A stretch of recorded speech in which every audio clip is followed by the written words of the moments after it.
Hypocrisy.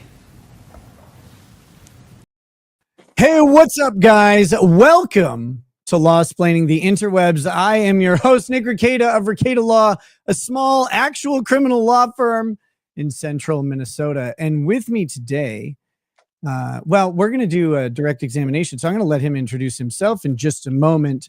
But we have a wonderful guest, and some of you may know him, some of you may not. I'm trying to get our stupid name tags pulled up, which is spoiler alert. There's the names. So anyway, this is the Glarer, but we're going to do this direct examination style, guys. So what I do is, if you don't remember, I start with two questions. The questions are, what is your name? Like, how do people know you? And then why? Like, why do or why should people know you? What about you is interesting? And then we go from there and see what happens. And just have a conversation. So I'm really looking forward to it. This guy has been around and associated in strange ways with my channel for a long time. And but we've never had the opportunity to really talk. So with that, the Glarer, please state your name for the record. Who are you? My name's Will.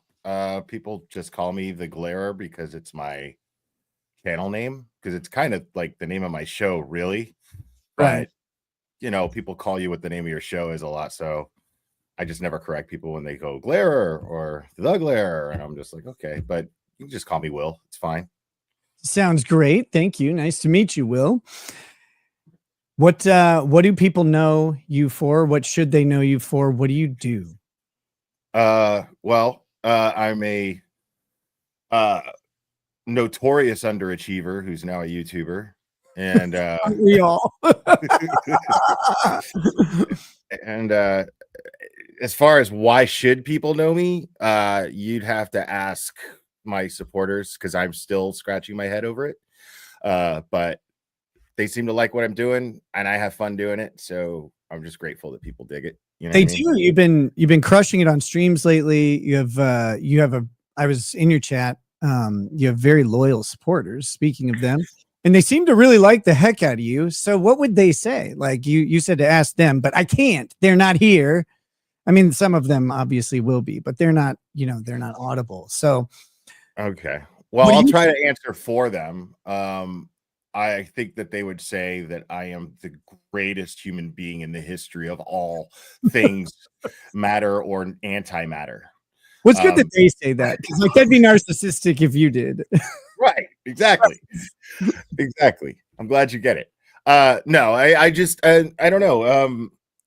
I just enjoy. I get passionate and I like to talk about things, and so I have a pretty good sense of humor. I take pride in it, and people relate to it. But you're right about my chat. Like, my followers are incredibly loyal. Like I wouldn't trade them for, I mean, I'm at 47,000 subscribers. My channel's always grown, but at a very slow pace.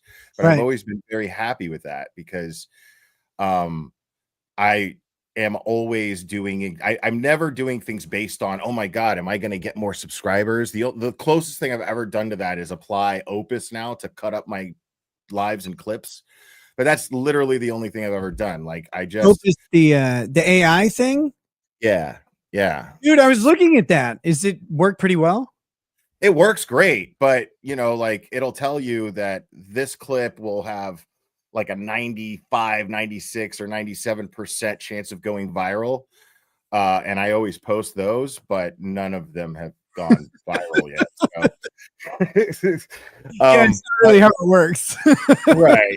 So I'm just like, I still don't even know how to computer, dude. Like, I don't know what I'm doing. I have this mic. I know how to turn my thing on here, and I learned how to, use little clips for timing when I'm doing streams. That makes it a little more quirky and fun. And, but I've truth be told, I think I was the first computer I owned. I wasn't, I was already in my 40s. First computer Wow. I ever actually owned. Yeah. I don't How old know are what you now, if you don't mind me asking? 49. I'll be 50 next month. So your first computer ever is 9 years ago at the earliest. Yeah. What? What? Okay. Now I have so many questions from that. The first one, though, of course, is: have you ever been involved in professional wrestling? I have not. Not even to a like a 6th degree. Like You've I've never even never you've never walked out to an intro song or anything like that? playing a video game once. Please But tell me it no. was Nintendo's Pro Wrestling, that old awesome one. Oh no, man. Like I never played Starman that and one. shit?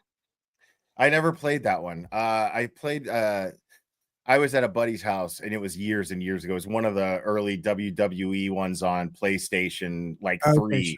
Yeah. And he made one. What happened? It was a member of a band that I was in. We were friends, and he sent me like the footage at first, and then I was like, okay, I got to see this. And he You're was like, able there's to a put. machine that makes pictures out of people? Well, no, it was cool because he was able to take one of our songs and use it as intro music for a custom character that he made. And I was like, that is dope. I was like, that's crazy. Because back then it was just really cool. Now nothing impresses you. You know what I mean? Okay, so you just said one of our songs. You're a musician. Currently, no. You were. I haven't picked up my guitar and like it's over there just collecting dust and mold. But I haven't picked up my guitar in literally years. It's Me literally years. Yeah. I Do you can't play play? any. No, I can't play any instruments. I started to teach myself piano, but then I found a thing called I could live stream on YouTube, and I stopped because Right. I was, I was busy. But it was I started teaching myself piano at the end of law school because all my kids play violin and piano. Yeah. And many of them also play various percussion instruments. My oldest plays mallets. He can't play a trap set in his life. I don't know why. I'm like, how can you not? You have good rhythm. You're good at everything you do. Like he's like, I don't know. It's coordination. Like Yeah. it's not just hand-in-hand coordination. Like I could never be a good drummer. I just don't have the coordination for it. And like you're keeping time with one hand, and then you're once in a while hitting the snare at this hand, and you're keeping the kick. You're using the kick drum with your, you know what I mean? Like right. it's and then a lot. And the other foot, you got the hi-hat control. Yeah. I can't do any of that. Like I don't know what I had to do to like catch that level of coordination, but I never got it. Me either. Like I could keep a beat, but it's like when I was in this band, we'd have downtime, after we're like not practicing, and then you just screw around, right? Just like you would in like a music class in school. You know what I mean? Yep. So I get behind the drum kit and just mess around and make my guitarist give me a rhythm so I could play along to it. So because I was always trying to get better, but I could never like be good enough to actually record a song and not screw it up. Like there would never be enough takes, Like, come on, guys. Let me hit this one. Okay, next one. You're gonna mix this together in post, right? Yeah, like I could jam, but I'm gonna mess up. Promise. You know what I mean? Right. The only thing, if I were to like be able to, if I were to say that there's an instrument I was close enough to playing, I do have decent rhythm. I know, like I'm very pasty for a black man, but I have decent rhythm. So I can play a box drum probably, right? Like we have one of those, the thing you sit on and play and just kind of keep rhythm with it, and it's very simple. But like the moment you get more complex than that, requires just so much, so much knowledge application, and really it's muscle memory is the thing. Like that's my kids. I stress with them, like, you got to practice because your hands will work the keys. Like your hands will remember where they're supposed to go, but only if you tell them where they're supposed to go over and over and over again, Yeah, and I agree with that, because that's how I got halfway decent at playing guitar, so right. I like I just kept playing and playing and playing, until my fingers were destroyed, and then I'd let them heal and then do it again. And, you build a callus, but it's like, a lot of people quit because they can't handle that initial part. Right. But yeah, anything that you hurts. won't, right, exactly. And you won't quit if you really want to know how to play. And when I started playing guitar, I was like, I really want to do this, Yeah. That's awesome, man. I always wish I could have learned an instrument. And now like I would like to, but I never like I'll say I like to, but I never set aside the time to do it. It's like I could probably work it into a schedule if I got serious. We have every fucking instrument on the planet. Like, can we have a harp? Yeah.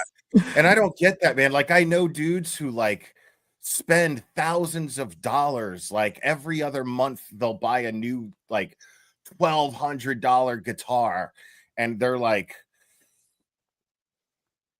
blink, blink, and you're like, they can't get, and I'm like, dude, like Like, just go to get the one guitar and shred and just play it, and that's it. Then when you become a fucking musician and you get paid, they'll give you those guitars. right. They want you to play them and show them.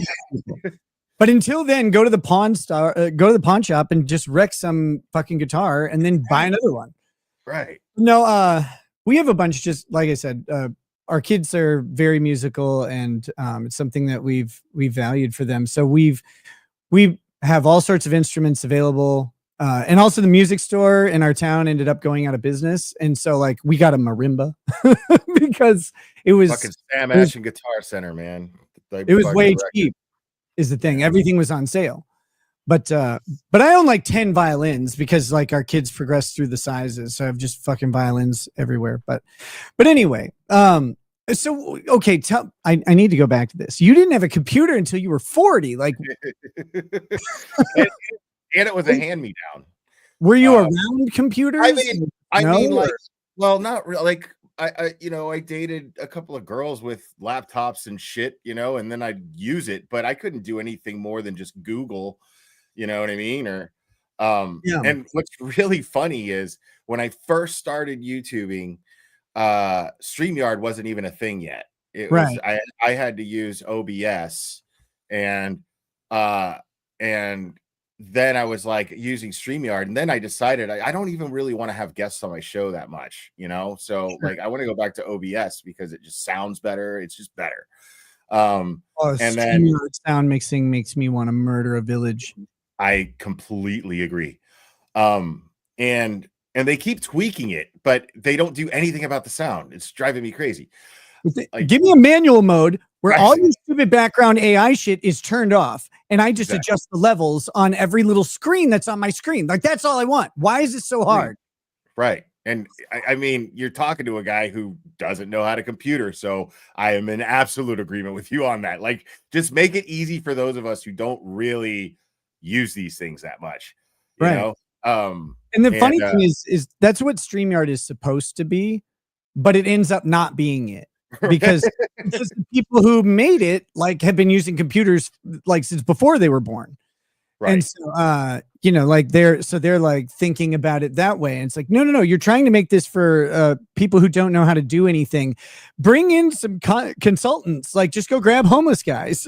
Like, see if you can run a stream. And if they can't, then your product's wrong.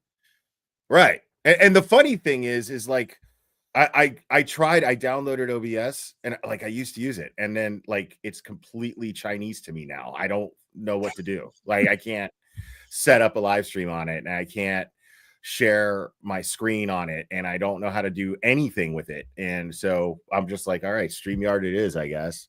The trick to OBS is to befriend a lonely nerd. Right? Like, you have to make best friends with the loneliest, nerdiest dude you can find. Like, go to the public library and find one. And then you got to get them to make all your layouts and make all your scenes. And then all you have to do is like click on the thing you want it to be at the moment, but have someone else organize all of it. Cause like when you see the people who are like wizards with OBS, their setups are amazing. You're like, holy shit. Like, how did you do that? Like, well, I have a nerd. I have one of those. And they know how to like use OBS with StreamYard. So they're still running off OBS and they're using StreamYard to panel with people. So it's Yeah. like I'm like, okay, man. So I'm just doing the best I can with what I got, and I'm just grateful for any success I get from it. So that's just basically my story with YouTube. Like I'm so lazy. Like I am. Like Well, I here. hate I have the worst ADHD ever. Like, and I'm not just one of those people who just throws that term around. Like, I'm diagnosed with it since I was a small kid, Mhm. and I was off the walls. But I just can't stay interested in a lot of things. And I will just start something and just be like, screw that, you know. Yes, So like, I know so exactly what you're talking about. right. So I'm of the opinion now that I basically kind of hacked life. Yeah. Like I make a living doing what everyone does every day socially in their free time in between customers at work or whatever the fuck. You know what I'm saying? Like this, like I win. I win because I make a living just talking about whatever the fuck I want to talk about whenever the fuck I want to talk about it. It's I perfect. win. Yeah. Yeah, no, that's always amazing. And like YouTube, for me, I always wanted to tell stories. I just like you were reviewing my review, and I talked a little bit about like stories. Which I've never done before. That's Reviewception is cool. I like it. But I mentioned during that stream like how much I like just exchanging stories with people, because that tells me about people. It tells me about the person, it tells me about people, and everybody's got a different experience. And yeah, I feel you on the like hacking life, and like this is what I get to do. This is the one thing I wanted to do forever. And I would sit, my friends and I would sit around talking like, oh man, if we could just record our stuff and people would watch it. And it's like, no, they never would. No, it turns out they will. yeah. Yeah, it's crazy. And I mean, I'm just to me it's fun. I got, a bunch of people in the chat who are entertaining me as I'm entertaining them, and we all just have a good time, and I choose to talk about things that I'm passionate about, that I genuinely care about. And so I attract a bunch of people who are just as passionate about those things. So we have all this in common, and it's just like hanging out with like your people all the time. You know what I mean? It's great. It's great. Yeah, it's awesome. The parasocial word gets thrown around a lot, and there's always, of course, like an excessive level of parasocial relationship that can come, because people do, I think, they feel like they get to know a streamer or content creator, and so then they have some insight into their life, but they feel like they have maybe more, and then they can overbuild, and then they can overstep, like, certainly. But the reality is the majority of people aren't in that boat, and the majority of people do build a community, and it is in some ways parasocial because it's centered around one person who may not know as much about each of those people, but it doesn't make them less important, and it doesn't make them less interesting. And as you do get to know them and you see the same people over and over, there's a thread of relationship that goes back, and it's that's a cool thing. And I've found a lot of value in that over the years myself. I completely agree. Yeah. I mean, yeah, you were talking about how loyal my followers are, and that's the thing that I'm the most grateful for, because like I would rather have my 47,000 subscribers that I have right now over a million subs of a bunch of just jackasses that are shitting in the chat. You know what I mean? Now, if my channel were to grow, I'll take it. You know what I mean? And I'll deal with it accordingly when it gets there. But in the meantime, I couldn't be more grateful for where my channel is and how it's doing right now. No, and it's doing great. And I assume, for people who don't know, Will was covering the Karen Reed trial. Of course, I assume many of you do know that, who are here. And I assume that gave you a nice bump, because you had some really good connections with other people who are covering it. Your coverage is engaging, and stuff like that. So how did that like affect the channel? Did you find an influx of people coming in? And I know you said, sorry, and I don't mean to like talk a whole bunch, but I want to get this part Oh, out. please, yeah. I know you said that your channel had always grown slow, which implied to me that maybe things kind of got a little boost lately. But I remember back, and we should probably talk about like uh, where we became aware of each other, because it's a wild story, and I think people like how that ties in. But I remember back then your channel was probably 5 to 10,000 subs, right? Like, Yeah. and I'm not sure how many, but it was definitely it was definitely under 10,000, well under 10,000, I would say, because I remember I got I think it was just before New Year's. I was just about to hit 10,000 one year. Can't remember what year it was. And I texted Josh, Dad Challenge Podcast, like, hey, could you give me a shout out just to give me that boost over the 10,000? Because I really want to hit that before the new year. He was like, yeah, got you, dude. And then, yeah, you hooked that up. But yeah, so, and that was after the Michael Long thing. So, right. you know what I mean? Because Yeah. I made friends with Josh during that. That So. was a wild story. So to the chat, this is where the glare. I have been waiting years to talk to you about this, by the way. Sorry to interrupt, but I've been waiting years to talk to you about this. Interrupt me whenever you want. That is perfectly fine. It doesn't bother me at all. And usually I need it. So, but yeah, so just a brief recap. If you guys remember, there was this little girl, I think she was 9 at the time. Her name was Sophie Long, and there's this viral video. The little girl was in her grandmother's car. She was leaving her dad's custody to be returned to her mother's custody, and she was screaming and crying about how she didn't want to go. And she said some very like horrifying things about the mother and the boyfriend of the mother at the time. And she alleged that the mother would allow the boyfriend to touch her inappropriately. Now, that story has morphed and changed and went through all sorts of layers, and discerning where the truth of any of that is really difficult. Right. There was, I covered this story. I interviewed Michael. I actually spoke to Sophie very briefly off camera, offline, or not offline, but after the interview with Michael, I spoke to her, and that was just shortly before he would end up taking her down to Mexico unlawfully, which he's in prison for now. Oh, wow. It was that far into it that when you had Michael on? Okay. Wow. Yeah. Okay. And so it was pretty wild. And like I don't know where the truth of it lies. I think it's impossible, but I remember that Kelly, I think, was her the mother, right? Kelly Long. Yeah. The stuff about her boyfriend was so wild because his family, and actually like the Karen Reed case had some parallels in this sense.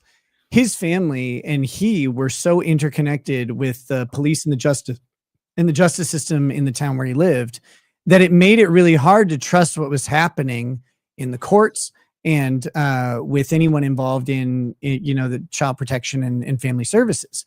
And so that was very similar to Karen Reed, where you see these interconnected families who they're not particularly they're not like rock star rich or anything like that, but they just seem to wield this level of influence that you're like, how does it happen? And it's literally just social networking that has gone back decades and decades and decades. Yeah, we like to call that good old boy bullshit.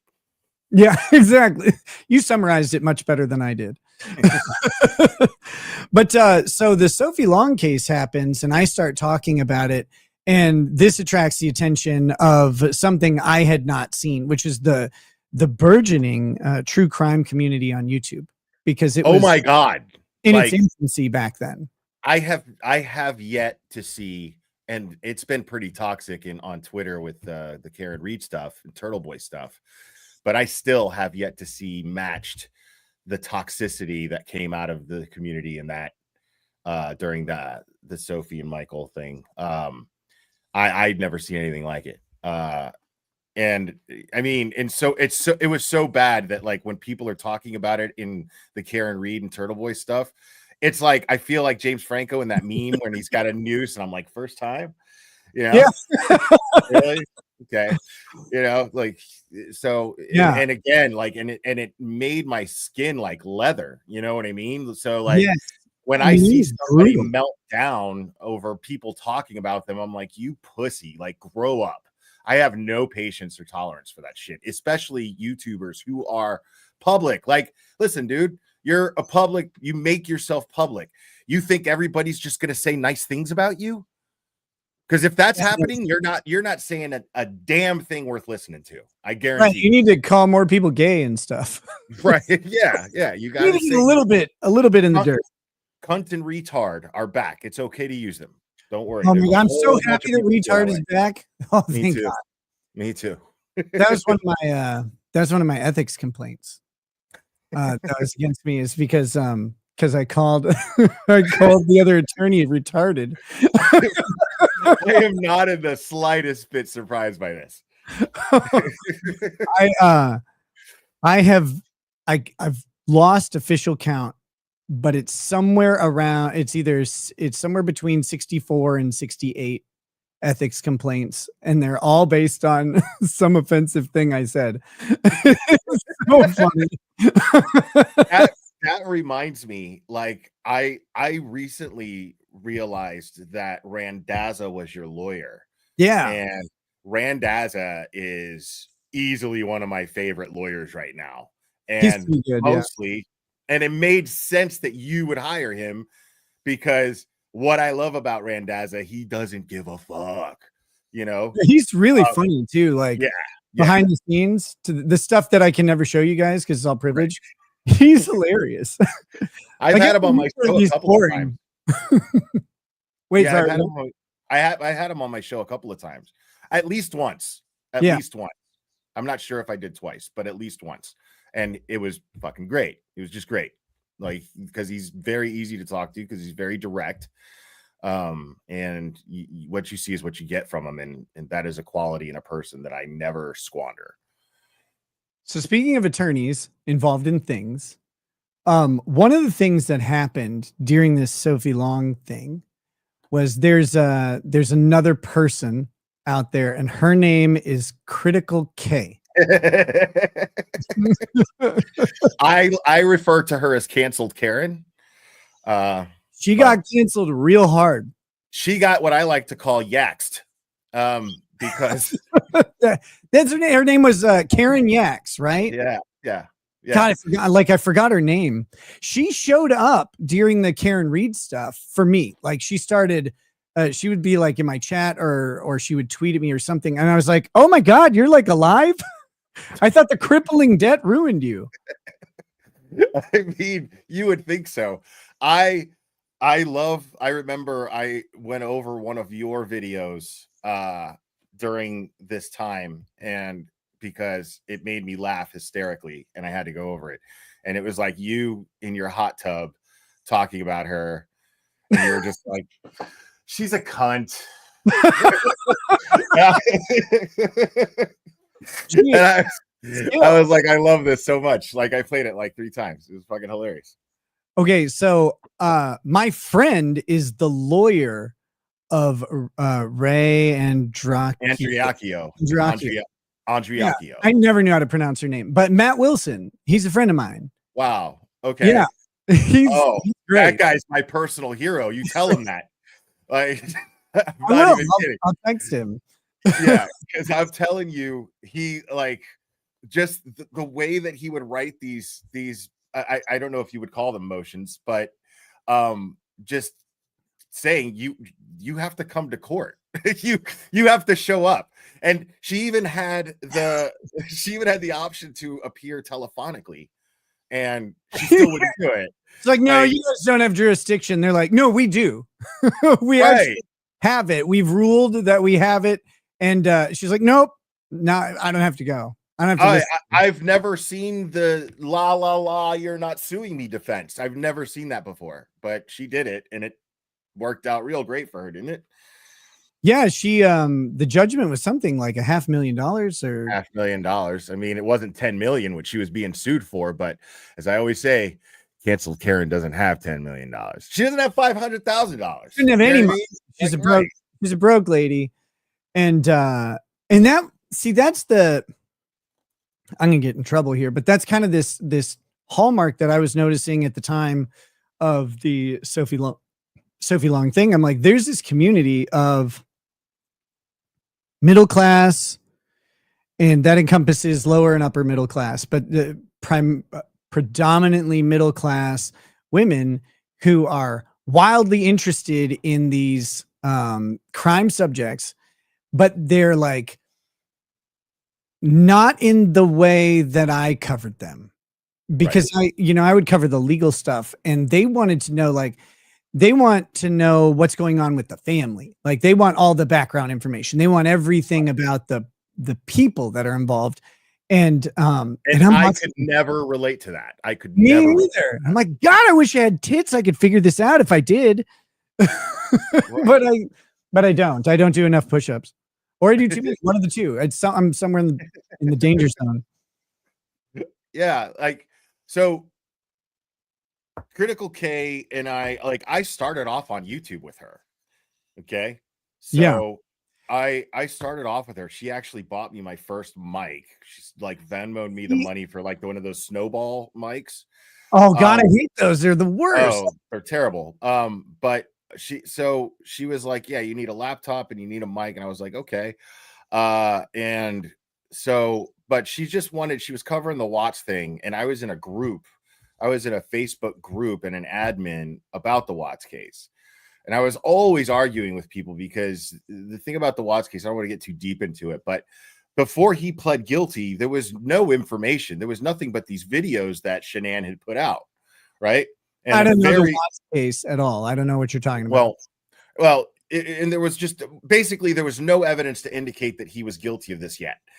What did he do? What was he accused of? He family annihilation. He had strangled Chris Benoit. He strangled his two young daughters and his pregnant wife. And wait a minute. This isn't the one where like the little girl said like daddy no, like right before getting killed. Is I think so. I steered away from the case mainly because of the toxicity. Once the case was closed, I stopped giving a fuck about it, you know? I just I didn't go into it and start going over all the discovery like everybody else did. I just didn't care anymore. He was caught, it was over, it was done as far as I was concerned. But I think he said something like that in a confession later or something like that, maybe. Vivian James says, yes, that's it. So, okay, deep channel trivia, not to talk about me, but so early on in my channel, I got wrapped up in this fight between Andy Worski and Tonka Saw, which is the dumbest thing ever. They organized a fight in Knoxville, Tennessee, but then one of them like just didn't show up. So Tonka didn't show up to it, but there's all this drama around it. And this is like in the kill stream, Ethan Ralph, Mr. Medicare, like that whole sector of the internet. It's called the sector. Ironically, coincidentally, doesn't matter. So anyway, one of the jokes that was going around was people were saying daddy no, but I actually, after reading about that case and like, cause I had little girls, right? Like, and sure. And reading that, I read it at an airport and I was like, okay, I'm never doing that stupid joke again. Like because I couldn't, it made me choke up every time I thought about it. That was so brutal. Yeah. It was really bad. And the thing is Kay ended up in that group. And I was always telling people, you don't know anything yet. Like I was the guy that was always just like, you got to look at evidence. You can't just start speculating things and just assuming things, and I was very new to the true crime community. I didn't understand why there was a mass amount of people acting this way. But little did I know, because Kay was agreeing with me, and little did I know that she was eventually going to defend Chris Watts. And she just, and I did not know her long enough or well enough to know that she was the type of person that just always went the opposition, just to piss people off and defend the guilty person. She's notorious for this. This is her MO. And so once I realized this, I strayed away from her. But then we ended up kind of loosely streaming again, but I kept her at a safe distance, and Good choice. right. And then she ended up okay, so then the Sophie thing came about. Like, Right. On my own, what I was doing, I was collabing with Annie Elise of 10 to Life, and that's where I remember her name from. Okay, yeah. Okay, now I'm in it. I'm locked in. Okay, so we started collabing on the Sophie thing, her and I, and then I was texting. I still have the text chain. I was texting Kay about it. I was like, "Hey, have you talked about the Sophie thing yet?" And then she was like, "No, I won't even touch that. Blah blah blah. That's, And then I was like, "Yeah, I was. I there's this other creator that I've been collabing with, Annie, and she had like 11,000 people in her chat when I was on her channel, I was on her stream, and we had 11,000 people watching, and she was like 11K with a question mark, and then that was it. The next day she goes live, I'm in her chat, and then she immediately starts calling Sophie a liar and saying, I don't believe this, and blah, blah, blah, because she figured she could milk the opposition from Annie's success. Yeah. Yes. And I've seen that happen in a couple other cases. It happened a little bit in Karen Reed too. You'd see a couple of people pick the other side, and it's like, how can you honestly, with any integrity, take the anti-Karen Reed side? They don't have integrity. It's that simple.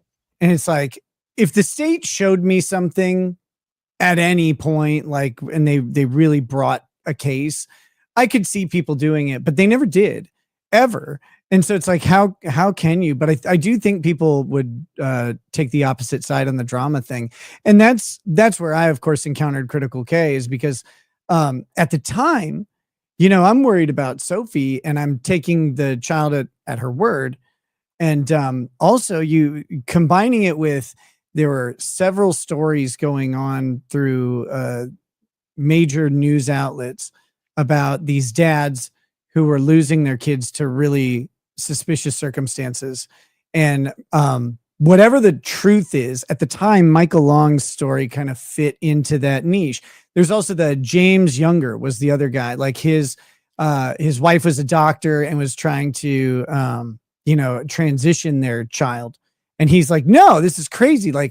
And he ends up losing, he loses his whole thing. Michael Long, his case became irredeemable the moment he left the country with the child. I get what he was trying to do. I don't know if I don't know about justification for it being true, but what I'll say is this, I understand that, but once you do that, the legal route is over for you. And so at that point, it's like, this is no longer interesting because you're done. You're gone. And I always wanted to ask you, do you feel that he had legal options still just before he made that decision to take her? Because it was pretty shut. It was shut. It was done. Family cases are weird. You always have a legal option in a family case. Okay. It's very rare. Even when they do permanent removals, you can always motion to vacate it if some new piece of evidence comes out, something that you weren't aware of before. Something has to trigger it, and those things get hard. They tend to get fewer and farther between, especially if you have if you have no parental rights and no contact with the child. It's going to be hard to gather a piece of evidence that would be like, oh, this is new, that's happening, and it goes back to what I was saying before. That's just not going to happen because you don't have the opportunity to get it. but there always is a legal option, because the right to access to your child is so big until you lose it. Right. And Michael Long's case, up to that point, up to the point where he takes her out of the country, is it's a contentious custody case, but it's still a custody case. And there wasn't a lot of ruling being made on like abuse allegations and stuff like that at the time. And so it's like, look, if you're in a custody case and you've got an unfair agreement, you always have a chance. But then his case kind of snowballed, and he got into the public advocacy of his case. And when you Right. do that, you take risks. And one of the risks is like your public advocacy position could destroy your legal position. But of course, if that was happening, and I do think it was, and I do think the system I think so was too. stacked against him, but also like some kind of troubling stuff came out after he and Sophie were brought back to the US from Mexico. And I don't know the truth of it. So it's hard to really like, I don't know anything of it. And I still feel I still believe Sophie, you know, I still do. It's a weird thing for her to like do that at her age with that much emotion, and like, oh no, dad told me to say it, like that. I don't man, believe that for a minute. Something was going on. That's exactly what I've always said, Nick. I've always said that I don't know what was going on in that house, but when a child is that adamant and terrified of the environment that her own mother provides her, something is seriously wrong in that environment. Right. I don't know what it is, but and her I little believe brothers. her terror. You know, I believe it. I do too. And it could be that her terror was about something that wasn't what she was saying. And maybe like what she was saying was a way that she thought she would get more attention, or she could get Possibly. people to pay it. So I'm like, it's hard to say like what is true about what she said, but the emotion felt real. And we did see her little brothers get injured under the care of this dude. Like that happened during the case. Like the go-kart flipped over, one of the kid, like one of her brothers got his hand broken, and it was like, okay, boyfriend, yeah, this guy seems like a menace. Yeah. Did you read the deposition? Her deposition? I went over it. I did it. It was like 8 live streams. I went over that thing. Sophie's deposition? No, or Kelly's. Okay, yeah, no, I didn't. Dude, like, yeah, I did it. Like, it took me like a shit ton of live streams to do it. Like that dude is bad news, and Kelly's a liar. You know what I mean? Like, and it makes everything really tough, right? Because she's telling the Collin County Family Court one thing, and then when this deposition was about the boyfriend, right? This deposition was about that. So whatever case, I guess she was trying to get she was trying to get custody of their child because they had a baby. Right. So I think that's what the deposition was about. But okay, so this would be after they broke up. Right. So all of a sudden, this guy's a piece of shit, but during the Sophie thing, he was the greatest guy in the world. Right. You know what I mean? I mean, dude, 911, I went over, there's 911 calls from Kelly calling 911 on this guy. The guy was a nightmare. This guy was a nightmare. Yeah, all this, it's kind of flooding back in, as you say. I remember going over some of the 911 calls because he would hit her. Go figure. Go figure. Everyone around this guy gets injured, but it's not him. Right. Right.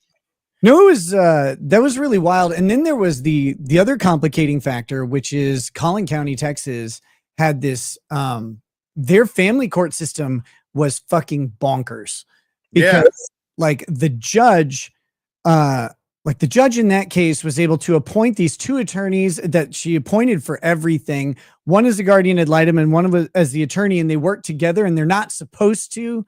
And like, it was insane what was going on. So many people reached out to me about that guardian ad litem in their own cases. And I was just like, Jesus, what is going on there? Like, there was just Michael Long just never stood a chance. But he really fucked up when he like started enjoying the attention he was getting a little too much, and then acted on it, and then it all fell apart. Like, all of the meaningful support that he had turned on him because of this. Because women don't like men who cheat. Like, they all acted like he cheated on them. You know, like, speaking of cheating, that wraps it. This is the bow that I don't like. I thought everybody knew this. But as I talk to people, I realize that they don't. The person that Michael Long cheated on Kelly Long with is none other than Alyssa Clips. Dun, dun, dun, dun. It's so fucking unreal that's true. It really is. Like, it's incredibly bizarre. Like, it's definitely having Turtle Boy vibes, like how his case was, or is, because he has the characters surrounding, like, basically, if you have the Karen Reed case, if the Karen Reed case was a TV sitcom, Turtle Boy's case is a spinoff of that show, and it would be a successful one because it's insane. It's insane. Yeah, the Turtle Boy case is nutty. And he seems like a guy who just broke like one of the most important crime stories, like of the real dangers of an unchecked criminal justice system. He breaks the story. He brings national attention to it, and it works. And it actually works. It gets eyes on this case. It gets people watching this judge go through corrupt ruling after corrupt ruling. The Commonwealth pursuing this woman beyond any means of propriety or sanity, and still she wins the day. But she wins the day. A lot of that comes from all the publicity and these lawyers coming in for the second trial. This real powerhouse team of lawyers coming in, working pro bono because they just saw injustice, and they said, we can fucking fix that. And that was amazing. Yeah. And after a while, like before the second trial, they had decided to simply work pro bono for her. So all of the defense funds that we were all raising was going towards like the experts and their expenses and investigators and things of that nature, you know, and even just to make her a little more comfortable, you know. I mean, she's being framed for murder, you know. Like, I love how people are like, I love how people are like, oh my God, she's eating at Smith and Walensky, and that place is so expensive. She's wearing these nice suits and blah, blah. She's being framed for murder. She should be comfortable. I'm happy to help make her comfortable. One, she's eating at these places and nice. Yes, she's hanging out with lawyers whose hourly rate is $2,000 plus. Right. And they're eating at Smith and Walensky, and they need to talk to her about the case all the time. Right. And so it's like, so she's eating there. And she has to look like, I thought one of the things I comment on in trial coverage when a woman is involved is I do try to comment. It's not fair, right? Like, I get it. It's not fair, but I comment on how they're presented to the court, because women's consideration to like how they present to the court is much different than men. Men, if you wear a neutral suit, dark blue, gray, black, you're going to be fine. You wear the suit, you go in, you wear a tie, and you look good for court. Guys look fine, presentable, and acceptable in court in a suit. Women don't have a standard suit. They have all sorts of different ways to pull off a professional look, and how you do that, and the colors that you choose, and the amount and type of makeup that you do, and how you style your hair, the severity of like a pulled back bun versus, Karen Reed's hair was always down. It's a much softer look. Amber Heard's hair was frequently pulled back. She looked like a giant bitch, and that matters. And she thought that like dressing like a librarian was going to make people like go, oh, she must be a victim. No, it did not work. No, and Amber Heard can't pull off a librarian look. She looks like the insane chick you take home from the bar and then regret for the next like 15 years. Like that, because she is right. She'll shit your bed and she'll like it. Right. I have to address this. Pulper in the chat first joining at super lawyer level and then drops $100 super chat. Thank you Wow, a hundo. For the Red Boy. Pulper 80 says, thanks for the shows, Nick. It's been very interesting following you the last 6 months. I was the one with the baby robin's nest. Steve B5192. That's the channel name. Is that on YouTube or is that on Rumble? I think it's on YouTube. Needs one more follower to live stream a baby robin's nest. And then he says, best of luck versus Aaron. Thank you very much. Thank you for your very generous super chat. I really appreciate it. And guys, typically during the direct examinations, I don't take, I don't do the super chats. We do them kind of when the interview winds down, and we're going to wind down the interview. It won't go, the interview itself is not going to go this whole stream because we have a treat for you. We have a treat for you. And so we'll catch up on all the super chats and super tips that have come in at the end of the interview, but before the treat. And the treat is a significant amount of time too. So we're going to have fun. We're going to have fun. I'm a ton of fun. I'm a fun guy. I'm a lot of fun. But yeah, so with Karen Reed, one of the things I noticed is like they always presented her appropriately, and like they went all out. Like these are huge, or these are high power law firms with very good lawyers coming in, and they're bringing the full 9 yards. They've got, they've got style consultants clearly going on, or people who have just done this enough to know what works. Alan Jackson's not fucking around. I'll tell you that right now. Like I had the pleasure of meeting this guy a few times. And he is absolutely 100% as passionate behind the scenes about her case as he was in the courtroom. Okay, wait, I got the only difference is, there's F-bombs. Right. That's it. That's every lawyer I've ever met. They have the filthiest mouths when they're not in court. And because they don't, like, when you're dealing with someone, like you're defending someone who shot someone in the face, you saying fuck doesn't matter anymore, right? Like, right. There's some reality here, and words no longer are in the realm of danger. Right. Okay, so I have to ask, there were rumors and allegations of a budding relationship. Do you have any comment on that between Jackson and Reed? Oh, I didn't see anything like that.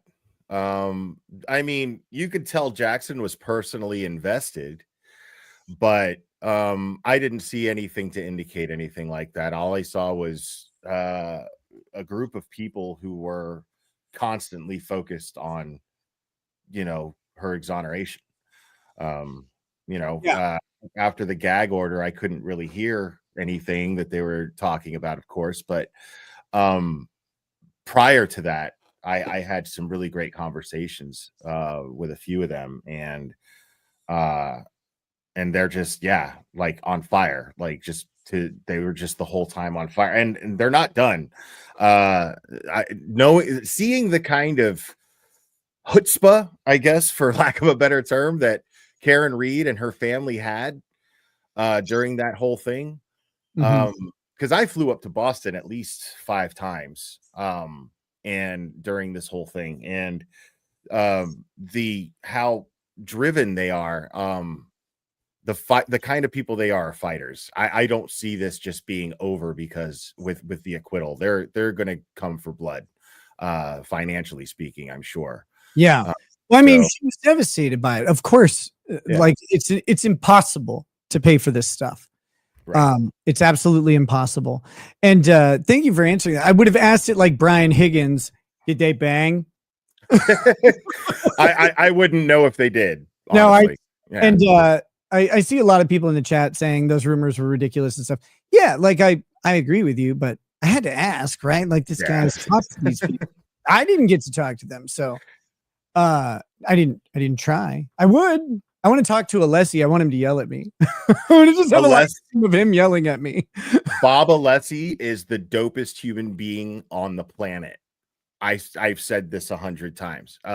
Like I got to meet him the first time, and he comes up to me. He's like, "I haven't watched your show yet, but I have interns that are telling me all about it." I'm like, "Okay, thanks." Well, it was nice of him to even say that, because He I was like, talks "Wow." softly to you like that, or was it like, because I know he's hard of hearing, Yeah. so in court he's loud because he's projecting.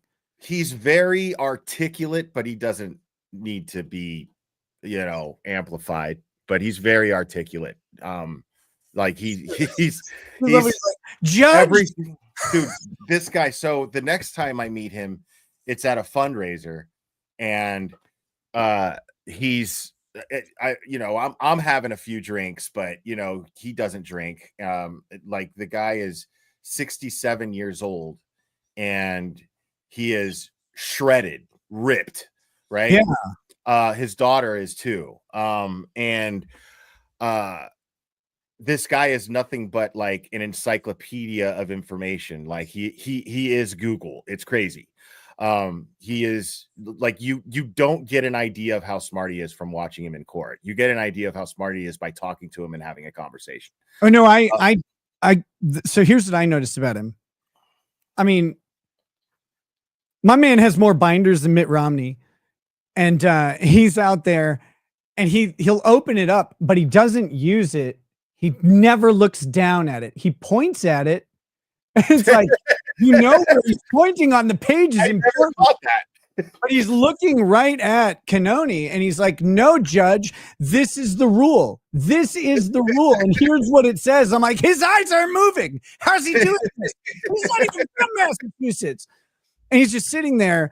And the thing that I appreciated the most about him is where he would take control of the courtroom from Bev when he needed to, and it was amazing because like, Bev, you only think you're the judge here, but Alessi will come in and be like, "No, bitch, you just be quiet for a second. I have to talk now." And he actually did. Like, she said something. He's like, "No, Judge, actually, I'm going to take a moment and talk about this." And he just owned it. And it was like, "Yeah, get her. Throw Italian stuff at her." Right. And there was one hearing where I got totally mad because like at this point I already know I feel like I know Bob because we've talked so many times that like I watched Canoni and Brennan just gaslight the shit out of him at one point. And I was just like, dude, Bob, don't take that shit, dude. I'm yelling at my screen while I'm covering the case. Like, dude, yeah, like I was at this fundraiser, and I, of course, I like to exercise, and I'm almost 50. You know what I mean? So of course I'm gonna ask this guy. I'm like, dude, what are you doing? And he's like, and I'm like, I was like, what's your diet like? How many times a day do you eat? And the dude's like, I eat all day. All day I eat, right? And he literally eat of my enemies. Dude, Nick, I watched this guy at a party whip out a Ziploc bag of cereal and asked the waiter for milk and poured it in the Ziploc bag with my bag. What? Totally. That's exactly what he did. I was like, my man, like, and I got to take this picture with him, which was, like, somebody overheard us talking about exercise, and we were really into the conversation, and then somebody was like, "Hey guys, flex," and then took a picture, and I was so proud of that picture. And it turns out that Bob framed that picture. I'm not supposed to know about this, but fuck it. It turns out that Bob framed that picture and kept it in Yanetti's office in their war room so it's like he kept it there for inspiration, and that like made me fucking cry like a fucking bitch, dude. Like I was like it was so cool. I'm not supposed to know about it, but I don't give a fuck anymore. It's okay. Yeah. No one at this point is turning you. I'm not ratting you out. Yeah. I'm not ratting you out, but yeah, somebody sent me a picture of it. Somebody sent me a picture of it, and I was just like, oh my God. The sound went away. Hold on. See if this will do it. Tell me if you can hear this. No. My super tip sounds got broken. Oh my I God. was gonna say, I love those. Dude, that shit was cracking me up the other day. I have Alessi's voice too. What happened? Uh, Oh I'll, man. I'll have to fix That was, this in yes. before we do them. I think I know what it is actually. Holy shit. What a disaster. Yeah, StreamYard made me stupid because like I used OBS before and now I can't use it. You know, I can't even begin to use it. It's crazy. What's I'm using both in a weird way. For super tips, you kind of have to. But this is wild. I have to it's active, monitor and output. I'll have to figure it out in a little bit. I don't know what is going on with the with super tips. This is making me now I'm upset. This is gonna I'll abandon this in just a second. It says it's playing, but it's not playing to the right place. Okay, we'll figure it out later. Right on. No worries. Sorry about that. Okay. I have to ask something.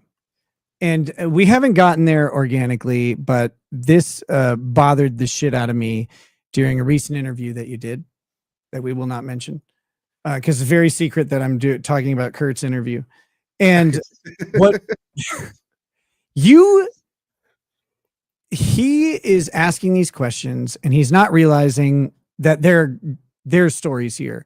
And I have to know the story of your friend. So you've already told me that you didn't have a computer till you're 40. So I don't even know how you found out. Well, so it's not like I didn't have access to any of them. I just didn't own one. Oh, okay. Yeah, like so. So I wasn't a Mennonite. I just simply didn't have enough access to one to get good at using them. Sure. So, but no. Yeah. So his name was Scott Gamble. I don't. I'm not sentimental with dates and years. I don't exactly remember what year it was. But give me a rough time frame. Were you talking 10 years ago, 5 years ago, 20 years ago? Like, where are we? 15-ish. Okay. So you're in your mid 30s. Yeah. I mean, it was a pretty high profile case. You could actually Google it. I could Google it and find out. It was called the Joe Cool murders. And Scott and I was a really difficult person most of my life and very back I say that I struggle with depression and anxiety now, but because like I'm very careful not to say I suffer from it because I have it under control. I found a way to basically keep it in check. But anger, rage, resentment. I heard I was that guy most of my life. And so I but I didn't get along with my family at all. And so as a teenager, I ended up kind of living on the street. And Scott was on the street with me. Sure. And he was a little older, a couple years older, and very, very protective of me. He was the kind of guy that, like, if he had a place to go for a night and I didn't, he would make sure to stay out with me. He would sacrifice that for himself to keep me protected. And he was just a really good guy. He loved Led Zeppelin and Pearl Jam more than anything in the world. Wouldn't listen to anything else, just those two bands. Collected all the bootleg CDs and everything. And he had a stepfather and a half brother through that stepfather. Half brother's name is Jake, and Joe is his stepfather. And Joe was extremely rich. Joe is extreme. Well, I don't know if he's still alive, but Joe was extremely rich. And he had a mansion on South Beach in Star Island. Literally, and this is actually a fact. This is very, very true. This is a true story.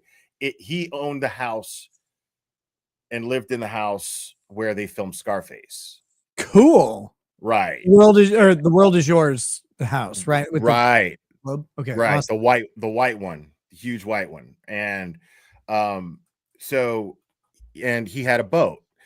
And so after, I mean, we were teenagers and everything. So after, years and years go by and we haven't talked to each other, but I ended up a body piercer, and I ended up working at this shop on South Beach, on South Beach. All right. Um, Putting a and pin in that one. so so yeah, I was a body piercer on South Beach, and his sister had let me know, hey, you're working on South Beach. I heard Scott is living with Joe on Star Island. And I was like, no shit. And then she gave me his number, or she gave him mine, and then we reconnected after years. And so we would just go down to this bar, Max Club Deuce on 14th Street a lot. Like after I'd get off work, he'd meet me, and what he was doing was he was doing deep sea fishing competitions with his half brother. Sure. And they killed it. Like that was the thing about Scott. Like if he took an interest in something and got good at it, he's going to be the best at it. Right. Like he was like, when we were kids and we had like these, we had to kill time because, I mean, you're on the street, you have nowhere to go. You don't have any money. You're just roaming, you're just trying to stay out of trouble, but or get into the right trouble, or get into the right trouble. Exactly. Yeah. And we lived in this area in Miami Lakes, and Miami Lakes was a nice kind of upper class community. So as long as we weren't bothering anybody, nobody bothered us. And as long as we kept moving, didn't stay in one spot for too long, nobody bothered us. And there's this part of Miami Lakes called Main Street, and there's these blue fountains made of tile, big blue fountains. And Scott would he would wet. I didn't have the balls to do this shit, but he would wet the fountain and get a running start and run and slide across the fountain. He had balance that I couldn't comprehend. There was a bridge behind Main Street, and it had a railing, and it went over this pond, and it was a pretty fair sized bridge. I'd say probably about a good 50 feet long. And Scott would get a running start and jump on the rail of the pond and run across the rail. He never would fall in the pond. Never, ever, ever fell in the fountain. Never. He was just a fascinating guy to hang out with. He knew weird little things about plants, and he would always plant weed plants everywhere. We would take the seeds from our weed because it was that long ago. Weed with seeds. Yeah. And so we would, because we're talking about the early 90s. And so he would plant, and that would give us something to do. We'd be like, all right, let's go over to the golf course and check on the plant, and they would grow, but never got to a point to where they would bud and we could smoke it. But government keeping down. Yeah, and I kind of switched timelines there, but fast forward all these years later that we just kind of grew apart. We just ended up having different lives, and he ends up living with, because he had a bad divorce, and he ended up living with his stepfather, and he's living the good life. So we got back in touch with each other, and we would meet and have a drink at Club Deuce. And Club Deuce was real famous. A lot of episodes of Miami Vice were filmed there, and and it was across the street from our sister tattoo shop that I worked at. So one day I was home, and his sister calls me up and is like, Scott's missing. And I was like, what do you mean Scott's missing? And she's like, no, I'm telling you Scott's missing. Okay, well, tell me what's going on, because of course I want to calm her down. I want to assess the situation. Right. And she's like, he took the boat out with Jake, and they were supposed to go to Bimini, but they should have been back by now. And I'm like, Bimini? And he's like, yeah, because that's what they would do. They would just go to Bimini all the time and party. Why the fuck wouldn't you if you have a boat and you live on fucking Star Island? You just go over there with whatever money you got and get drunk and fucking have a great time. If you're a man and you have a boat, then you go to find women to put on the boat. Exactly. That's the job of the man with the boat. That's all you're supposed to do. And you can bring like other men onto the boat to hang out with the women too if you want. But if it's your boat, fuck everybody. What's funny about that is Scott wasn't like that, and Jake was married, and they had a kid. Now, sadly, now what ends up happening is she, uh, she's like, yeah, well, he should have been back by now. How long has he been missing? I can't remember how long she said, but it wasn't nearly enough time to really be worried. Because I was like, dude, he's in Bimini, he's partying. What do you think he's doing? I don't worry about it. Like, if you don't hear from him tomorrow, of course, Right. but he is a grown man and he's on a boat and he's in Bimini. He said he was going to Bimini. He'll be back at So, 7 tomorrow evening. right. So I was like, don't worry about it so much. It'll be Right. okay. And sure enough, the next morning, she's like, he's still not back. I've been talking to the Coast Guard. The Coast Guard's out looking for him. Then she put me on a 3-way call with the Coast Guard. And the Coast Guard was like, yeah, we're looking. We haven't seen anything. Eventually she calls me up and she's like, he's gone. And that was I'd gone to work. I was at the shop and she was like, Scott's dead. I called my boss. I was like, I can't be here today. I gotta go. Right. And then what had happened, what turned out that happened was that this guy he was like an assistant manager at Target, and he took the night deposit, stole the night deposit, and took his 18 or 19-year-old boyfriend with him. And apparently this kid was a victim of his, that he interfered with even as a minor, since he was a minor. Yeah. And so the plan was to take that and then get asylum in Cuba.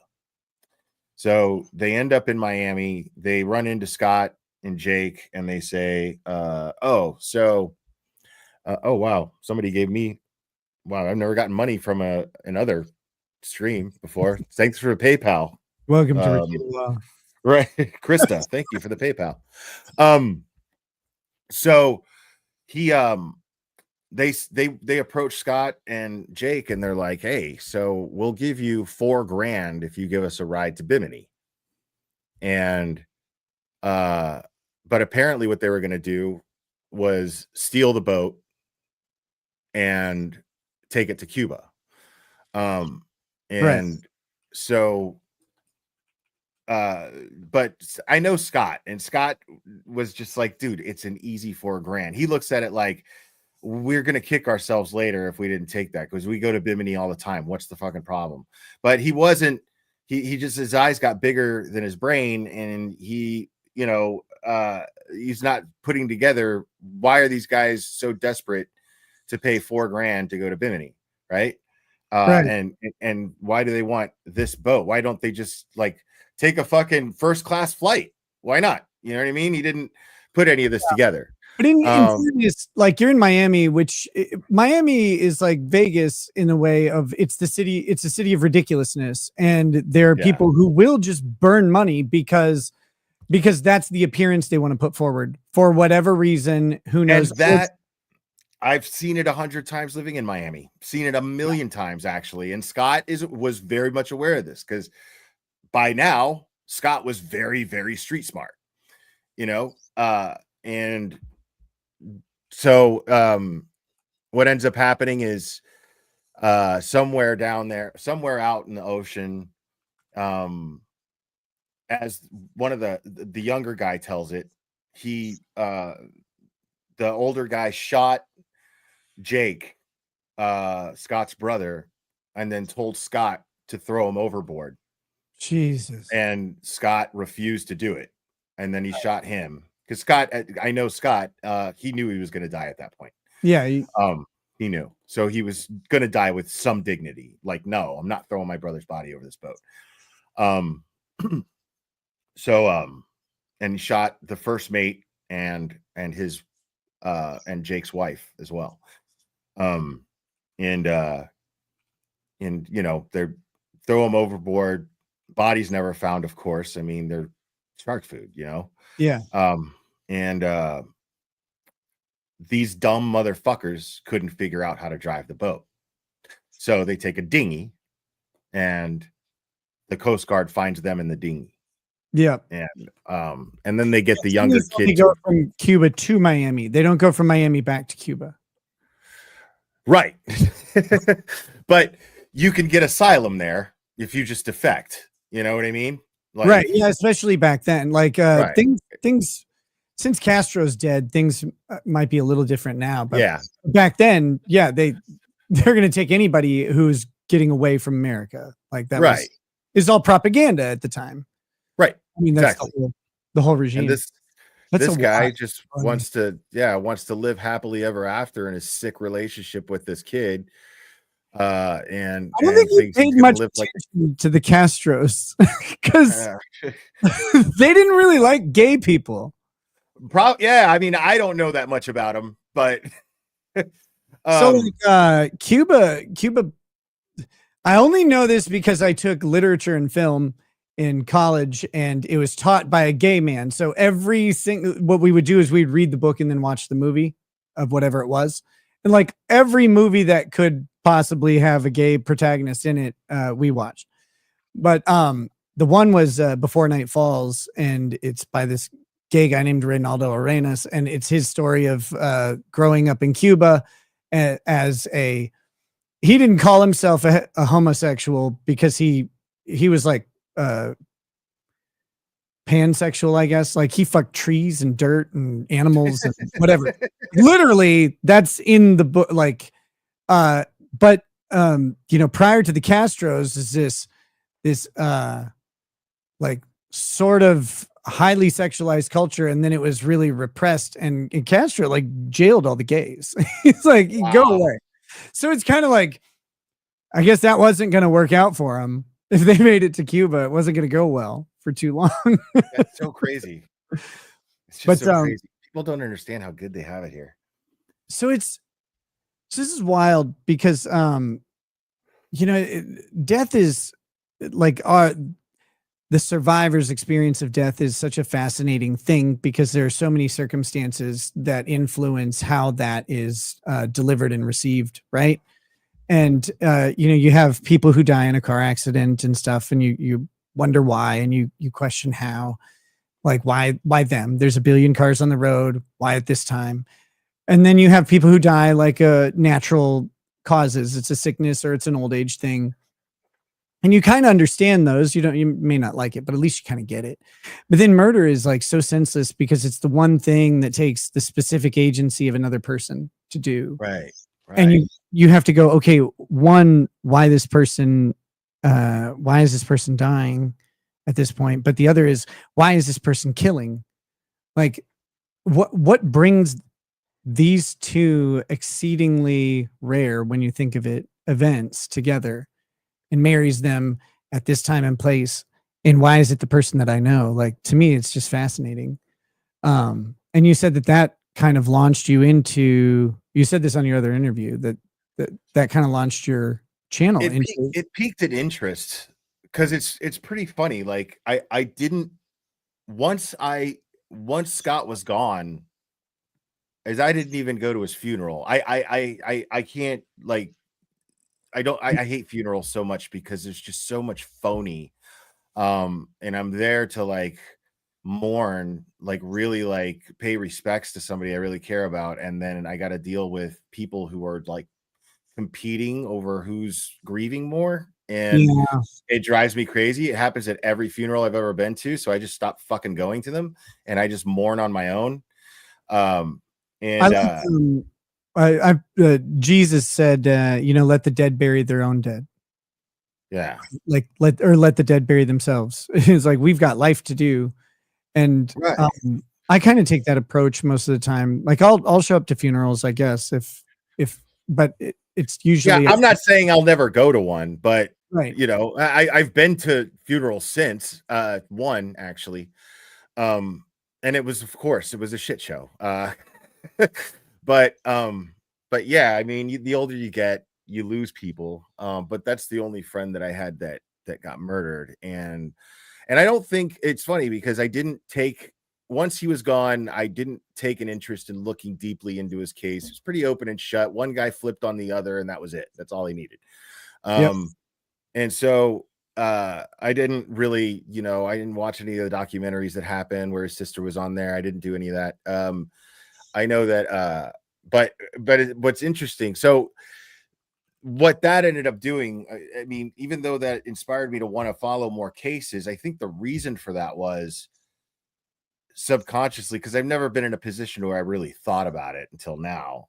But I feel like it's my way of coping with it. It was my way of coping with it, like a way to tell myself that Scott's not the only guy in the world that got murdered. There's a lot of other cases. There's a lot of other people Yeah. out there, and to take an interest in it, I guess, helped me cope with that. I guess I just never really thought of it that way. But that's the God honest truth now that I think about it, really. Yeah, I mean, I don't.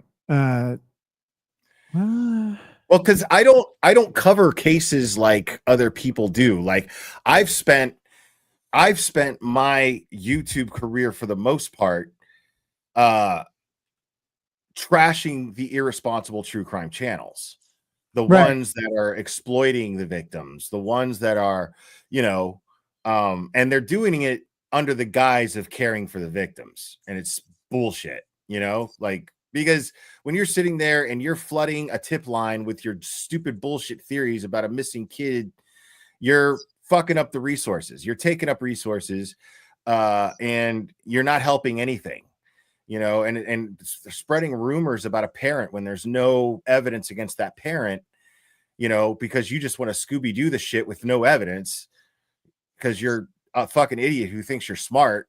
Right. You know what I mean? Like, so I spent all my YouTube career pretty much pointing this out, and it's easy to do that while making fun of them. So it became a humorous channel. Then it's funny. Right. No, right. and that's what I noticed during the Sophie Long case was, and it was I had a similar criticism. I was like, because I'm always fascinated by movements of people and interest, and you see this thing rising up, and I'm like, whoa, like there's a demographic of women, like predominantly women. No hate on you ladies out there, but the demographic is predominantly women, and I would say it's 35 to 65 heavy.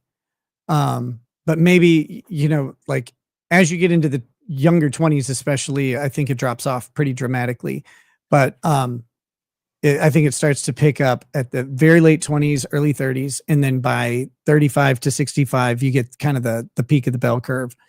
And they're seeing this, and they're wildly enraptured in this case. And now YouTube and Facebook and social media has allowed them to participate in what at least feels like meaningful ways. And I saw this with Sophie Long. These people are digging into the case and the facts, and they're solving the crime, right? Like that's what they're doing to themselves, is they're solving the crime. Right.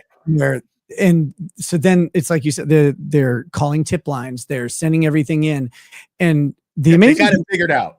They're the ones who figured it out.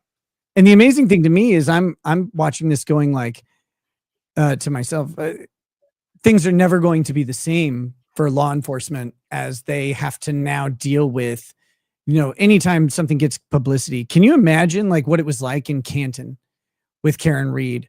Like they expected to just do a nice little frame job. Yeah, and convince her that she said I hit him, and convince her that she hit him, and that she would take a plea. That's what they were counting on. But suddenly they have millions of people watching. And so like a minor example of this from my own experience was I'm watching the Kyle Rittenhouse thing, right? And it kind of, this is like what kicks off what people kind of understand as LawTube with trials. And I'm watching it, and I wasn't thinking about any of this. I'm just sitting there having fun, and I'm like screaming at Mark Richards. I'm like, object, you asshole, object. And when I interview Kyle Rittenhouse later, he's like, yeah, Mark had to turn his phone off because he was getting like 10,000 texts a day saying, object, protect your client. And it's like, whoa. Wow. Didn't think about like that impact and how that, and he clarified that it was fine. And I've talked to Natalie Wisco, who is co-counsel. And she's like, no, it was fine. Like Mark, he did just have to turn off his phone though, because it was just buzzing the whole time constantly. But it's like, wow, I never thought about that. And then I, kind of applied that to how these movements work with law enforcement and investigating any of these cases that catch public attention. And it's like, if it takes off, it complicates everything. And there's so much signal to noise that they have to try and sort out. And it's really like these women are a menace. Y'all ladies out there are a problem. You are. Trying to tell you, you are. Like, I mean, not women in general, but you true crime women, the majority of you suck. Because I mean, it's the fucking truth, dude. Like you're not supposed to solve it, because they act like these people aren't real and they're characters in some Lifetime movie, and that's not fucking true. Like, these are real people grieving, scared out of their mind, wondering where their loved one is, and stressed. Right. And they don't exist for you to go, you did something, you better talk, because you think you're a cop on TV, like, stop it. Yeah, it's like, let the cops do their job. Wait till the evidence comes out, and then, discuss the evidence. That's it. And the way assholes like us present stuff, though, is like, which is part marketing. It's like, hey guys, I got all the documents. Like, I got them all right here. Like, I'm going to spread them out. They're going to be all spilled all over your screen. You can sit there and you can start putting pins and shit on stuff and running red threads across it. Like, you could do it. And, but in that, like, that's our grift, though, is there like, there is no Carol in HR. It's like, you want to be exciting. You want people to be energized for what you're about to show them and get engaged with it. But like that, it feeds the beast, so to speak. And then, yeah, people are now participating in the story. It's no longer a frontline documentary. It's a frontline documentary where you can tell the cameraman he's a fucking idiot and to move the camera. And that's awesome. Like, that's amazing. Yeah.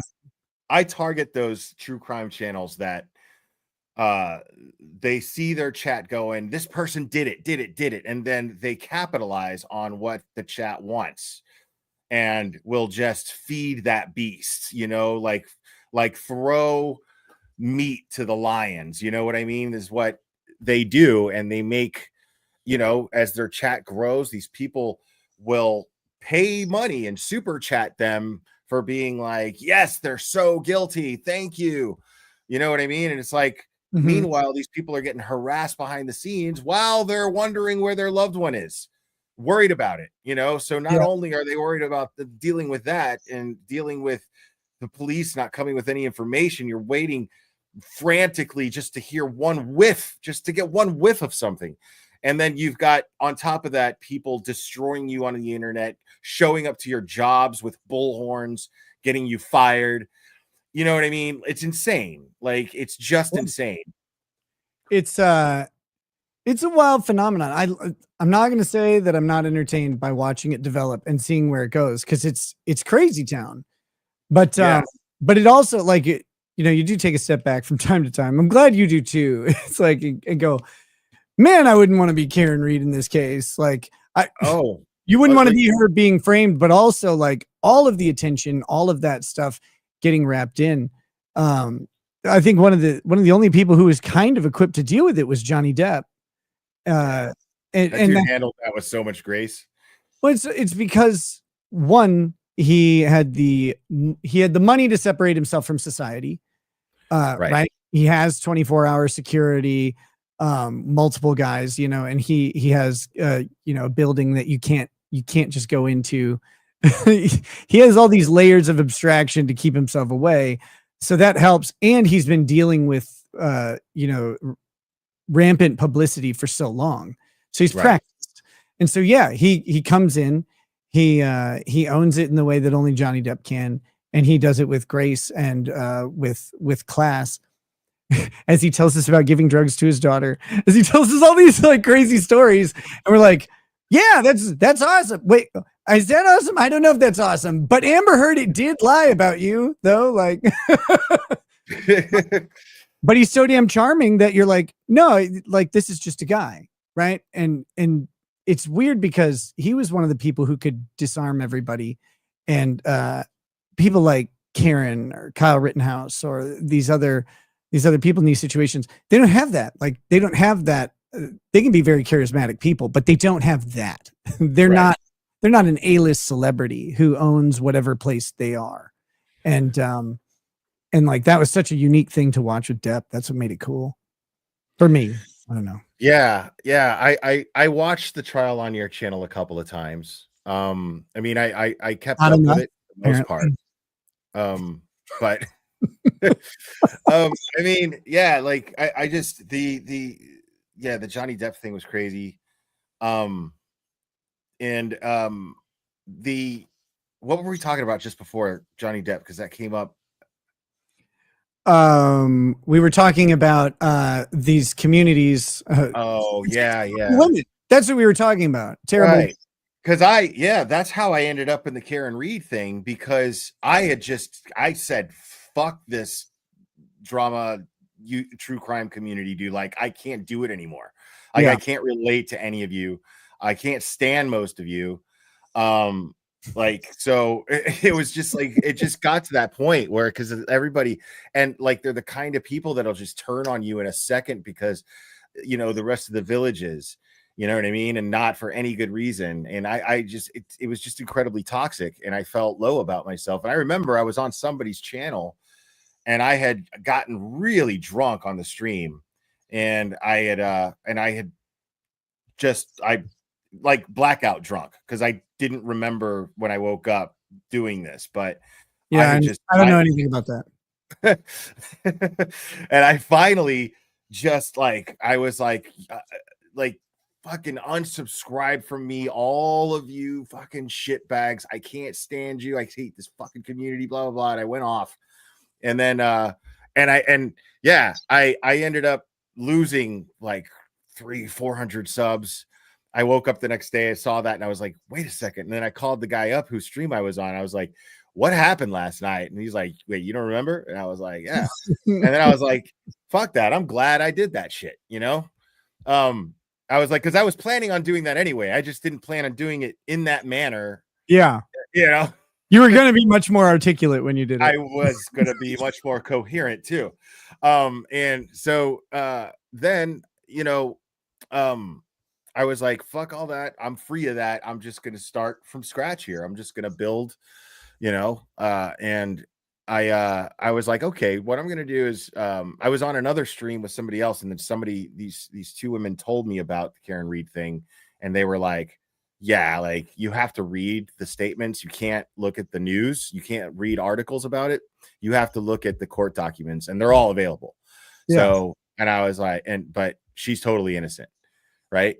And I was like, wow, okay. So I decided, all right, well, I'm going to look into this, because Sleuthy Goosey, I don't know if you know who she is, but she created a spreadsheet of everything. Right. And so I was like, this is gold.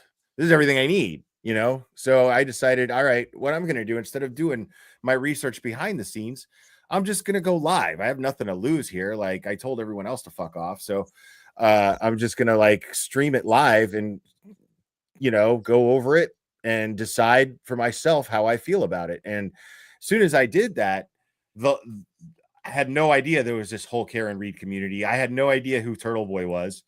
And they all just gravitated over to my channel and watched me do this. And were all helping me.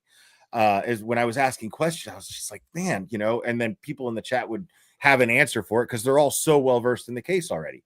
Karen Reed are all fucking Wikipedia. Like, they're made. You will find your answer real fast if you don't know. They're mostly local. So these are all people who really, really care about what's happening, because it's affecting them. And they embraced me like immediately. They just embraced me immediately. And then my channel just started growing, and it was great. A lot of women, but my ratio of men in my audience got higher, because it was literally 90% women. Wow. And now it's like 80. But I'm down to 80. I'm at 2/3, 1/3 actually. no shit. But men to women. 2/3 men, 1/3 women. Oh wow. Yeah. I'd like to attract more of a male audience because my humor is more up that You heard that? alley. You heard that, guys? He's trying to attract men. Yes. He's out here. He's like, I'm trying to find some men. Trying to get some dudes. I thought that was Auntie Deb. I didn't think that was you. Oh man. Yeah, Auntie Deb's just fucking fantastic. That is great. Dude, Uh, makes me laugh so hard. Okay, so one other thing, and this is something I got wrong from the other interview and my review, is because unfortunately, I just didn't have enough data on it. But you had talked about how you found marriage to be absurd for you at this point in your life. And my assumption, and forgive me, was that you had gone through like a nasty divorce or something like that. But you clarified on your show that that's not what happened. Never So, been married. I've never been married. right. So you don't even know what you're talking about. But Like, you're not even trustworthy. You're not completely wrong. Like I've had pretty dysfunctional relationships most of my life, you know. Pretty much every relationship I had was dysfunctional. And a lot of that was me, you know. But it was also that I would choose dysfunctional partners too. Because of my low self-opinion, you know. Right. And Yeah. so If your self-image is, or if your self-value is like, well, I'm only worth this, then your that's what standards, you're gonna find. right. Right. So I did this and well I then I get to this point in my life where like I reached rock bottom.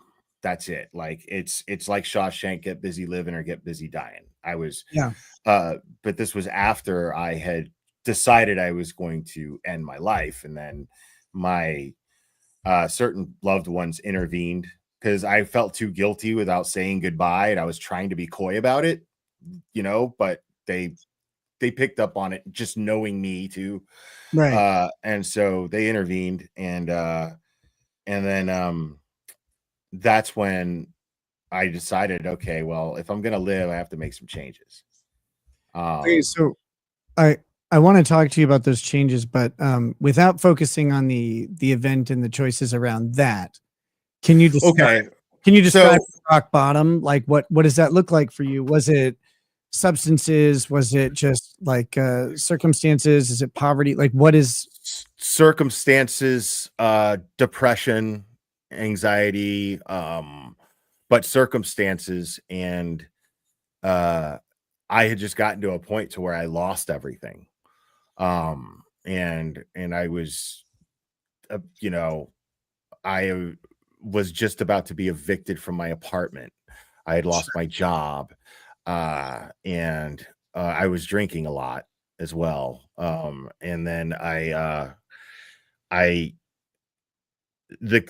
the thing about what rock bottom was for me, what makes it so scary, was the clarity and lack of fear that I had when I made this decision, because I wanted everything to be over so bad, so bad. I was so desperate for that. Um and I just couldn't do it anymore, and I felt like I was somehow an emotional burden on the rest of my loved ones too. You know, I was always in my head and overthinking everything. And just feeling sorry for myself a lot too. You know what I mean? Like I I do.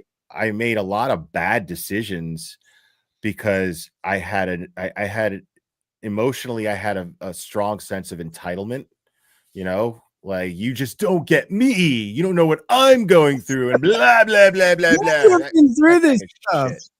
That kind of shit, you know, And then you start to realize like a lot of people have been through something that is analogous. absolutely everybody's got a story, you know. Right. Everybody has a universe behind their eyes, an entire universe behind their eyes, in my opinion. Mhm. And That's a good so pickup line. so I yeah, so I mean, So yeah, the clarity that I had was crazy. Like somebody that I care about very much flew across the country just to like, you know, try to help me and go Right. like just meet with me, you know, because I didn't want to talk to them. I was like, you're gonna make this. I did the way I saw it was like, you're not gonna talk me out of this. I'm doing this, you know. Mm. Um and that went horribly. That went really bad. And then there was intervention, you know, like cops busted in my door and uh, you know, took me to a government funded state funded facility, and I had to stay there mandatory for 10 days, but there was like no therapy. They just drug you. But You got like Baker acted or whatever, right? yeah. Now they don't call it that in Atlanta, but I it was crazy because I had already decided. It was crazy because I had already decided that I didn't want to do this at that point. Um and they like I woke up that day and was like, you know what? I fuck this. I'm just gonna start, you know, whatever I gotta do. I'll get Yeah. any job I can get, start from the bottom and just be resilient, you know, do what I gotta do. And then the cops busted in my door, took me in. And you're like, no, I just made Place. you do the right thing. Leave me alone. Right. Right. But no, I knew what it was. I'd been there before, so I was like, not to this place, but I'd been to a place where the cops bust in and take me, you know. So that's happened before. So I didn't fight, you know. I just whatever, and they were actually really nice. And the cop who took me, who was driving, was like, he was like, I know you. He's like, you were the GM of that Marco's Pizza, right? And I was like, yeah. He's like, yeah, every time we ate there, you wouldn't charge us because we were cops. And just wanted to let you know I appreciate that. He was just really nice. And I just right there, I was already feeling like, man, you know, blessings. You know what I mean? Like I got this nice cop, and it was just because he Mm. remembered that I did something nice for him. Yeah. So already things are getting better. And I started focusing on things like that right there. But I'm in this place. There's no therapy at all. But um, I I refused medication. I was like, I need to be clear headed for this. I need to Right. be, you know, uh, and that's when, you know, one night I was having this really deep conversation with one of the night tech. And he was this Egyptian guy, and I can't remember his name, but he was just really, really cool.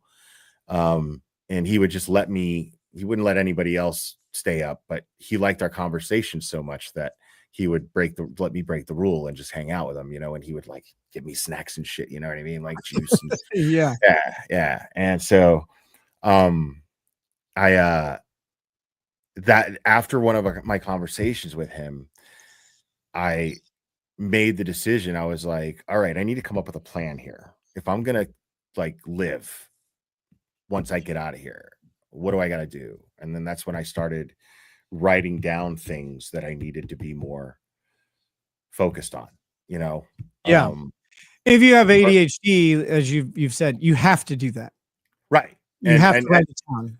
and I didn't realize that I needed to do this. I just knew I needed to do something. And so you know, I'm thinking about these flaws that I have, the reasons why, like really self-reflecting, like I'm sober for the first time, and you know, who knows how long. And I'm in this very sobering position in life right now. And I'm like, okay, well, you know, I'm always, it's all about me, and I'm not thinking about other people's shit. And you know, and I'm always telling myself that I'm thinking about other people. Like that's bullshit. I've been full of shit this whole time. I've been full of fucking shit this whole time. So I just started writing down things, you know, like I need to be more grateful. You know, I need to be more logical. I need to make more logical decisions, think about my decisions, you know, and then that led me to being more rational. Um, Thinking I needed to act more rationally, not be so impulsive emotionally, and be more accountable, stop finding other things to blame my shit on.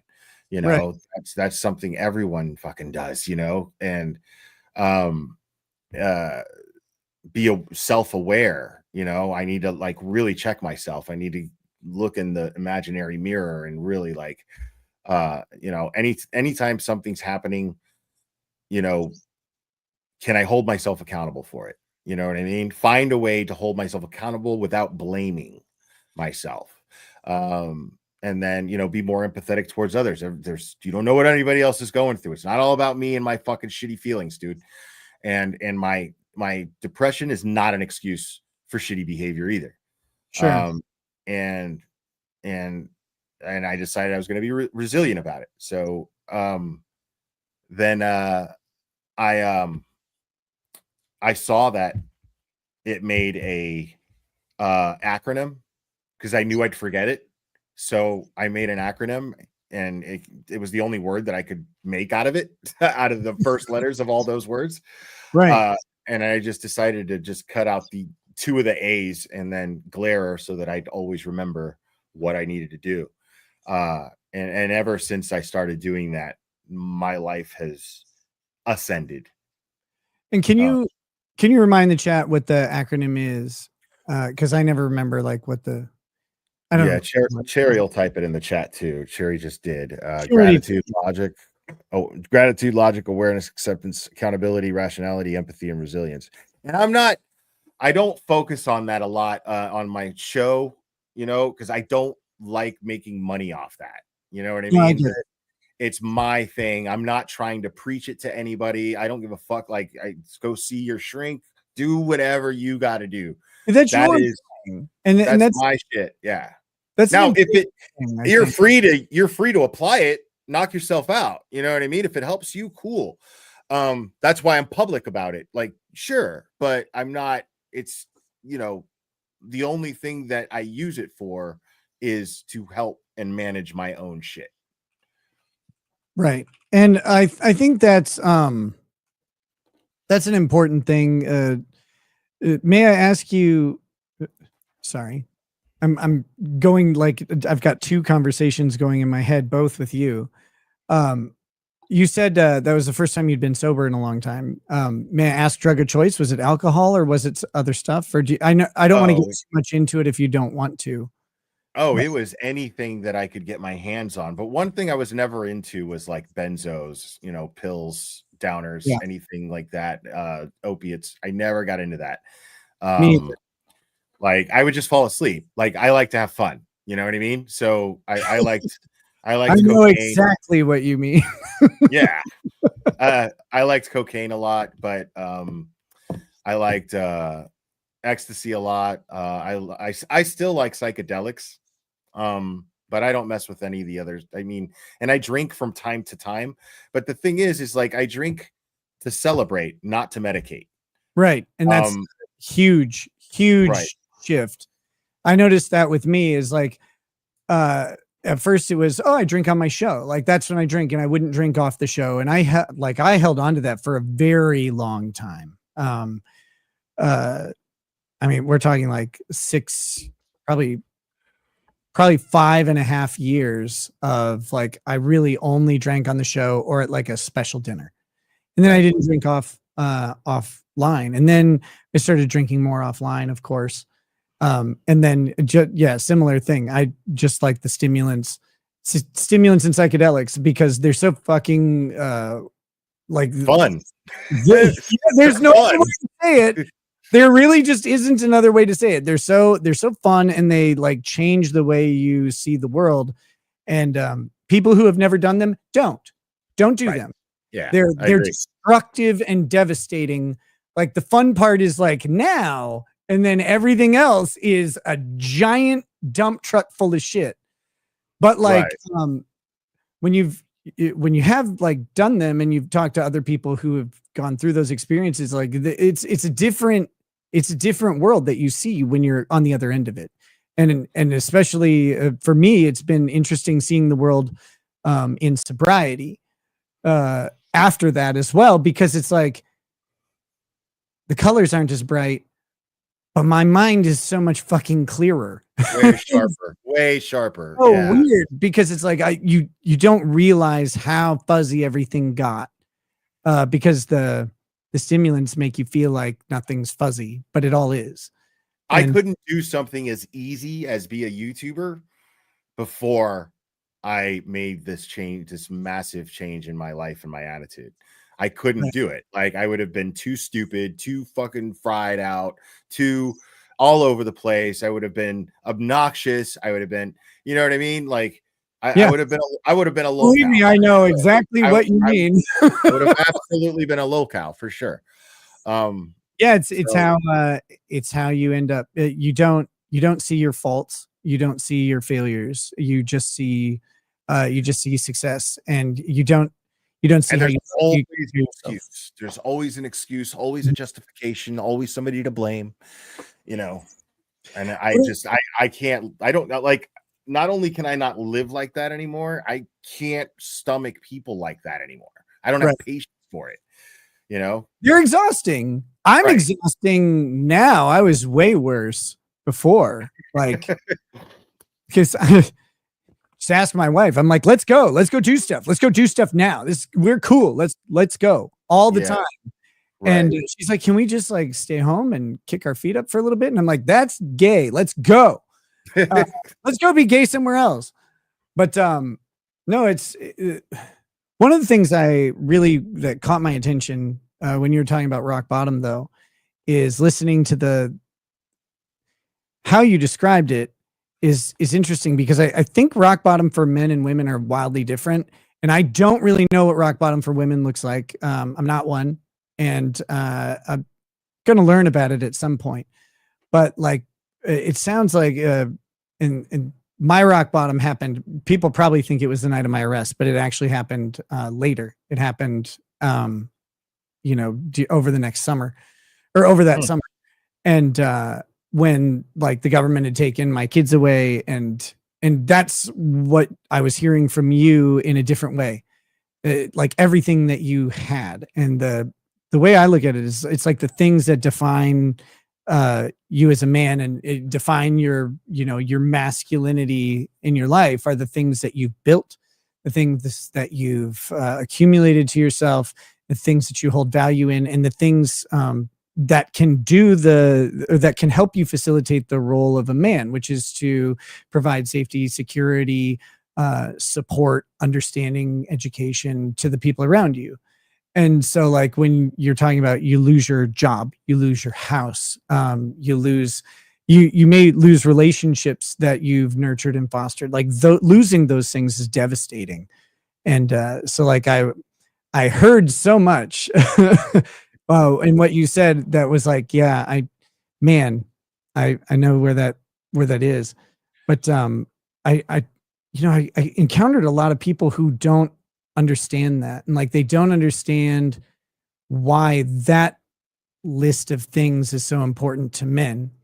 And like and I don't know what the list for women is, and I want to learn about it, because I don't think it's the same. What do you think about that? Uh yeah, I mean I don't know. Like I'm pro-choice for the reason that I don't know what it's like to be a woman.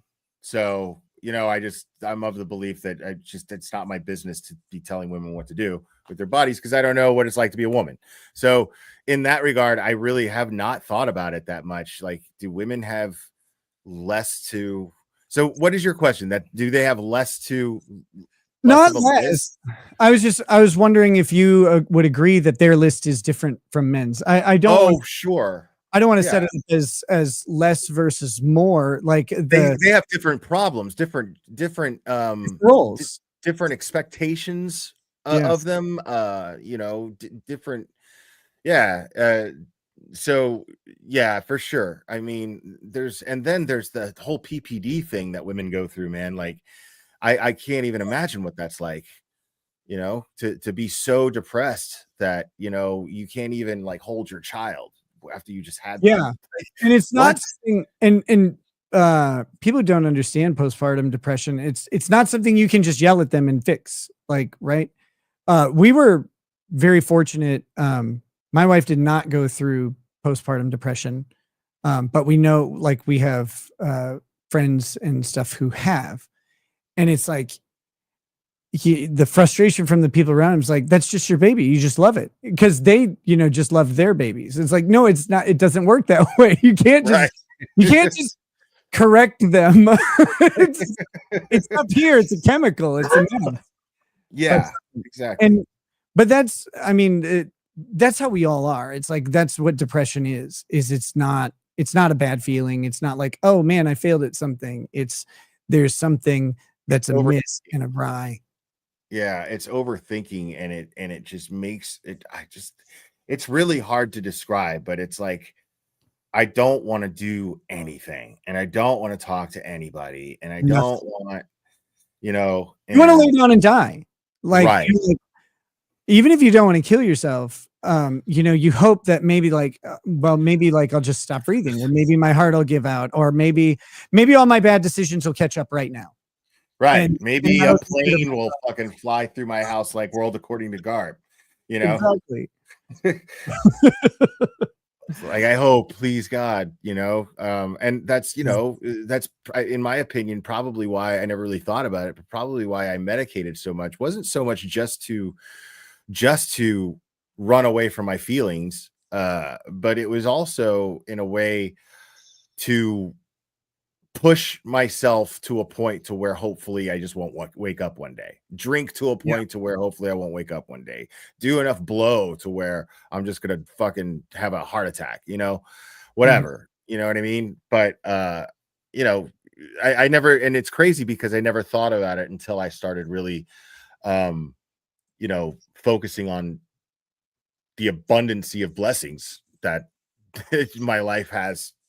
You know what I mean? So yeah, when you start looking and you go, well, this is pretty sick though. Like, yeah, it's crazy because it's like they were like, I'm gonna get really personal here, but it's like I always felt really inferior to my mom and my brother, and I never really realized how bad it fucked with me, until now that I'm practicing all the self-awareness, and I'm not drinking all the time, and I'm working out, and my head's so clear. So, and I realized, I was like, man, so I just, for a while, I just wouldn't talk to my mom or my brother. It wasn't because I was mad at them or disliked them. I was being praised for my insight by the Reed family, the Reed defense team. I was being praised by law tubers on YouTube for my insight on this case, and I couldn't afford to feel stupid. I couldn't afford to feel like my brother always had his shit together. My mom always had her shit together, and I was just this emotional and mental wreck my whole life, even as a kid. You know what I mean? And so I just had it. I couldn't. I didn't want to interact with them because I had realized that it really fucks with my self opinion. It just talking to them fucked with me, and I didn't realize it. yeah. So I had to just create a boundary if I was going to do this effectively. Mm-hmm. And like I said, it wasn't like I'm holding anything against them or I resent them. I just, because they didn't know that they were, you know what I mean? So yeah, it's not their fault. Know, they're just making good choices in their life. Right. And you're like, come on, me. Why the fuck can't I be like that? Right. What about your dad? You didn't. Oh, he passed when I was a year old. Oh, okay. Yeah. He had a brain tumor. That's well, I'd say that is awful, but at the same time, like, you're too young to probably really know anything about it. I don't have any trauma from that. I don't imagine I would. It's just, my life is was, I guess my mom just did the best shit. I mean, my mom's a badass, dude. Like, the bottom line is my mom's a badass because she married my dad. She's in her 20s. My dad was already in his 50s when they got married, and she's Dominican, and they got married in the Dominican Republic. They met while he was on vacation and fell in love, and then she moved to St. Louis with him, but she didn't know any English, and then she has these 2 kids with him, and then he just ups and dies, and here she is with these 2 kids in a country where she doesn't know the language yet, and no education, no job. She's a housewife, she didn't know what to do, and then she ends up getting a job at the mall, selling perfume, and learns English as she's doing that, and then gets college degrees, and and then Hey, ends up. don't make me like the mall perfume people. No, don't do that to me. I want to walk by and be like, fuck you. Like, stop asking me. You want a sample? You want a sample? No, I don't. But well, yeah, I don't know if she did all that, but I would imagine she did if she was selling it. But How they but do? then she ended up ending up getting like great jobs, and always being at the top of her class when she went to school, and just a badass lady, and I just fell far from the tree, you know what I mean? I mean, maybe, but like maybe not at the same time. Right? Like just because your life had like a little bit of a different path, and maybe it took you different steps to get to good decisions. It's not like you're not that, like you seem like you're there now. You seem like like you said, you have clarity, you have vision and purpose. Like you've got this channel you found to do, you're doing the thing that you like to do. It provides you the income you need. It provides you all sorts of the, extra benefits as well of liking your job versus hating it. And like it, I don't know. It sounds like you didn't fall too far from the tree to me. Maybe not. I mean, yeah, like I think I just needed to get my shit together, like in here. Yeah, you know what I mean? I needed to just start fucking quit. Well, and the crazy thing, like based on what you said, not to get like too Eastern philosophical, but like the acorn that falls in a dense forest may need another tree to fall down to give it light. Yeah. Yeah. So I don't know, man. You seem pretty cool to me, but what do I know? You do too. Thanks, man. Yeah, I've always liked your show since I was first turned on to it. And and you actually, the way that you look at things, the way that you discuss, because I don't know anything about politics, man. I have a GED education, and I had to take fucking preparation classes to pass it. You know what I mean? So, but you remind me of my brother a lot, the way that you look at politics. You guys pretty much have the same political opinions, and so I recommended you to him at one point. Yeah, so I always found you entertaining because I'm like, yeah, that's exactly what my brother would say, and about that. There's a lot of times. That's amazing. He sounds way cooler than you. No, you might think so. You definitely have more, like, as far as the things that interest you, you would definitely have a more rewarding conversation with him than me. I wouldn't be able to discuss politics with you effectively because I'm not educated enough. Oh man, so it's funny you say that, because like my interests are so varied. Like that's part of it, but my interest in politics is not actually the politics so much, and I don't really know how to describe it, but I'm interested in everything. Like I just like learning about stuff and seeing stuff. Like we're gonna have to at some point, because we need to transition. We need to transition real hard. Like the next US Attorney General is going to transition. Like we need to get that deep into it because we have something very important to do. But I want to talk to you about like your time at the like doing body piercings, and you said you worked in a tattoo shop, I assume with the body piercings, but like did you do tattoos and stuff too? Like I want to talk to you about that. I can't even draw a circle.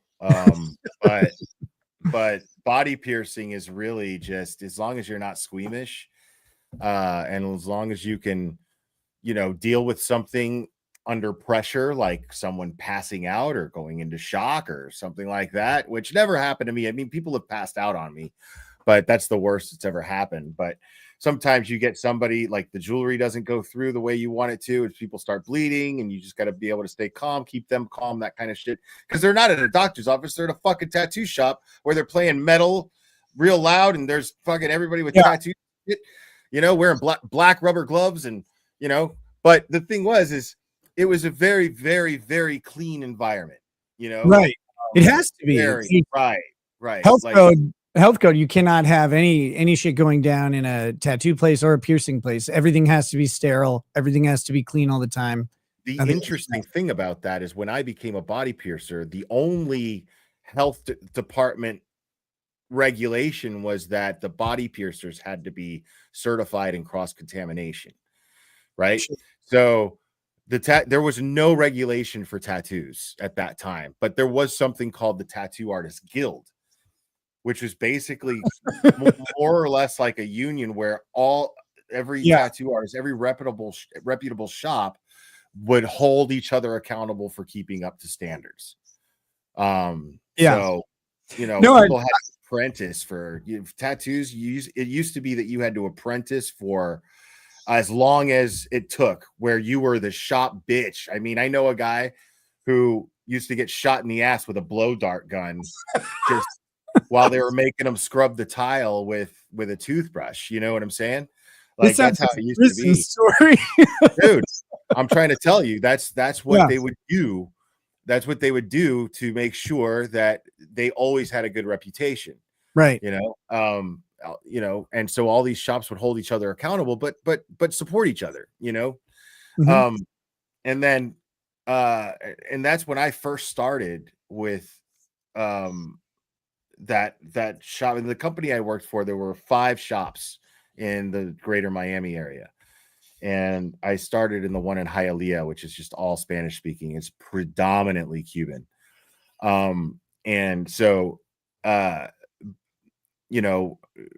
friend of mine who I'm still very good friends with now, but I wasn't friends with him then. It's funny. But actually, another friend of mine, I was house sitting for somebody, and another friend of mine shows up, and he's like, "Hey, they need a body piercer down there at the shop. Mike's leaving."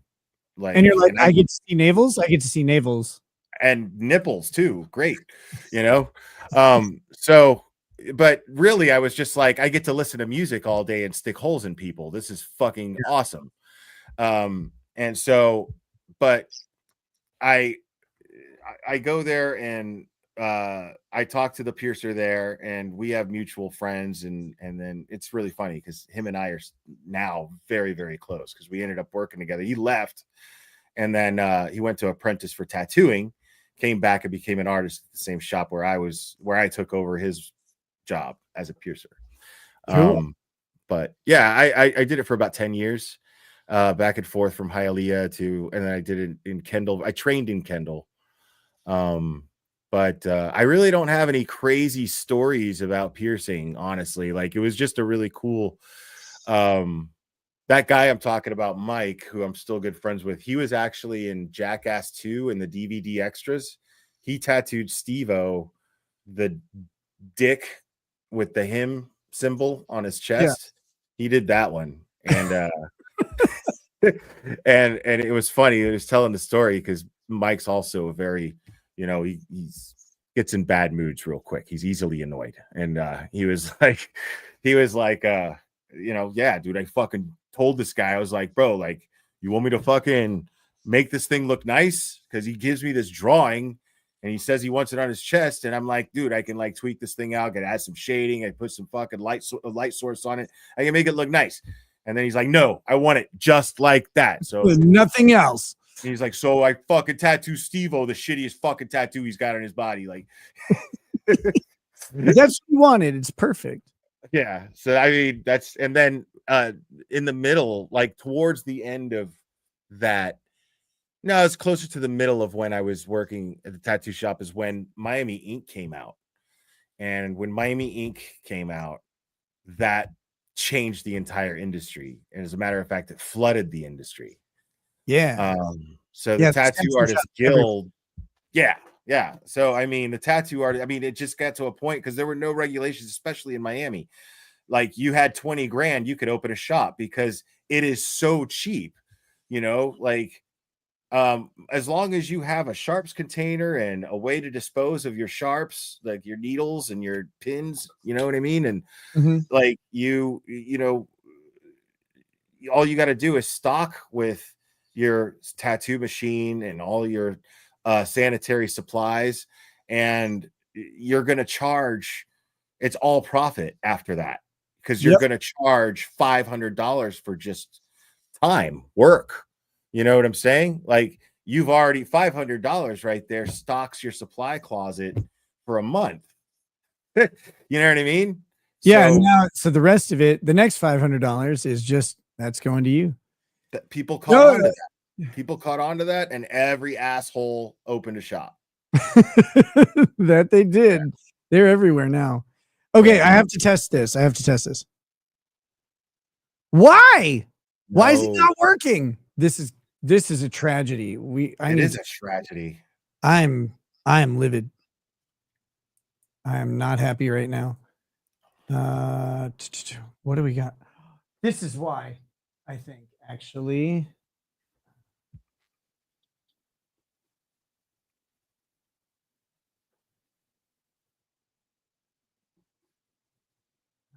Hold on.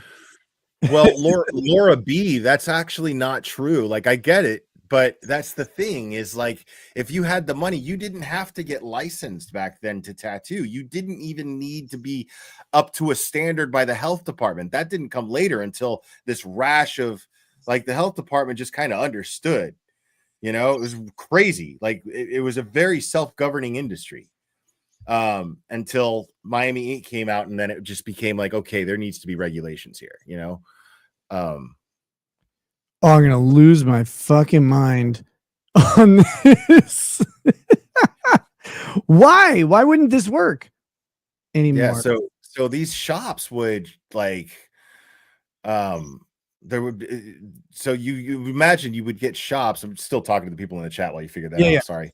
Nope, you're fine. So you would imagine that these shops, like you're gonna have shops that open up that are just chopping people up, you know, like, so a lot of bad tramp stamps around that time. A lot of bad tramp stamps around that time floating around No. Miami. No, they're fine. But yeah, my coworkers made, yeah, I paid my rent from belly buttons and tongues all day during that time. Okay. I think I need to. This is amazing. Like you never touch the settings. People don't understand this. Like you never touch settings on your computer once you're a streamer, and then all Right. of a sudden things will just be broken. Yeah, you're like, fuck. It's like I would never touch anything. I don't even know what I'm doing. StreamYard's pissing me off because they overstep their boundaries. Like, I can't download like I can't, once I download something, I can't show it through my sharing a video file if it's got a copyright on it now. Like, it's like, Really? let me deal with YouTube on that. Don't police my shit. Like, let me worry about my fucking ad revenue. StreamYard, fuck you. So yeah, like I have, like, sometimes I'm like, I want to play this. I know I'm gonna get a copyright ding, but I don't give a shit, you know? Mm-hmm. Yeah, and it's I don't need another police officer looking at Right. my stuff. YouTube's bad enough. Right. They're already, you know. Yeah. Okay, I've got to find out where the fucking settings for oh my god, this is a pain in the ass. Why don't I? Yeah, all my tattoos, pretty much, people in chat, are board shop days, and my friends are artists, and so they would get bored and be like, what do you think of this piece? Let's do that on you. And I'd be like, yeah, all right, free tattoos, fuck yeah. This is all the same. This is all correct. Everything about this is right. I'm over here losing my mind trying to figure out how my and you know it's something stupid. Like, you know, it's something that just needs to be like switched over, like on, you Yeah. know. And that's the weird thing is like I don't change anything ever. What is this? Maybe it's a setting in StreamYard. It could be anywhere. It could be on the Roadcaster. It could be fucking anywhere. If I can't find it, we'll just we'll move on. I'll have to. We won't have the voices until I can figure it out. Let me see. God's favorite art, like, I mean, that's a fair opinion, I guess, but I think bad tattoos look really unattractive on women. But really nice, like well done, like Japanese art, like you see that, like a woman with a really nice Japanese sleeve and wearing a nice dress. That's just I love tattoos on women. I don't care what anybody says. I know some people don't. they could, yeah, they could still look classy, dude. You know what I mean? They could still look classy. Okay, so I'm gonna try something, and this might. Oh wait, no, that's not it. That's not what I'm looking for. Can you hear me? Yeah, I can hear you fine. Okay, well that's weird. That shouldn't work. But we're gonna try this, and I won't spend much more time on it. If it doesn't work, it doesn't work. And I'll work on it later. Why? Okay. I'm not sure why super tips are not working, guys. Maybe it has something to do with having somebody on panel. No, nope. Something just stopped working because I've done it with people on panel before, just fine. Something changed somewhere. I updated OBS and I'm sure it broke something somewhere. I just don't know where. That's the frustrating thing is not knowing where I broke OBS because it doesn't make sense. Let me try one more thing. Okay.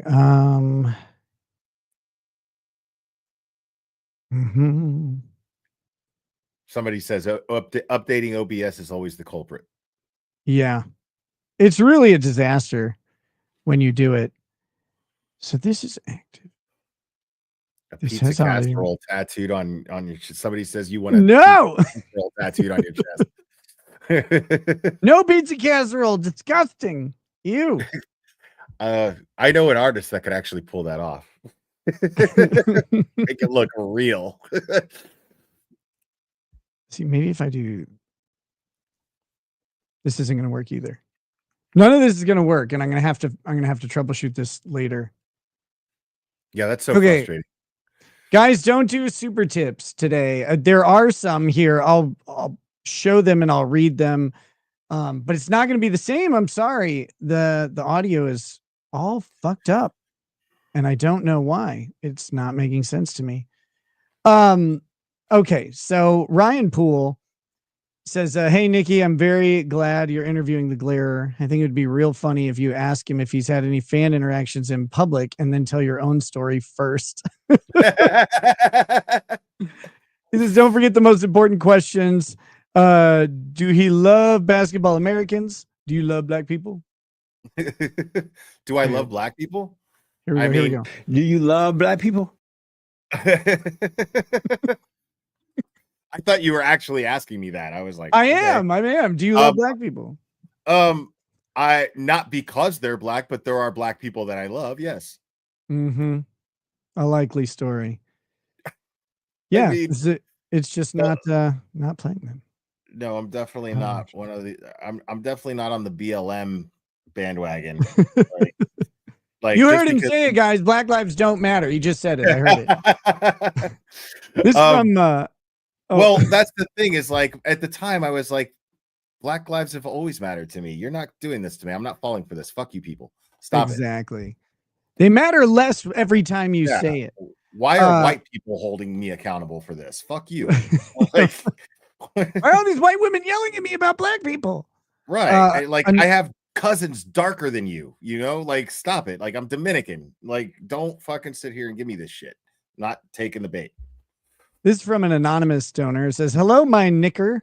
Hope this interview goes better than Kurt's. It's not a high bar, but we know you have trouble with bars, both the drink and the legal kind." The next ones are from man, I love your fans, dude. I love them. Noah De Facto says, "Wait, why are Nick and the Glairer trying to escape the drama sphere that circulates around mine and Andy's micropeens?" He's saying this as PPP. Mine and Andy's micropeens. I'm flopping mine down, menacing down on the table right now. Look at it, brothers. Then he says, "Picture me and Andy dripping hot maple syrup carefully and sensually upon each other's microballs. Picture our grift, America. Picture it. It's why we haven't snaked yet. Whoa, buddy." And then he says, "My show is a long arc over Andy that outmeasures his micropeen. Andy's vapid low IQ won't see me coming. He is my Lenny in Mice of Men and of Mice and Men. I will use him to lose my micropeen virginity. Hallelujah." And then one more. These are all in PPP voice. You guys have to understand. It says, "I allegedly asked Andy to sign an NDA about our quote friendship. He was allegedly reluctant to hide his love, but I pulled the financial strings. In the end, I got Andy to kiss the ring. Whoa, buddy." Okay, so there's the super tips that we have. And I'll get that rectified as soon as possible. Nasir says, "You ain't shite for this man." Queever HRO on NLO Stoderland says, "Did you catch all those indirect mentions? Hashtag FKT." Sort of. I haven't actually watched the video yet, guys. I will, but I'm not really discussing that. If there's stuff that needs to get reported, it will. Tara Rayner says, "Will, on the picks for the Karen Reed movie, who will play the shoe and which shoe will they play? I'm with you. There are two shoes." I would throw my hat in the ring to play the shoe. I'm gonna ask them if they'll let me do it. I mean, did I, guys? My microphone got weird? I can fix that. That part I can fix. Yeah. So I spent a lot of time. I spent a lot of time talking about the shoe just as a joke because nobody else was bringing this up, but there were clearly two different shoes shown. One in the snow on the screen, like in the trial, and during the same line of questioning, Buchanan holds up clearly different shoes that were in the picture. One has a black sole in the picture, and the ones that he held up had a white sole. Very different shoes. Clearly different shoes, and it was driving me crazy that nobody else was catching this, and I was driving me more crazy when people were telling me that they were the same shoe with a shadow, and I got really pissed because I'm like, I'm not fucking blind. You're an idiot. Darn Bungholio says in Ronnie O'Neill voice, "Nika, don't tell me not to super tip, super gay." His voice, that guy was amazing. Boosh McFadden, welcome to Paralegal Status. Sylvia's daughter says, "In Springfield, Illinois, President Lincoln's tomb was closed. A lady took a crap in the air vent." Whoa. Krista Limited Edition says, "Best interview ever. Love you, Will. It takes a real man to show such vulnerability and being so raw and honest with your answers." Nice. That's awesome. James Gartner says, "Beautiful interview. Kurt should just cook." Wow. I'm not even mad at him. You know what I mean? Like, was it disrespectful in the sense that he was just completely uninterested? Could it be considered a big waste of my fucking time? I mean, sure. But the thing is, that's his problem. I didn't do anything. You know what I mean? So yeah, I'm not the one that came out with egg on my face about it. So I have no reason to be mad at him. But then he just, like when we're pointing out why it's funny and you're a public figure to some degree, especially when you have over 100,000 subs, how can you have 100,000 subs and not handle people joking about something that you clearly shit the bed on? And it's not that big a deal. Like, everybody shits the bed. Everybody's done a bad interview. Like, who cares? Yeah, I called into a guy's channel who was an absolute fucking moron who was saying that Karen Reed is guilty, but I had drank a giant bottle of wine. I just finished this giant bottle of wine when I did, And it's so funny because it was a weird kind of drunk where like I didn't black out. And I remember every single moment of this. I could not. It was just like DiCaprio in Wolf of Wall Street. I was thinking the words and my mouth could not make them happen. And I sounded like a complete and utter moron, especially talking to this guy who is an absolute bona fide schmuck. And I just, yeah. And like, it's something that you can laugh at. It was me. I fucked up. I drank too much. I went on this guy's channel. I made an ass of myself. I've never done this. And none of the people in my community thought any less of me for it. You know what I mean? They were just like, wow, well, geez, dude. You know what I mean? Like, yeah, you fucked up. Rough night. You know, that kind of shit. Because I can make fun of myself. Like, I know when I fuck up, you know, like, just like be a big boy. You just have to make a little withdrawal from the character bank, right? Like you build it up, and people like, he had a bad day. Right? Like who cares? I would have invited him up if he would have shown up in the chat and been like, "Yeah, this was bad," you know, and then started interacting with the chat, making fun of himself. I would have invited him up with me, with Olivia and Jimmy, but instead he threw a tantrum. It's like, "Bye, I'm leaving." Like, come on, dude. You know what I mean? Like, there's no reason to be that upset about something. Like, it's not that big a deal, but it is funny. And the funny thing is you're mad at Nick, but here's the thing. Before Nick I'm so lovable. Before Nick got a hold of it, it was just awkward. Now it's funny and awkward. Yeah. You know, before that, it was just awkward. So you've got to like learn to find, you know, the silver lining in things, dude. You gotta chill the fuck out. Like, calm down, relax. So I heard you the other day say that you like to go through cooking videos.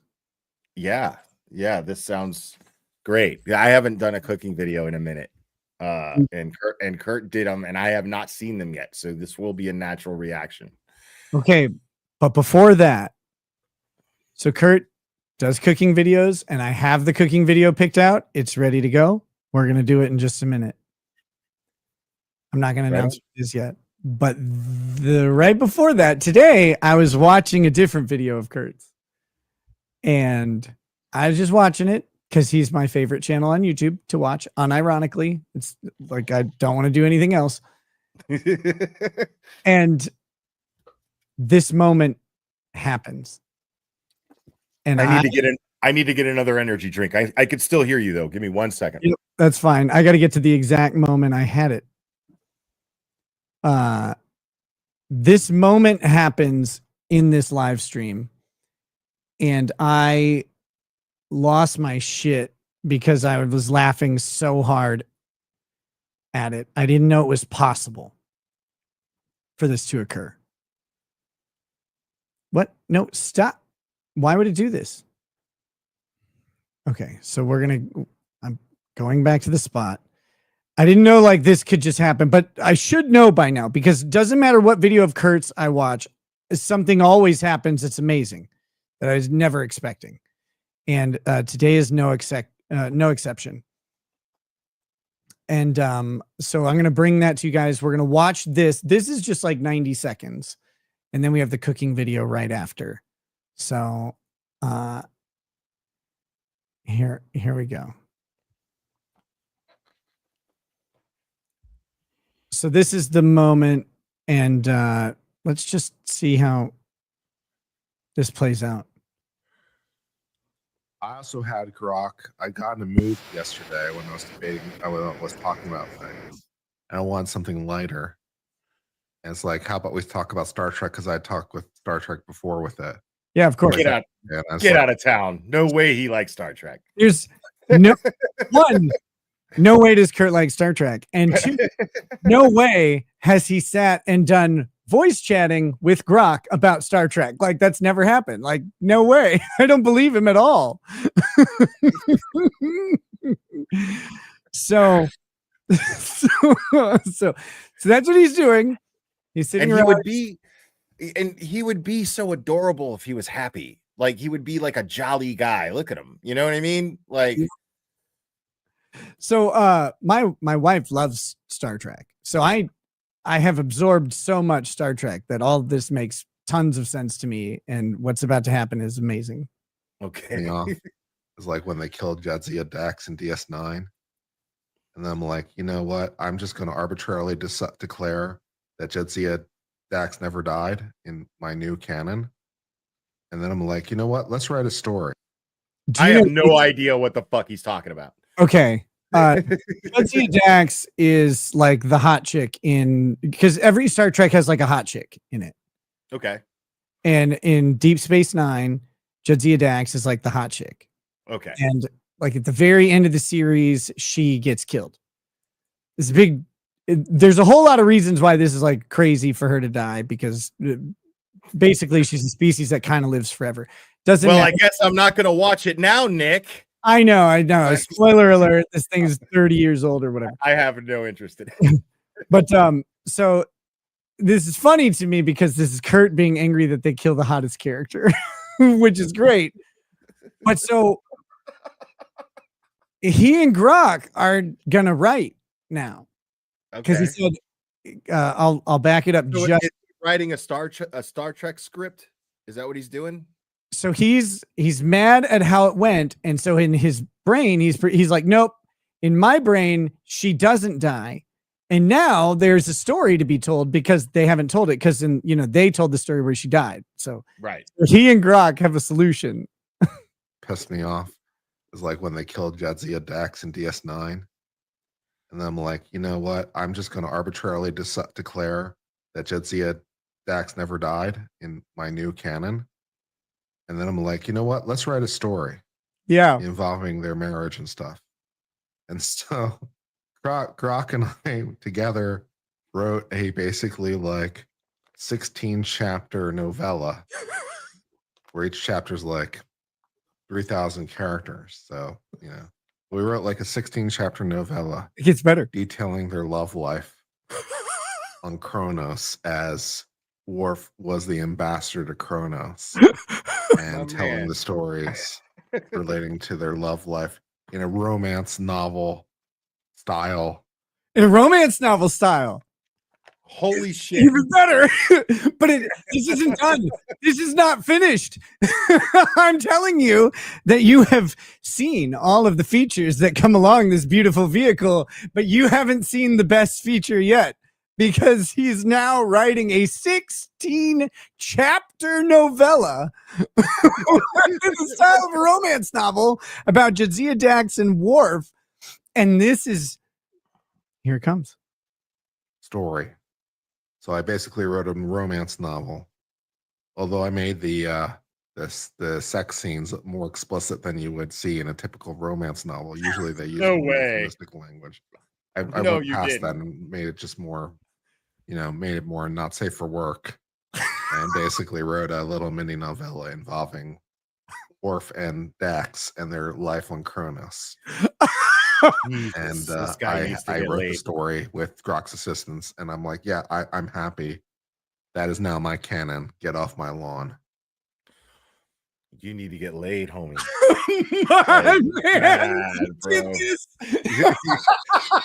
Yo, that is fucking wild, bro. I've heard about people like this, but I didn't know they were real. Like, I've heard Shatner, I've seen Shatner tweet about them. I did not know. Had no idea. So he does this and he talks about it. Okay, if you're gonna do this, never say this to another human being ever. He talked about this today. This is today's gift. Oh my god, dude.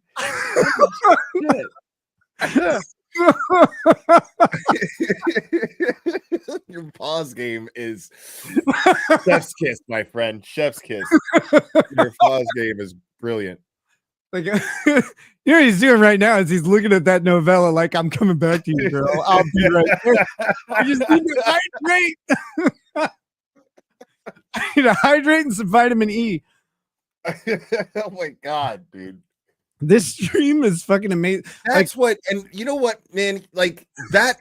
When I was watching you, I was in your chat when you were you're reviewing the rest of that interview, and at the end, when he kind of has that meltdown about toxic masculinity and not going to the doctor and shit, like he proves my fucking point. Like he proves my point, dude. Yeah. Like I talked about how it's not like I don't trust doctors, and it's just this crazy industry now. He didn't give me a chance to really get into it, but I just don't really trust it. You know what I mean? Like seeing when there's commercials on TV all the time for medications, that's weird. You know what I mean? Like making people go, "Ooh, I want that one." That's wild to me now. Right. So every commercial is like it's either like a dick pill or a depression pill. It's like holy shit. Totally. And yeah, with side effects of suicidal thoughts, make sense. So he proves my point because he's sitting there shitting on me for this, and then he goes, yeah, you know, I told my doctor about this pill, and I told them to put me on this pill, and then my doctor said okay, and then so I'm like, so you're proving my point. You're describing this incredibly toxic relationship with your physician where you're telling your doctor what pills you need. What kind of fucking world is that?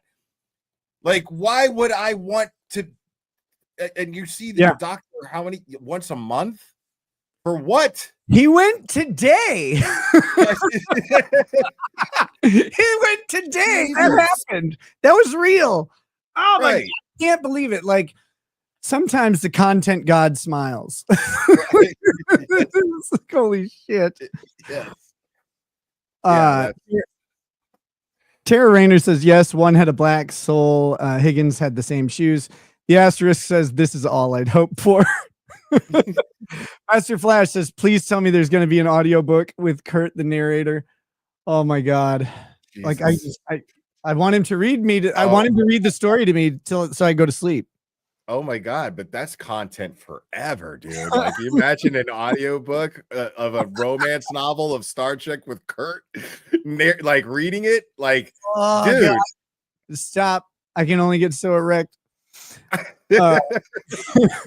Rocco D2 says, question, can you represent me in a civil case, sexual discrimination case against Uber for women, only requesting Uber drivers, not offering the same for men? I can't. My license is suspended.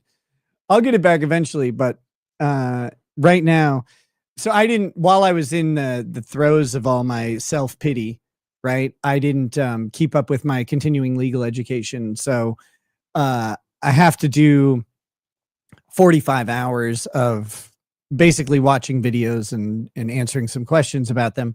It's not a big thing, but it takes a bunch of time that I haven't had to do this or haven't had to do it. Amy Horrell says, is this recent? Amy, this is today. This happened today. This is like 7 hours ago. that video was from, oh my God. I could not believe it. I was just there, you know, I was doing some chores. I had my headphones on, and I'm like, Lady Raggeds, pause your show. She's watching Star Trek Deep Space Nine. Not even kidding, because of course she is. And like, pause the show. You need to see this. Kurt has content even for you. Rocco D2 to the glare. What's it like huffing glue? Did you make milk steak? Have you ever had a fried Charlie? Milk steaks, when I was a piece of shit, because I used to be a piece of shit. That's what he's talking about. No, never did milk steaks. Oh no, milk steaks is Always Sunny. Oh yeah, sloppy steaks is I think you should leave. I got that confused. But no. I thought it was a cum joke. Like, that's what I thought it was. That's how. I never sniffed glue. No, but when I was a kid, I did chip a tooth huffing Freon off of an air conditioner. I fell down and I passed out, fell down and chipped my tooth. Never did that again. Oh my God. And then Rocco D2 also says to the Glarer, how cool is Kurt's hat? I He was wearing that hat for the interview. that's the thing is like you know, I like Kurt, you know. I mean, I don't have a lot of respect for how he handled this whole situation, but personally, I mean, he never did nothing to me, so I liked him, and I thought it was quirky and cool when I was on somebody else's channel and he was on the panel and he put on his hat and his sunglasses, and I was like, go ahead, Kurt, because you could kind of tell that he has like a self-esteem issue, and that made him feel, you know, cool or whatever. I wanted to, you know, stoke that up for him, man. You know, like whatever makes you feel good, dude, man. That's cool. I agree. Yeah. No, and so people might misunderstand me. I was mad at Kurt, like I was hurt or whatever. But at the end of the day, when someone tells you effectively that you shouldn't be friends with them anymore, you just listen, and that's fine. And in my head or whatever, in myself, like I forgave Kurt, and it's like, okay, water under the bridge.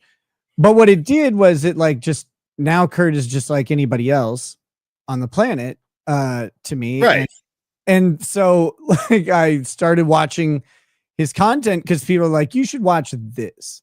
And then I watched this, and that was pizza casserole, and that was inviting minors to his house to have liquor and pizza casserole. And I'm like, I'm not okay with it. Like, you know, I'm not that's okay with that at all. Right. And so then now I'm like, well, that really happened? Yeah, that's real. Oh my God.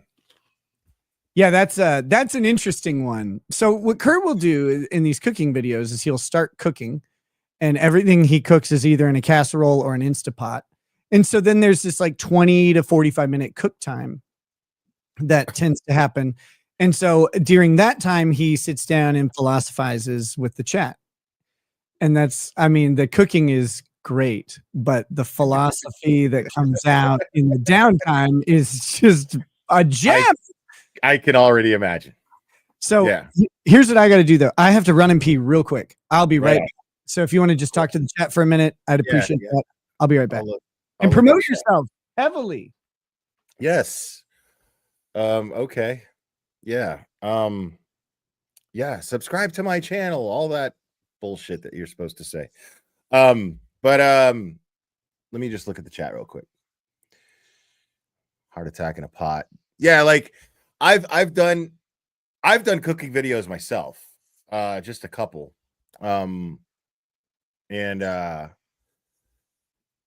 And you know, it's so funny because you watch other people do them, and it's always the worst people that should be doing cooking videos. Like they just shouldn't be.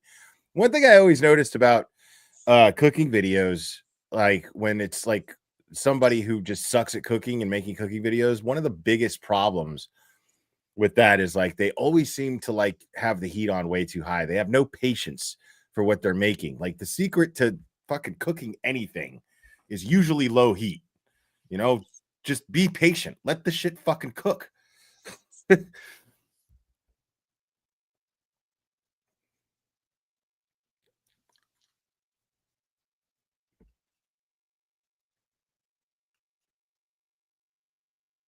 Yeah, yeah, he doesn't do that. I'm telling you, people who cook like shit, they always have the heat way too high, man. Like you just gotta like let shit chill. Dude, I love cooking for people. Like it's one of my favorite things to do.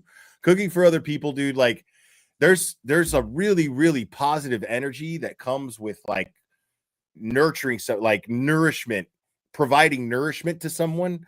Like, so it's awesome to like put a lot of love into that shit. Like, I want you to sit down with whatever I cook, and I want you to be like, this is so good, you know, like, because I want to do that for someone. I want them to like, there's something really dope about sitting down and eating something really good and appreciating it, and to be really kind of have the honor to provide that to somebody. Somebody is letting you cook their food for them, make you responsible for their nourishment for that moment. to me, I don't like to squander that. So I put a lot of love into it, you know? Okay, since we've got this video that's like a little bit different than it's like oriented a little differently, I've got to set up so we can maximize screen real estate here in just a second. I'm just messing with this on save, update the layout. I don't care. Here we are. Okay. I assume that's showing up with him in the middle and like us on either side, right? Like, is that how you see it? Yeah. Okay. But he's gonna, he'll fix his orientation. But okay. Yeah. The camera's gonna stay in portrait mode, but he will adjust to it. Got it. Okay. So this is, I don't know what to say other than let's go. How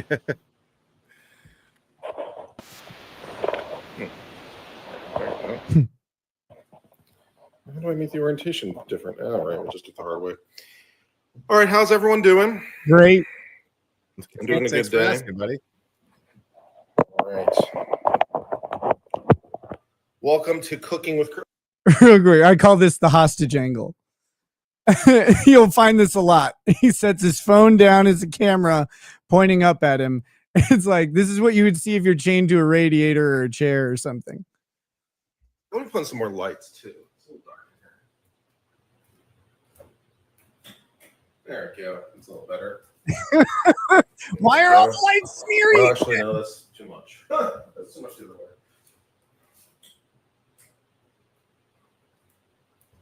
Yeah, it's all right. We'll just kind of do cooking somewhat in the dark.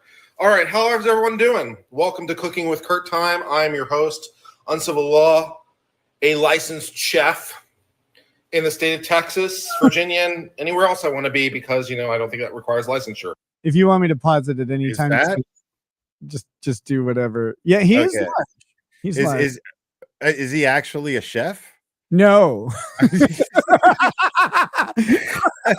That's just a flat out fucking lie. Like, or was he joking? He's making a joke. He's just not great at it.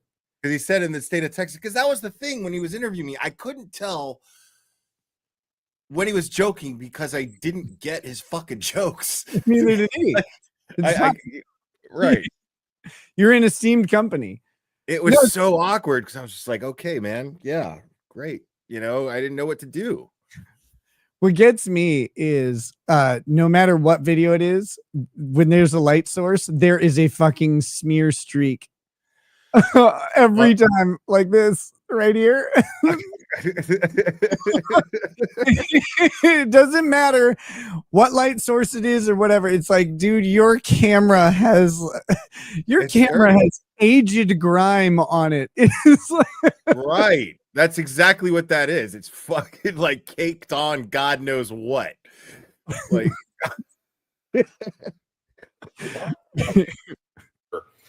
we are going to be making some shrimp and grits. We're going to also be adding some andouille sausage. It's going to be great. It's going to be fantastic. So let's show you a little bit of some of the ingredients we're going to be using here today. All right. So first of all, have you ever seen a polo shirt do this? Like the neck of his polo shirt?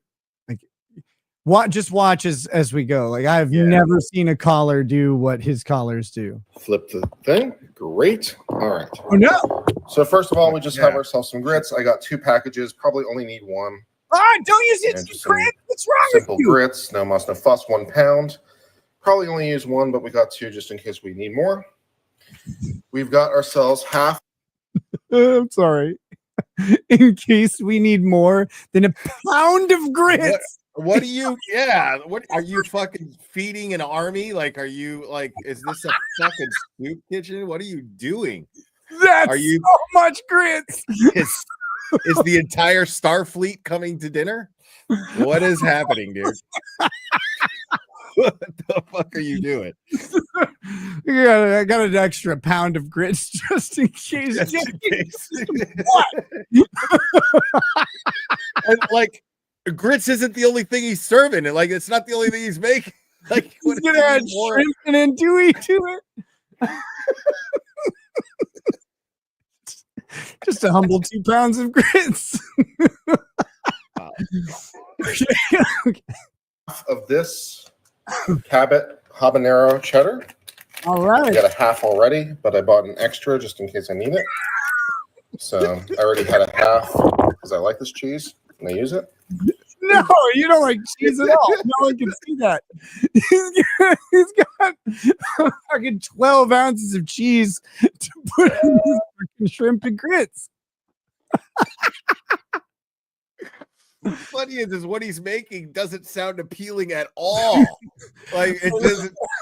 I grew up Cajun. I love shrimp and grits. Like, I've never even heard of it. You know, I like shrimp and grits are okay to me, Well, but so- like I never would have thought of putting them together ever. yeah. But So what you do is you make grits and you add like as much butter as possible, and then you add shrimp, like just cooked shrimp, sauteed shrimp to it, and with like the butter that you cook the shrimp in, and it's pretty delicious. It's hard to beat. I mean, yeah, I in theory, I guess it's fine. You know what I mean? I guess it would be tasty. Like if I was in a Cajun household and it was served to me, I would be like, I would eat it at first just to be polite, but I would probably like it the way you're describing it. Yeah, I mean, if they're made competently, they're really good. Right. Because the grits just absorb all the butter flavor and butter and salt and pepper, and then you I guess you could cheese. I don't know about putting cheese in my shrimp and grits, but I guess you could do cheesy grits. I don't think he needs it though. But he's got a block and a half of cheese ready to go for his. I've never eaten. I love cheese. I've never eaten any type of shrimp with any type of cheese. It's not a good it's just not. Even shrimp tacos don't have cheese on them. No, they don't. So we have this Cabot Creamery habanero cheese. That's the full one. We also have a half here. We'll see how it goes in terms of how much we need. We got some Philadelphia cream cheese because, of course, you got to have that in your life. That's going to be fun. That's not shrimp and grits. You don't need Philadelphia. We got ourselves some better than bouillon chicken stock. Make sure that we get some nice flavor in there. Add that in there. Of course, we've got our andouille sausage. We got made in Texas Savory jalapeno smoked sausage. Okay. I want to point out that that's not andouille. Savory jalapeno smoked sausage is not andouille sausage. Not that it matters. Right, but why is he calling it andouille sausage when it's clearly just I don't know. a link of sausage that's flavored jalapeno that comes in 1,000 different brands? Right. It's andouille sausage has a specific mix of spices that go into it that make it andouille. This is not that, but he keeps calling it. 14 ounces, probably only need one, but again, we got two just in case we need extra. We got some white wine we're going to cook it with. He's alone. He's by himself, but he's got 2 pounds of grits, 2 sausage links, block and a half of cheese, whole block of cream cheese, whole bottle of wine. He's ready to go. Where's the shrimp? That's coming. Oh, okay. As a fluid base, and of course, just some standard no muss, no fuss butter. Add that for a little bit of extra creaminess because butter always does good. And then, of course, for seasoning, we've got Uncle Tony Chacariti's Creole seasoning, which is very good for this purpose. So that should be fun and exciting. Hey, pause it for a second. When like this is cutting out your mic. Like I know. So I hate just pause it when you're going to talk because I want to hear what you're saying too. What I said was Shashris. It's Tony Shashri. It's okay. He's like, I don't even know what he said, like Chaka Khan or whatever. Like, no, it's Tony Shashris. How have you not learned this yet? Oh God, dude, this is okay. Here we go. So fun. So we'll see how that goes. All right. And the first thing I'm going to do is I'm going to clean the pot because make sure that it's nice and clean for our purposes here. Look at that collar. What is it doing? That's your standard fat person in a polo shirt collar right there. I've seen that a million times. I've never lived that life, and I never will. I will, man. I will pimp some anorexia. Like, my goodness, I do not need to be large ever. I can never let myself get to that point. Never. Like, No. I'll starve before no way. Yeah. Look, like, I feel gross now. I feel gross right now because I haven't been to the gym in over a month. You know what I mean? Like, I've done the cocaine diet. I cannot eat for days. I already know. I know I'll live through it. Right. I will never be this big. It won't happen. Exactly. I can never let that happen.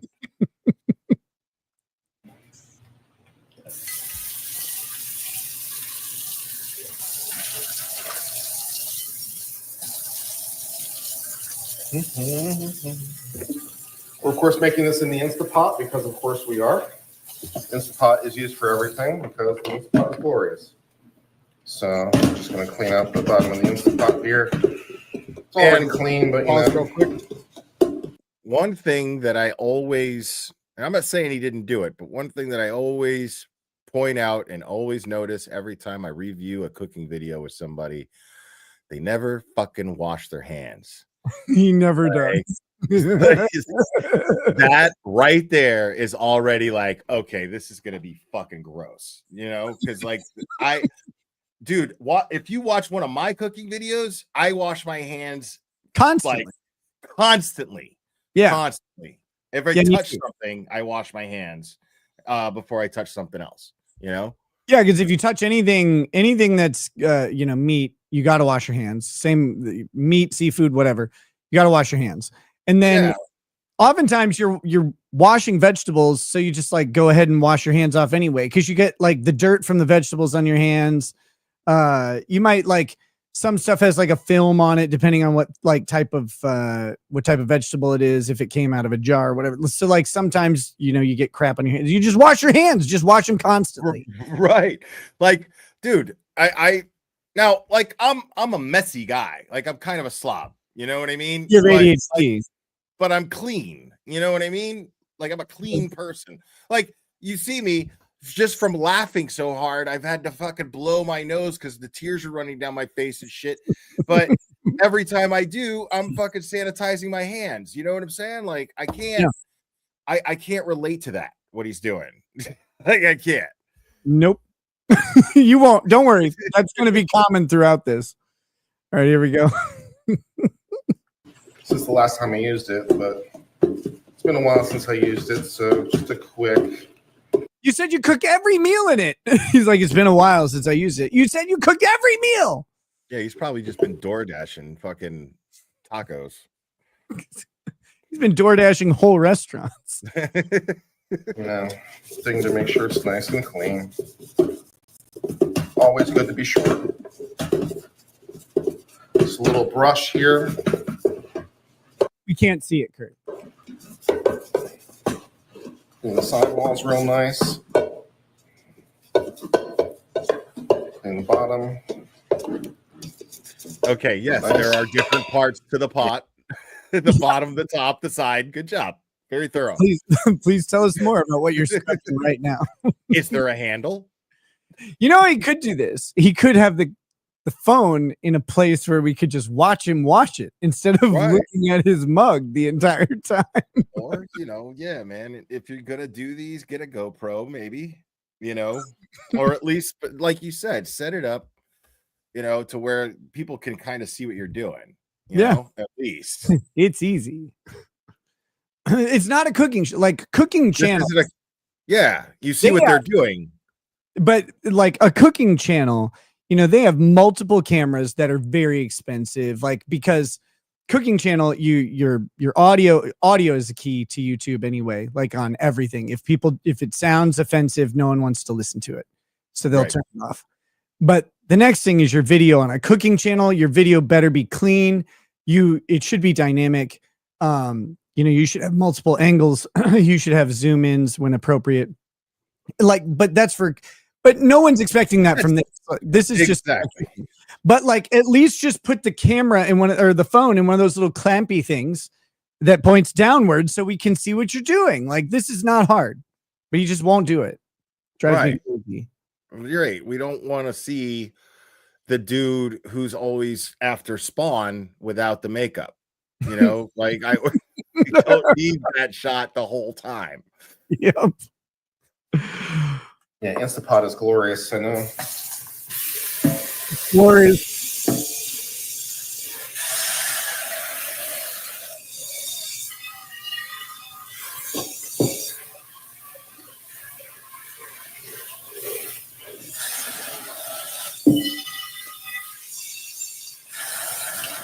All right, nice and clean. He looks like a school lunch lady. Excellent.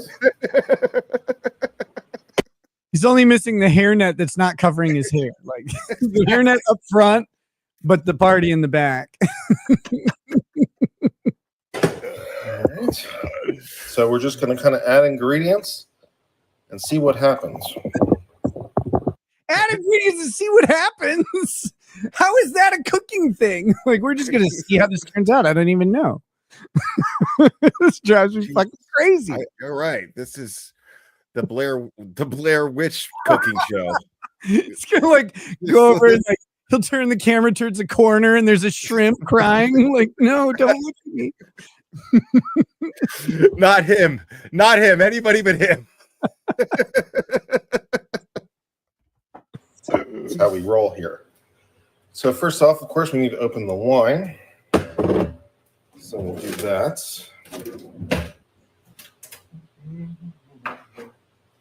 Just as a side note, he puts wine in like every dish. He just puts wine in. He's like, oh, we'll just add wine. It's like, what are you doing? Not all dishes need wine. You know what I learned that actually somebody told me about at the grocery store, and I was buying crab legs. I was really in the mood for crab legs, and the person at the in the department there, they were like, you know what you need to do if you've never done it? Like, get a big old, like, whatever, this is the cheapest white wine, and boil the crab legs in the white wine. Yeah, Brad. I've never done it different ever since. Like, it's delicious. It's great. You just get a big, the gallons of the cheap shit. You know what I mean? Or whatever. Right, because you're gonna dump it anyway, So, but it serves the purpose that, and it's delicious. It really is. I'm going to try that. Oh wait, I can't. I'm on probation. Fuck. In 5 years, I'm going to try that. We're just using like not a particularly like important Chardonnay or anything. Just white wine I happen to have available. He's using a Chardonnay. Okay. All right. This Cloudbreak Chardonnay, white, doesn't particularly matter. We're gonna gentrify this Instapot with some white wine. And I love he just happened to have it on hand. Of course you did. Of course. Use like something with maybe you could use like Onungi Blanc, or you could use How does he know? Because he said we're just going to throw these ingredients in and see what happens. How does he know what other wines you could use for this? How does he know this wine will work? It's just what he had. No planning that's gone into this at all. I know. Like, how are you? Okay, this is like the first kamikaze cooking stream I've ever seen. Like, you're just going. I'm going for it. Whatever the fuck I can get my hands on is going in this pot. What? Gonna eventually be shrimp and grits right now. Right. White Bordeaux, or you could use Pinot Gris. You could use just about anything, would be fine. Sauv Blanc, get some of that grassy notes in there. Could be good. Although I'm a little bit over Sauv Blanc, to be honest, especially New Zealand Sauv Blanc. Empty pot and listening to him talk about wine. Little Sauv Blanc. He's got slang for Sauvignon Blanc. It's like little Sauv Blanc, little grass notes. I like to touch grass. That's what I do normally. Is I'm touching grass. I'm drinking grass. My little Sauv Blanc. I like to touch G every chance I get. You know. I think that's what the G spot is, really. That's probably what he thinks it is. Soft blanc. Sauv blanc. You know, little Sauv blanc. You know, got a little burned out on all that grassy flavor profile. So I'm a little burned out on Sauv Blanc. But that would work. He wants to make sure, like, you could tell that he's trying to make it catch on. Like he's fantasizing about this abbreviation of this type of wine and hoping that it catches on. People start calling it Sauv Blanc, and he can go, "I did that. That was all me, homie. I'll show you the live stream." Man, you don't even know that Pingridge came from me too.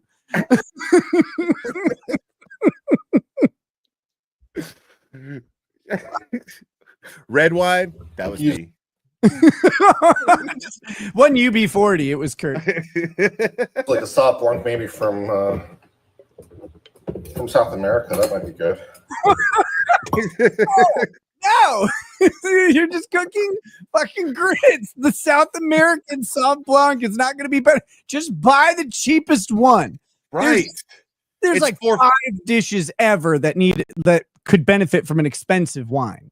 Like, are you gonna get a fucking spoonful of your grits, put it in your mouth, and then like are you gonna stick your nose in the grits and then like stuff it in your mouth and roll it around your tongue?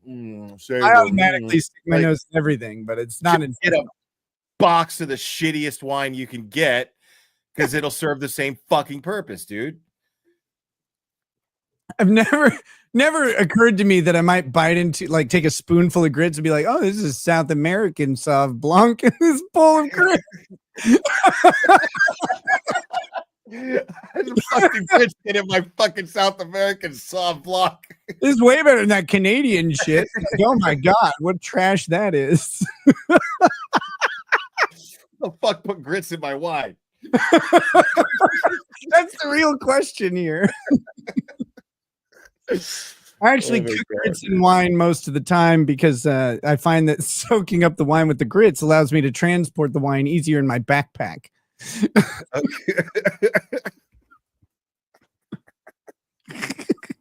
Christ. This is unreal.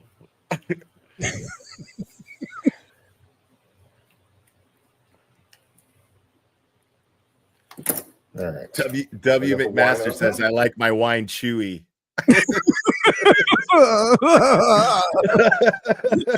I hate it. Oh, that's great.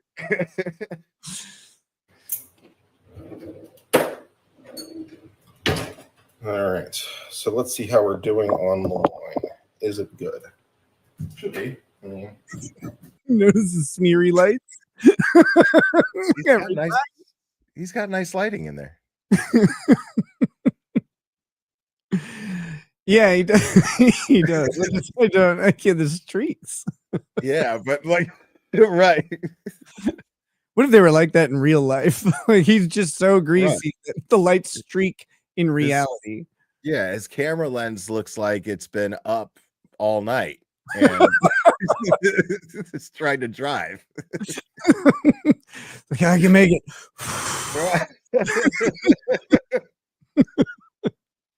It's not expensive, but should be fine. Well, hello. Do I get to go home soon? I was just fucking thinking that. He totally looks like he's holding someone hostage right now. He looks like an evil villain. I always, like, in my mind, in my head canon that I talk to Grok about, write novellas about, like, there is a person and he's forcing them to watch him cook. Like, there's a person sitting there and they're stuck, and they're like, no, they got like mascara running down their cheeks. What will I ever do with you? What am I going to do with you? How about let me go to the authorities? No, I think I'm going to take my time with you. No. So fucked up. Tastes So like a Chardonnay to bizarre. me. Yeah, tastes like a Chardonnay to me. Okay. And then in terms of shrimp, which I didn't show you earlier because it was in my freezer. It's in his freezer. He hasn't thawed the shrimp.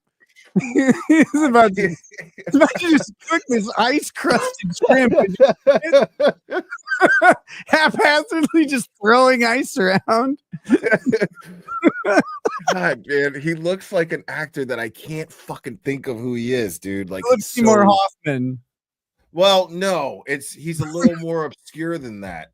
But oh no, like even I've seen this actor play characters that totally resembles him, and I'm fucking, it's gonna drive me crazy. But whatever. Oh man, I have no idea. If I could just think of one movie, but it's like, and it's right there, you know what I mean? But that's, yeah, I gotta stop thinking about it because it'll drive me crazy. I want to watch this. I just got these pre-cooked medium shrimp. You know, peeled, deveined, tail off. deveined, not divined. Not divined. They did not get consecrated and blessed. These are not divine. Right. They're deveined. Everyone knows that. Like the vein is, it's basically it holds the shit of the shrimp. Yeah, That's basically all it is. It's intestine, basically, for lack of a better term. And then you just fucking pull it off. You like divine. Already I'm pissed off at his laziness. Like get shrimp that's not cooked yet, dude, and then do it yourself. You know, like you will cook the shrimp in a bowl, like in a pot of grits. The problem is he's going to put those cooked shrimp in the Instapot with the grits, which is just going to annihilate their texture. But what you do is, I guess if you're going to Instapot grits, you could do that. I don't know why you wouldn't just cook them in a pot. But once you have hot grits, you just put the shrimp. If you want to, you could put the shrimp in there raw and they'll cook in fucking 45 seconds. I mean, like it's hot grits. Right. They're gonna cook anything.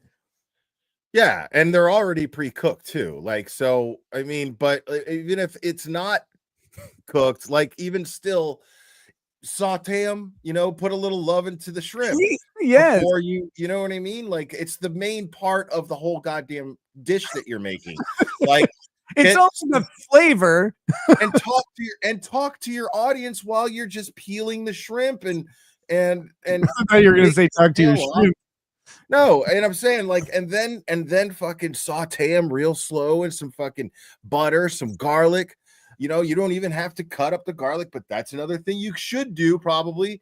You know, or just get minced garlic and throw it in there if it's just gonna go in the grits, whatever. You're really up the game. He could take the peels and the tails off the shrimp, and he could add those to a pot of water, and he could make a very quick and dirty shrimp stock instead of using bouillon or better than bouillon soup base. He could make a shrimp, like 2 cups of shrimp stock with the tails and the peels, and throw a little bit of onion in, like green onion or onion in there, maybe a little mushroom, and then boil that 30 minutes. And then you have the shrimp stock and you can use that to make your grits. And that would be fucking fantastic because you do that and you bring the shrimp flavor into the grit itself. And then you've got the you got the shrimp on top. And then you've got the little bits of andouille for like a flavor contrast. That would be good. That would be great, actually. I mean, right. Like I've never even imagined this was a dish, and I'm already making a better dish of it in my head than what he's doing. Yeah. Like I'm already, I get it now. You know what I'm saying? And I'm already going, okay, if I were to do this, this is what I would do. Right. Like he's doing everything half-assed and weird. He just has no idea what he's doing.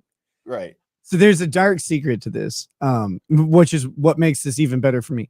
I'm 99% sure he started doing cooking shows because I did Cooking with Racket on my Locals channel. Okay. And I'm pretty sure that's why he started doing Cooking with Kurt and called it Cooking with Kurt. Yeah. So it makes me so much happier. All right, here we go. 1 pound, easy. So, you could obviously do it your own way, but that's what we're doing here. So, share with you that experience. All right. What a weird way to describe eating. I'll share with you that experience. Please don't share experiences with me, sir. I cannot stop looking at him in that angle without thinking, please, can I please go home? Can you please let me go? My teeth are in a jar on the table. You can keep them.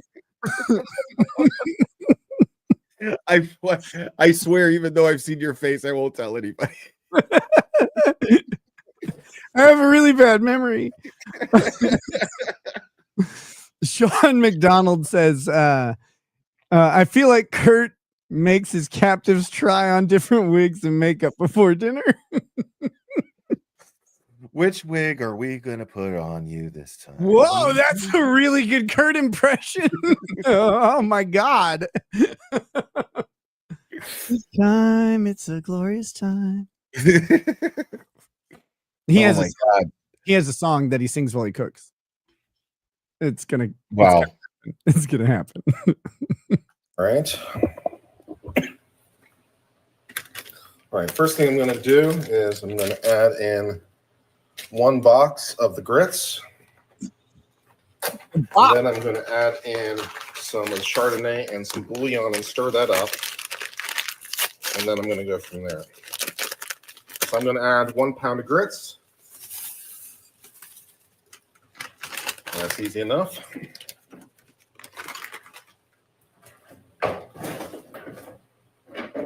And then I'm going to add some wine. You're not going to measure anything? No, he's gonna add some wine. Okay. Yeah.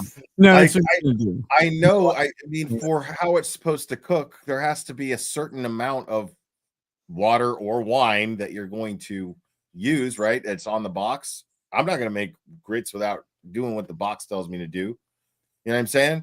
Well, Like- I don't know if the box has an Instapot recipe. Right. I mean, maybe he just knows. Maybe he just knows exactly what the consistency is supposed to be. Okay, so this is I pulled up here I'll share this real quick.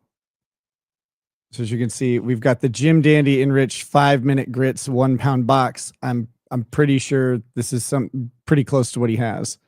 Right. And we'll pull up the can people see the nutrition information? There are 10 servings per container. Oh my God. Oh, he does not need those calories. Oh my God. That's Just the grits. There's 1,700 calories. 38 grams of carb per serving. So you're talking quite a significant amount of carb. 380 grams of carbohydrates, 30 grams of protein. It's got some good vitamin content. Grits are good. I'm worried about him, bro. That's fucking crazy, dude. Like, that is crazy. That is so bad. Don't worry. I have a feeling that more than 1 box is going to go into this thing. I just have a feeling. I have a thought. Okay. Now take some of this better than bouillon I bought. Chicken stock. It's chicken base. It's not stock. It's a paste. Stock doesn't look like that. Right. It does not. That's a paste. He's going to add some water now. He added some wine. Now he's going to add some water. He's got this better than bouillon paste that he's going to put in there. And it's like, I love better than bouillon, by the way. No hate on it. It's great. Like, you can add it to, like, if you have a chicken stock, you can add a scoop of that in when you're making a gravy and it makes it really like rich and creamy. Like it's good. Oh yeah, that tracks for sure. But like, I don't know what he's doing with it here. I don't know why he's putting like grits you can make with water. He's pouring in wine. Why is he using chicken stock? And he's making shrimp grits. Like, what the fuck? Like, why do you want chicken stock? Right. Yeah. I mean, I don't want to mix the chicken and shrimp flavors in that. No, not at all. I want to know how much he's putting in. He's going to hide it. Right. I really want that shrimp to really stand out. I want that shrimp flavor to really, it's the most important part of the dish. It's in the name. Right. Okay, here we go.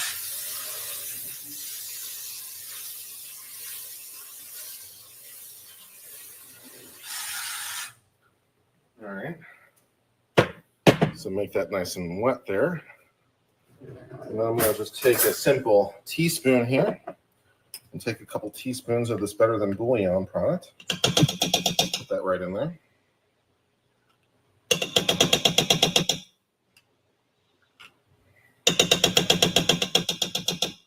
I think 4 will probably be sufficient. Didn't you just say 2? Well, let's stir that up. Serving size is 1 tablespoon. Or wait. No, 1 teaspoon. And he just put 4 of those in. Hold on. Are you fucking kidding me? Hold on. I gotta see how big. There's 680 milligrams of sodium in each teaspoon of that stuff. So we've now catapulted ourselves well over 100% of our daily sodium. Dude is a walking miracle, dude. He's how the fuck, dude? I don't know how he lives. I really don't. Okay, here we go. All that nice flavor in there. Yeah, get it all in there. Not to mention the sausage. It's going to add a ton of sodium.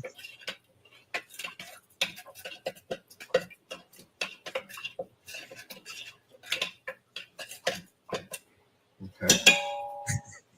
Gonna go ahead and add some of this Creole seasoning.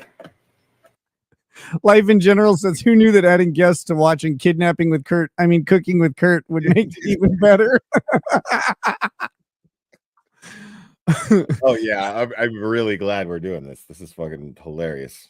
Now he's gonna dump in Tony's Creole seasoning, which is just salt and then cayenne pepper.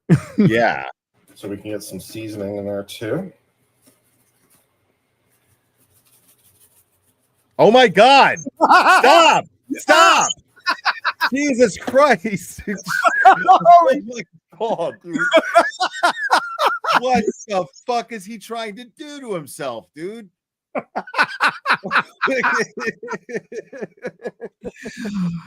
It's so much. So much. You saw how many times I said stop, Jesus, dude. Like he just kept fucking raw. Like, dude. It's like describing Antarctica as being covered in a light dusting. Fuck me.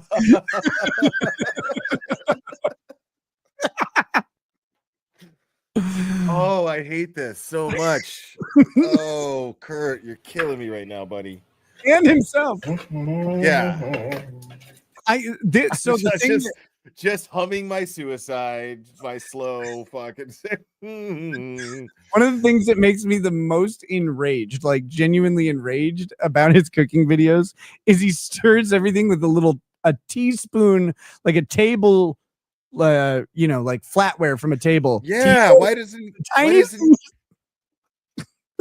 right? Why doesn't he have like a wooden spoon or like?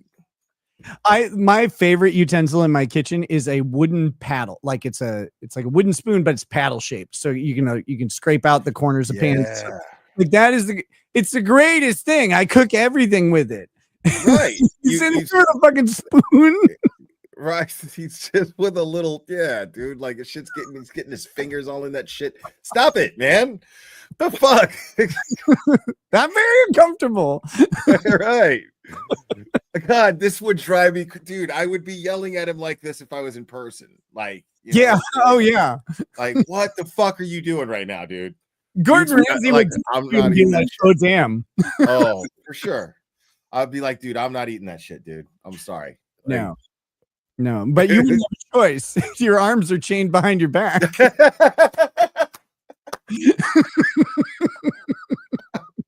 I'm bound and gagged. Yeah. He's got me dressed like a gimp. He's gonna unzip your mouth and just put a chute in there and just slide down. You have to learn to swallow with your mouth open. Oh my God.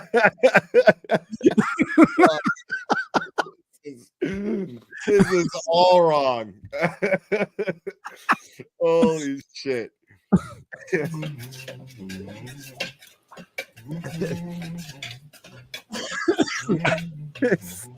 Stop being so happy about that. I'm going to go ahead and add the entire bag of shrimp and mix that up. Why are you putting the shrimp in now? That's The last exactly thing what I was that thinking. goes in. It doesn't even go in shrimp and grits. It goes on the grits. Shrimp sits on the top. You don't want to. Say it at least. You're not going to be like floating or like searching around the grits and finding a shrimp underneath everything. What are you doing? Take some of that butter and just saute the shrimp a little bit, dude. Please.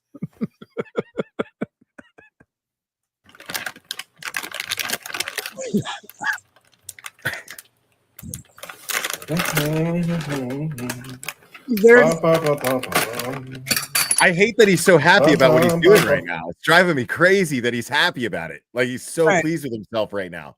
It's like Buffalo Bill dancing in the mirror. Right. Why are you smiling? Like, this is not okay what you're doing. Like, you're butchering food. Like, if you clearly love it, what are you doing? His song is Soup Time. It's a glorious time. He was like that. You'll hear the melody in his humming randomly, and it's like this little. It's like the doorbell ringing when you know Amazon is coming. It's like, yes, there it is.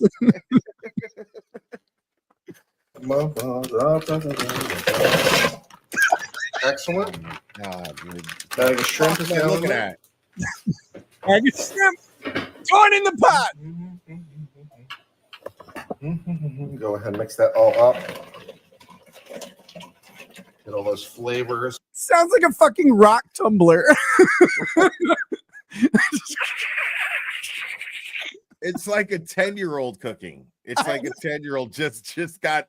I'm just gonna fuck around and throw shit together. I used to do that all the time when I was 10. My mom, dude, I put food coloring in the eggs. You know, like Yeah. Yes. My daughter does stuff like that all the time. Drives me insane.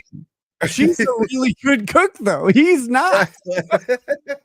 She could cook circles around him. This is awful. This is awful. This is an abomination of like a culinary abomination is exactly what this is. It's gonna get worse. That's the best part. I don't even know how, but it will. Nicely marinating together. Nom nom nom. That's not what it's doing. They're already cooked. You don't need to marinate them. What are you talking about? That's not what they're doing at all. What are you talking about? All right. Okay. Next thing I'm going to add in this entire thing of Philadelphia cream cheese. That is not an accomplishment from what I just saw 60 seconds ago. That is not an accomplishment from that. This is supposed to look better as it goes. That's not happening. Add in an entire block of Philadelphia cream cheese. Oh my Hold God. on. Philadelphia. It's looking more and more like vomit, is what it's. That's Oh what's yeah. happening. Oh yeah, it's disgusting. Let's see. We need not cream cheese spread. I need Philadelphia cream cheese, baby, the original. Right. We need the Block of that nutrition. shit. 8 servings per container, 100 calories. Oh my per serving. God. That's 800 calories. Another 800 milligrams of sodium. will be added to this. Holy fuck. 10 grams of fat per serving. So 80 grams of fat going in. 60 of those being saturated fat, of course. Oh, dude. This is a fucking nightmare, dude.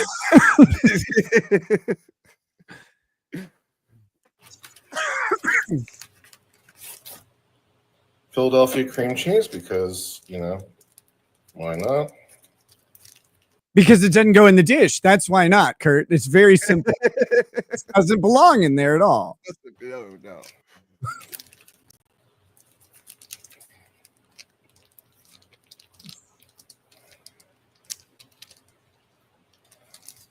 Stupid fingers. Picture him trying to open this shit. Like, dude, it's so easy to just open. Like, it's, dude, Philadelphia cream cheese is one of the easiest things to fucking open. Like, come on. It separates and you just go, right. Yeah. It's not even sealed. Well, it's kind of sealed. Yeah, it's kind of sealed, but Ashley Lovelace says it sounds like he's trying to open a condom. I don't think he's ever done that. no, he does. That would take a lot longer.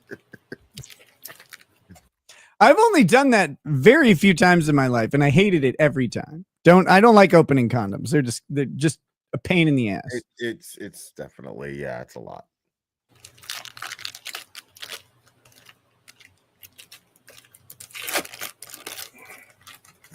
Big block of cream cheese. Gotta get the cream cheese in there. No, you don't. No, not only do you not gotta, you shouldn't. All right, so just again, like mix that up. That looks fucking disgusting, dude. He's trying to smash the cream cheese into this water sauce that he has. That looks like Renaissance prison food. Mind you, that's all sitting on top of a pound of instant grits. Right. It's all sitting on the bottom. It's probably just gonna burn to the bottom of the fucking Instapot. Looks like gruel. It's gruel. My Spirit Dior says twice I've logged on and thought you were recapping something from the Karen Reed trial during a court break because the video shows the ceiling. Both time was Kurt cooking show with camera angled at his ceiling.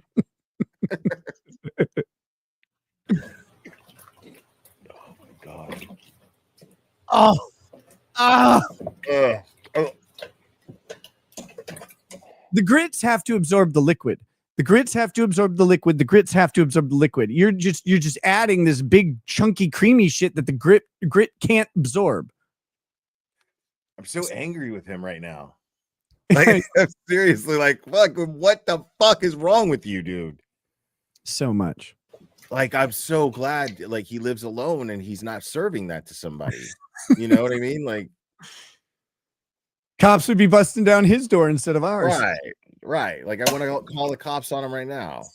This is a crime. Just months ago, but you need to fix it. This is an absolute culinary fucking felony. It's so gross. So disgusting, dude. All right, so we got ourselves some nice, creamy, cheesy grits. All right. Oh my god. Next, I think, all right. Let's cut up the sausage next and then reassess in terms of how much more stuff we want to add to the dish. What other stuff? Shrimp and grits. Right. Like shrimp and grits. Sausage, a Cajun sausage, sure, I guess, but it's shrimp and grits. That's it. It's not really complicated. Like how much other stuff we want to add. What are you talking about? Right. I mean, I imagine you make the grits a certain way, and then you make the shrimp a certain way, and you put the shrimp on top of the grits. The grits acts like rice, I would imagine, right? Yes, and since you're sautéing the shrimp in butter, basically, Right. Like butter and Cajun seasoning, and then you just salt, pepper, cayenne, garlic, onion, onion powder, garlic, Right. Cajun seasoning. And so then, yeah, you saute them in that, and then you pour that over the top of the grits, and the butter from the shrimp, goes. And you may want to add. You may want to add a little butter to the grits, depending on how you, like, if you cooked off too much when you're cooking your shrimp. But like, that's it. There's really nothing else to it. The grit has barely any flavor. Grits, I love grits, but they're not super flavorful. They're like cream of wheat or oatmeal or whatever. You either add salt and pepper or you add sugar. Right. I always ate them with sugar in the school cafeteria. Yeah. When I went to elementary school. Right, because you're a child and children love sugar, which is awesome. Right. I agree. Oh, hey, they used the super tip is in my voice from Principled Uncertainty. Says, why doesn't Kurt just invest in a trough and drop the pretense that he's a functional human being? And Charaton says, that ain't shrimp and grits, that's scrimp and shits. Ew. Right. But true. That's right. It's not inaccurate.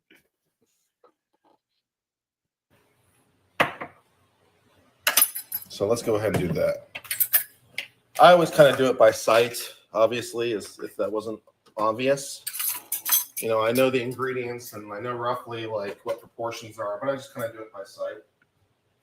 Because, why overcomplicate this? You already have. You just made the grits. Clean that cutting board, so let's go ahead and do that real fast. He hasn't cleaned his cutting board. Look at that thing. Dude. Okay, at least he's washing it.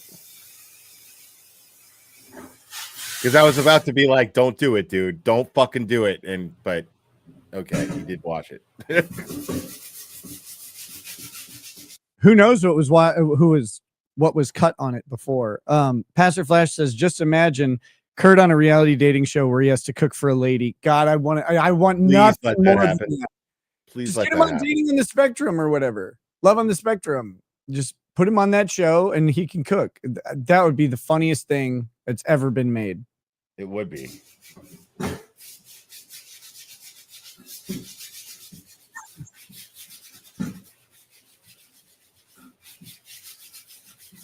He seems to be washing this thing thoroughly.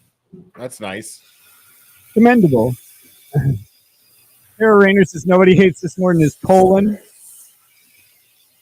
Chartard says, I hope he cuts onions again. If you didn't hear, Tara Rayner said nobody hates this more than his colon.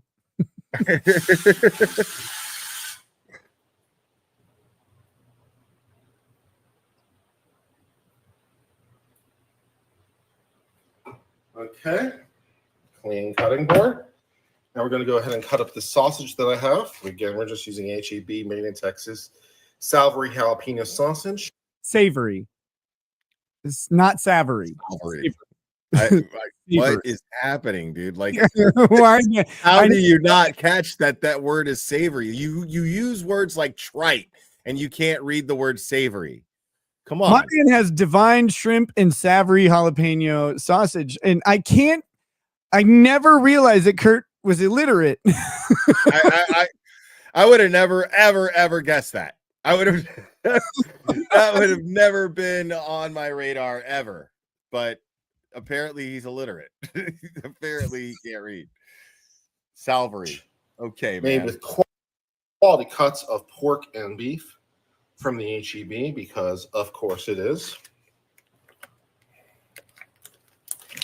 Oh, when you cut stuff in your kitchen, Will, you use a dull knife, right? Every time.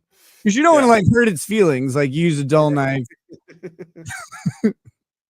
You've never seen knives as sharp. The duller the better. Yeah, the duller the better, because I like blisters on my thumbs after a cooking experience.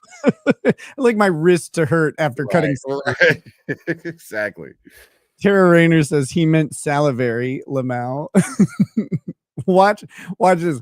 First of all, when you see his knives, I need to just prepare you for some of this. When you see his knife, don't panic. It'll be okay.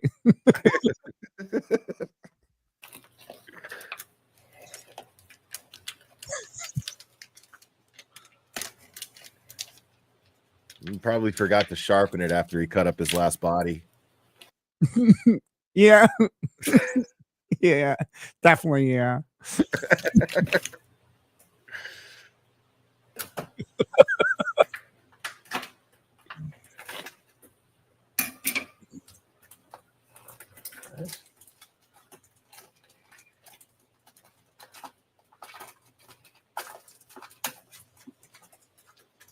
Come on. All right. More knife time. Less knife time, Kurt. Less.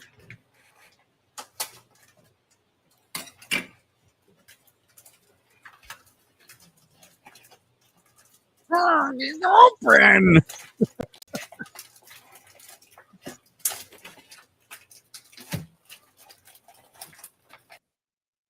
All right. If you look up here, you'll notice it's a red triangle. And what it says in that red triangle, I haven't read it, but I know it says easy peel. because it's a sausage and they want you to just that's what I don't know what he's doing. But it just says easy peel. he's looking for the clit. You'll find it soon. He's looking for the clit on a sausage. Life in general. Kurt's knives are as dull as he is. Well, I think Jimmy would agree that maybe he should start looking for the clit on a sausage instead. Yeah. Jimmy is just sure. Yeah. Sure I was talking to him about it. Yeah. The funniest thing, that was the funniest thing when he said he should just have a little twink in his house that he rails all the time and just acts like a big faggot. I was done when he said that. No. Jimmy is one of the coolest people that I've ever met. Like, really fun to hang out with. Like, the kind of, like, he's sober too, right? But like I'm drinking around him and it's just like he's drinking too. You know what I mean? Like, he's just naturally just fun, you know? Right. And just a good dude. Yeah, just a good dude. Just want to hang out with him and Brian Higgins at all times. Exactly. Right, here we go. Oh my God. Like, I gotta tell you this. I don't know if you heard this. The funniest thing that I ever heard Auntie Deb do. He's brilliant. Like, he came up with this idea to buy. So I don't know if you know who Plevin is, this guy we call Plevin. He's a total idiot that's been spewing this Karen is guilty bullshit for like ever, right?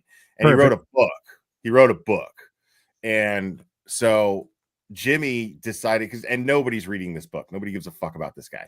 And Jimmy, he decides for content, he's going to read the book, right? Yeah. And it's brilliant. It's a great idea because nobody wants to read the book, but that's the only way you'd want to read the book. It's having Jimmy read it. So there's this part where Plevin describes Nicole Albert as a face that you can see may have generations of Irish poverty. And Jimmy looks at the camera and he goes, poor face. She has poor face. Generations of Irish poverty in someone's face, and that's supposed to be a compliment. He's trying to praise this woman. I fucking lost my shit. I clipped it, put it on Twitter. I was like, this fucking sent me, dude. Like, I had to text her. I was like, that is the funniest shit ever. I was dying. Like, every time I watch it, I crack up. Like, that's good. It's not even his, like, he's just reading Plevin's words. Irish poor face, ma'am. I'm gonna tell my mom she's pretty tomorrow. Now I know how. Exactly. Oh, generations of Irish poor face. Jimmy is just hilarious. Here we go. All right.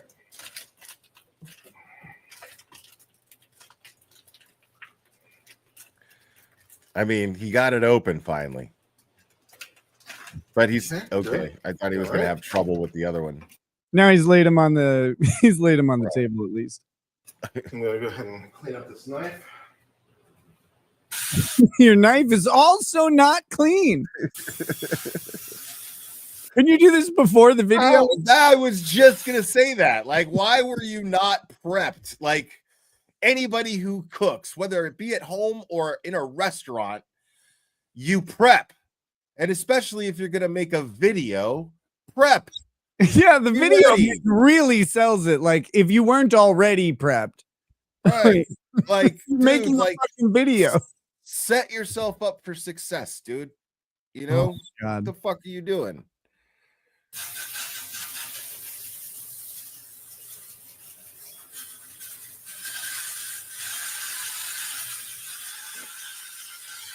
Like, you gotta just sit here and listen to this asshole wash a fucking dull knife. Like, what a dick. He's gonna make mashed potatoes out of these sausages with this knife. It's gonna be so fucking funny. Oh my fucking god! Great. All right, so just go ahead and cut those up into, relatively thin pieces. Yeah, it doesn't have to be perfect. I can hear how dull the knife is on the board. Yeah. You know what I mean? Like, as he slides it. As the knife takes a slip and slide across that wet fucking cutting board, run a towel over it. God damn it! Right, like the pieces of sausage shouldn't have fucking fray. You know what I mean? Like, it should just be nice, clean cuts. There should not be all this fucking, what do you call it? Yeah. Someone in the chat said this is a new knife, and Mr. K did, and I think he might be right. Like, so this is his other knife was even duller because it had a little notch. It had this, like, not a notch. It had like this black plastic knob, I should say, on the back of the blade. I don't know what it's for. It's like this is the size of a chef knife. I don't know, like, why you need the leverage. Like, what are you cutting? But so this is, I think they're right. This is a new knife, and it's all because he buys. Right. It's clearly dull. Yeah, he goes to like Target or whatever and buys these like $15 knives. It's like, just get one good knife and a sharpener, like that. Right. Then get more later, but to start. And one good knife is really not that expensive. Nobody's saying you got to go out and get a special custom made chef's fucking, something that they pretty much treat as Excalibur. You know what I mean? You just get a fucking, just shell out the money for $100. Right. $100. You can get a very capable chef knife for $100 pretty much anywhere on the planet. And as long as you keep it fucking sharp, like, you're fine, and you're gonna get a lot more than $100 worth of joy out of it. Absolutely. Yeah, relatively bite-sizable pieces. Yeah, it's kind of just all. Do you see it? Do you see it right here? That's the knob right there. Wow. So this is the same type of knife. You probably just got a new one. Done by sight.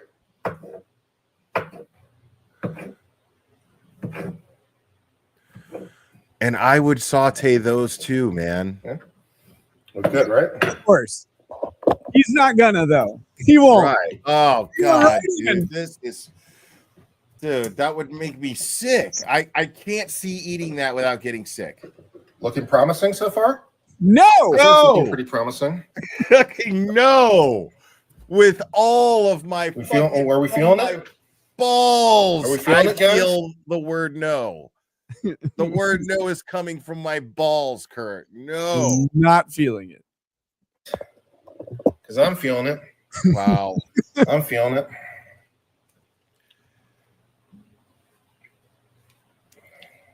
Just wiping his hands off like a fucking cretin. He doesn't wash them. Right into the towel that he's going to use to dry everything later. Now, it's smoked sausage, so it's cooked. It's probably not going to kill you, but still, it's all greasy and gooey.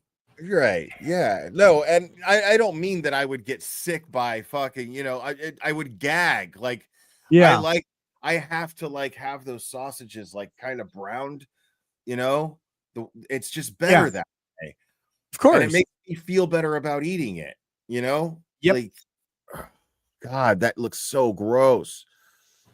Like, And and he looks diabolical.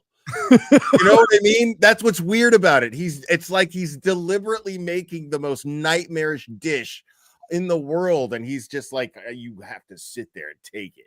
You know what I mean? Like, that's how he's coming off. He comes off You're gonna eat like ominous and fucking it's fucking, it's so weird. This is the weirdest shit eerie ever. vision, the lighting, the ogreish persona, like everything. Right, the wine drinking.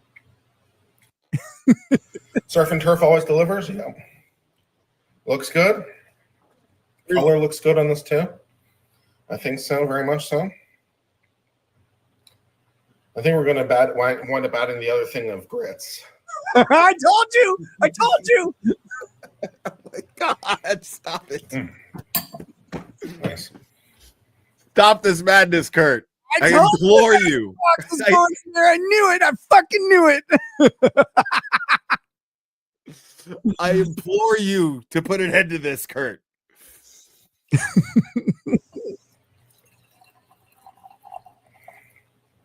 All right. Great. Okay. All right. Cut up the sausage here. Ah.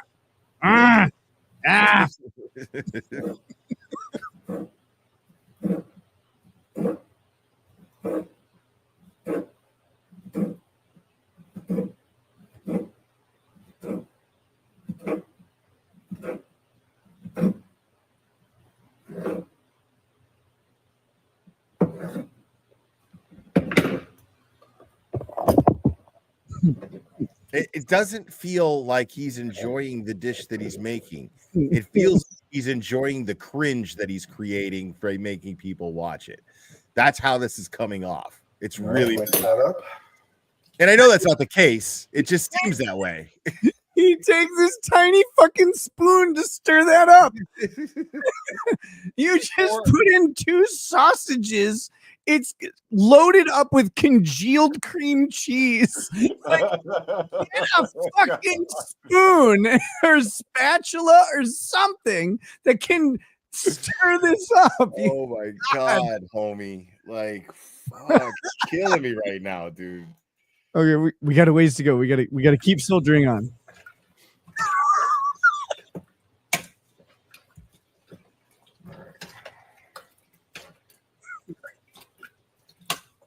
I'm trying to incorporate the ingredients as we go. I think is probably a superior way to do this. No. Usually I just kind of add everything, but I'm trying to mix it up as I go. I think it's probably a better way of going about it. Anything Okay. that you do So is a that's better way of going about what you're doing. Anything you do. This is as bad as it gets. Have you ever seen Monty Python's Meaning of Life? I have not. There's I a saw the scene- Holy Grail, but I didn't see the meaning of life. a scene where a giant fat guy goes into a restaurant and he looks at the menu and he goes like, "I'll have the lot of it." And the guy's like, "How would you like that served? Would you like it all mixed up in a bucket, or would you like us to bring them out individually?"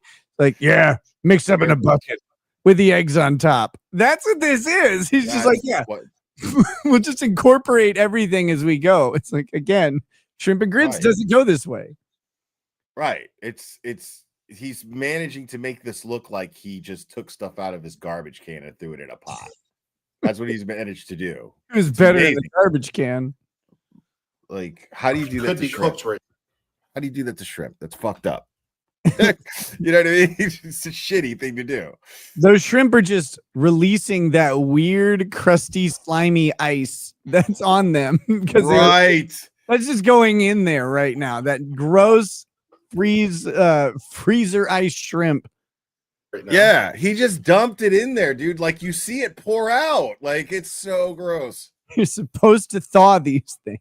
Right. But obviously there's a lot of extra space. Gotta So I think we're going to double up. That's double why it I up. bought 2 things of grits, because like I didn't know how much I was going to need.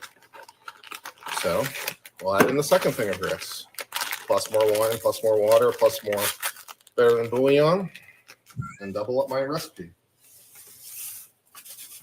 Oh my God. There's more room in the pot, so let's just fill the fucking pot up. This is the reasoning behind this decision. The reasoning behind I don't know how. right, it's just the reasoning behind this decision is I can still fit more in there. It's crazy. Life in General says Kurt's knives are as dull as he is. And Cat Randall Dustman sent a gifted membership. Thank you very much for that. All right, here we go.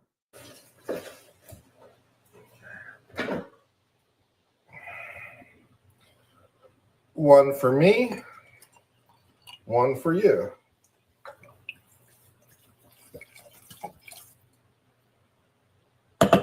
Bye, bottle of wine. Wow. He's drinking his 4th glass of wine, and the rest of it's in the pot. Who knows how much? Right. And he wants to make sure we see him drinking the wine. And more water. Wild, bro. By water, he just goes over to his hostage and they cry into the pot. Lubricate my grits.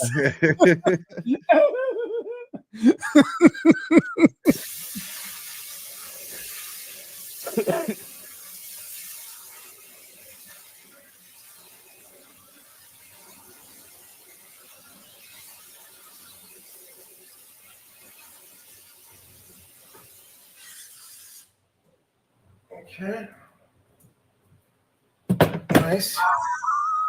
All right. Jesus, dude. What the fuck am I looking at right now? He changed to clam chowder. Right. Like, what the shit is that supposed to fucking be, dude? That is so fucking. Oh, Here's the question. I have a lot of them, Kurt. Here's the question. Do I add in only half of a bar of cheese? So I added 4 ounces of the habanero cheddar, or do I go for 8? Oh my You're gonna god! pick eight? Like, because we already have 8 ounces of Philadelphia cream cheese in there. I already know you're gonna say 8. I already know you're gonna put it all in. Stop it. Stop the charade. Like, we all know you're gonna use it all. Stop it. There's no way he goes with 4. Whoa. So I actually think Duck Dangerously might be right. Go for 12 because he's got that extra half brick. It does have that extra. do we add in 4 ounces of the habanero cheddar, or do we add in 8? Half? Stop this charade. You know you're gonna put the 8 in. You already know. Why is he asking chat? It's his recipe that he's made before. 4.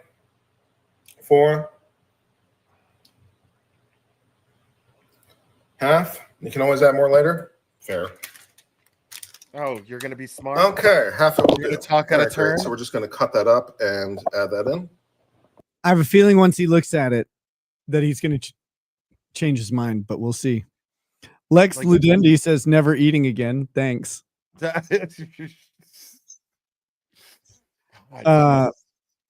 Cosmarinaut says, you think Trump is using the black book to get better trade deals from other countries? You mean the Epstein book? No, I don't think so. I don't think so. I think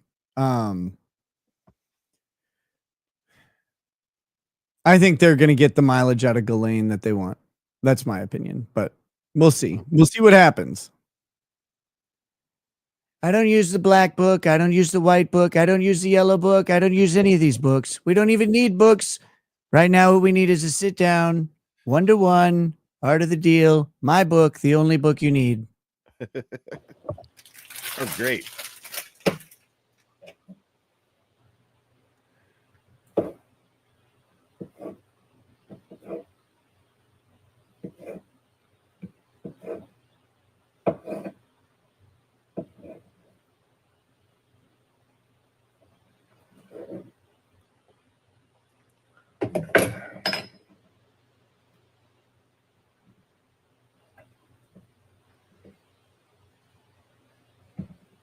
It's like a meth head project. It's how it's coming off. Like, none of it makes any sense, you know, but they're really into it. Yeah. We need to add some cheese. Just gotta add some cheese. I'm gonna dice the cheese up though. How much cheese? How much cheese? 4 ounces, just 4 ounces to start. Maybe more later.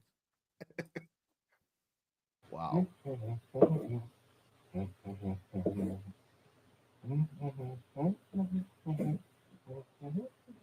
Stop being so happy and proud of what you're doing, dude. Like, this is.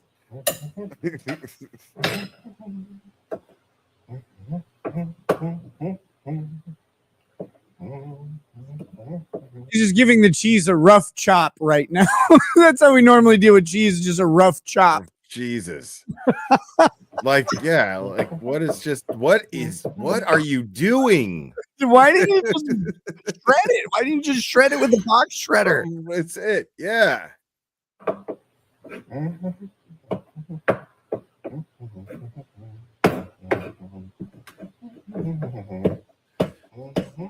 So far, he's burned a calorie.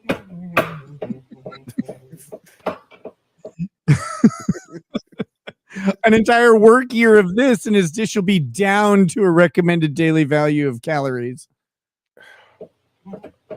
So bad.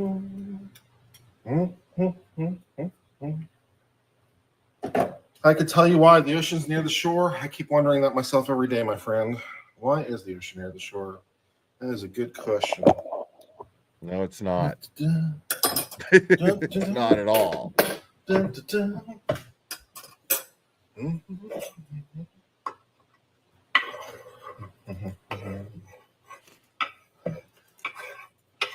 I cannot with you, Kurt. I cannot. Why is the cutting board still wet? God. Gross. Dude. Yeah, all that bacteria just breeding on that thing right now.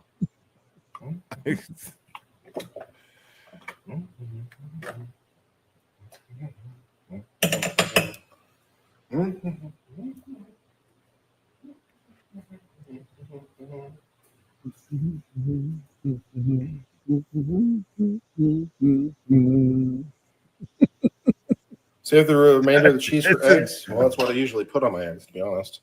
That's why I have like some already. Because I fucking put it on my eggs. It's like a fever dream, is what it feels like. It's so fucked up.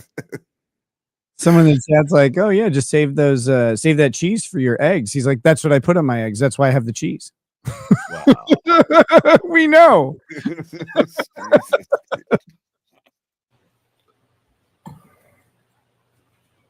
All right. Do the other 4 ounces of cheese in? I'd have to open the new package. And then Do we not have a longer spoon? Sure. We have longer spoons, but the spoon is already dirty. And it works. So the reason I use a short spoon to stir my it's because it's dirty. This is already dirty. Oh my God, Kurt. I'm glad you asked me why I use such a short spoon. It's filthy. Why wouldn't I do that? It's filthy. You cannot ask for a better answer than that.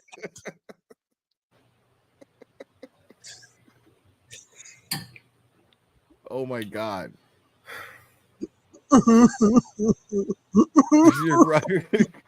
It wants the nipple clamps again, doesn't it?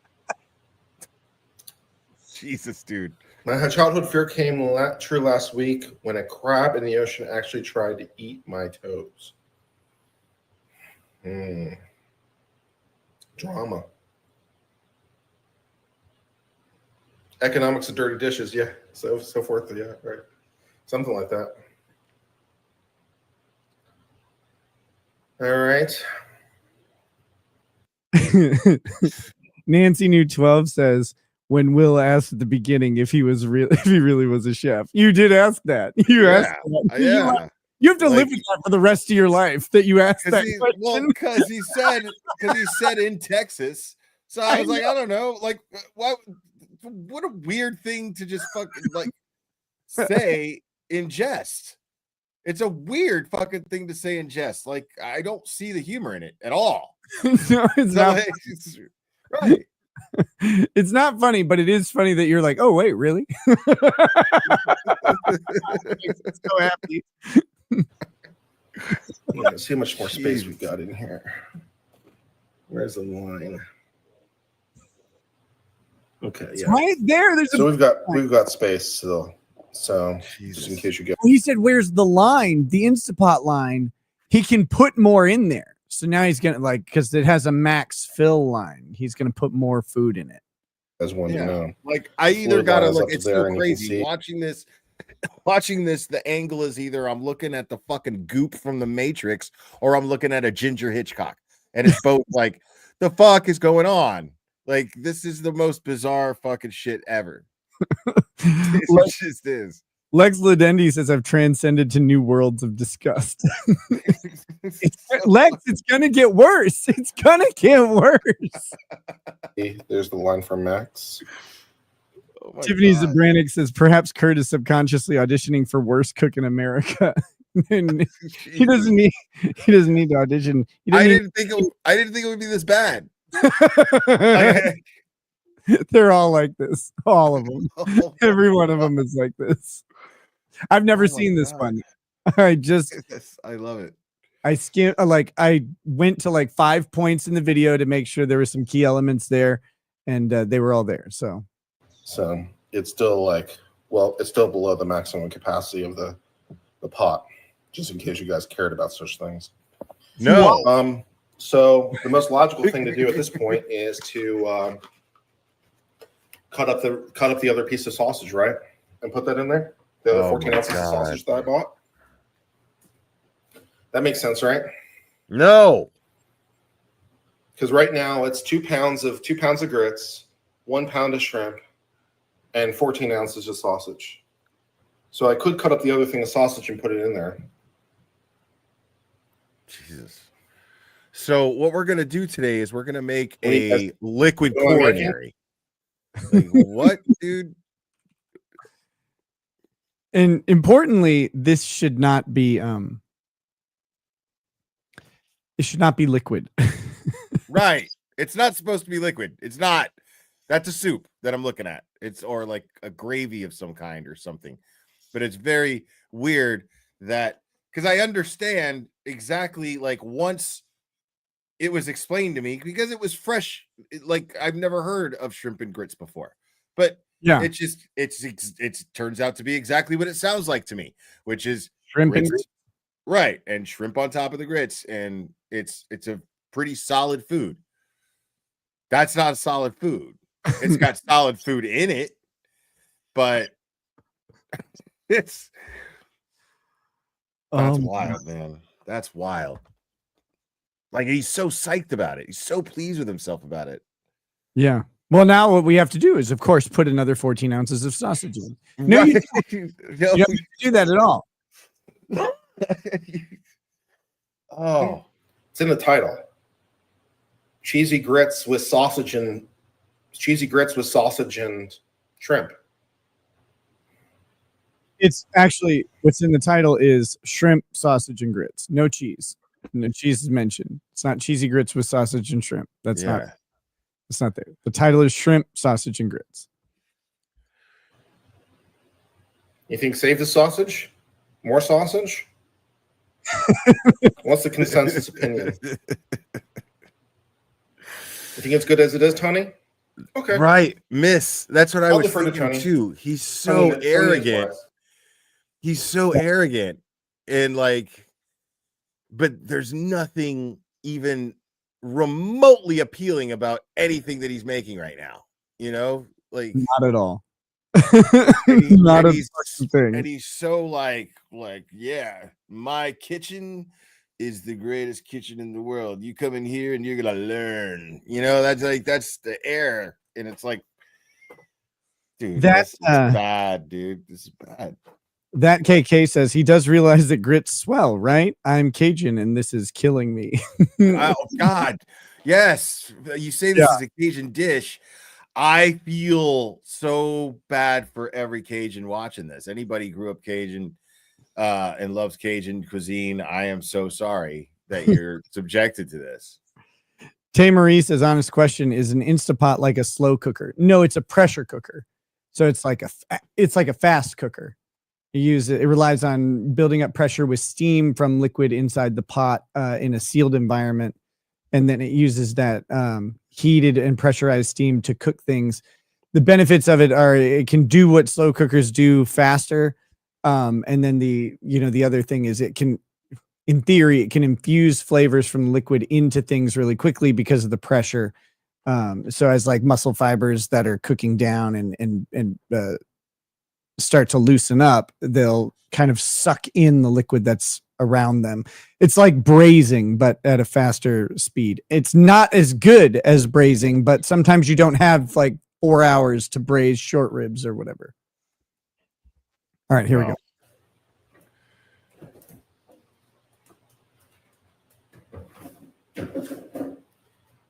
Right, I'll put away the sausage for another time. Put away the cheese for another time.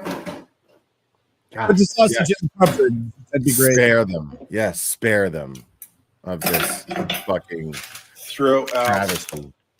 these boxes. And of course, last of course, but not least, is the best ingredient. You never make shrimp and grits that way? Well, who asked you? Wow. I'm telling you, he's a fucking lunch lady. Look, I mean, Yeah. Fucking... Last ingredient, of course, is just butter. 8 ounces or 4 ounces? You have 2 pounds of grits, 8 ounces of butter. Like what? You have 2 pounds of grits. Half a stick or a stick? A whole stick. Half a stick, probably, right? Are you calorie conscious now? At the butter stage? This is fucking calorie oblivious, calorie blind. Like this is unbelievable that this guy is like, I go to the doctor once a month. Like, and every time the doctor is surprised I'm still there. Right. Like, whoa, you're still walking? I can't, like, because he obviously is not listening to his doctor, or he has the worst doctor on the planet. And it sounds kind of like it does, because he described like that the doctor just gives him whatever medication he tells him to give him. So this is awful. It worked out for Matthew Perry. What the heck are grits? Corn. The grits from corn, not corn. All right. So we got the butter in there. Scott Christie Jones, if you're his doctor, you should be in jail. You should be locked up. Oh my god. Seasoning. Oh my god.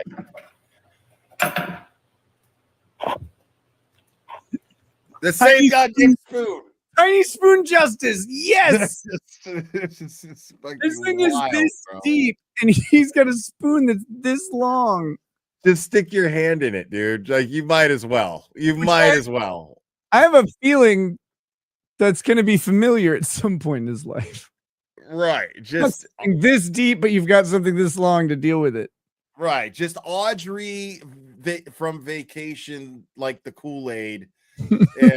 with your hand, just do it. You might as well. This whole thing is disgusting. It's not edible anyway, so just stir it with your fucking hand, because you are anyway. Look at that. Right. It's just gross, dude. All right.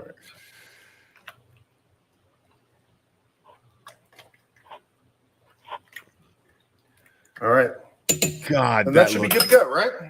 No, no. Happy-ish. It looks like a queso dip.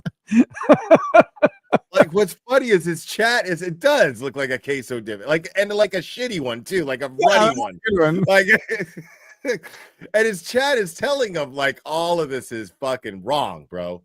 You know, and he's like basically like, fuck you, deal with it. And this is wild. Like, it's like a culinary tantrum that he's throwing. Like he's just throwing a fit through cooking. It's weird. Magnum North says, "Don't worry, just do it." That's why I love this channel.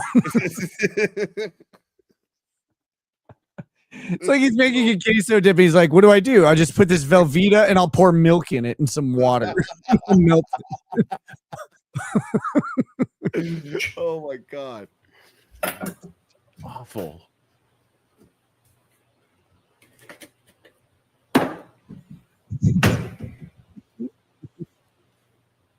Julie Child, you can never have too much butter. Yeah, well, she was a French chef, so no wonder, right?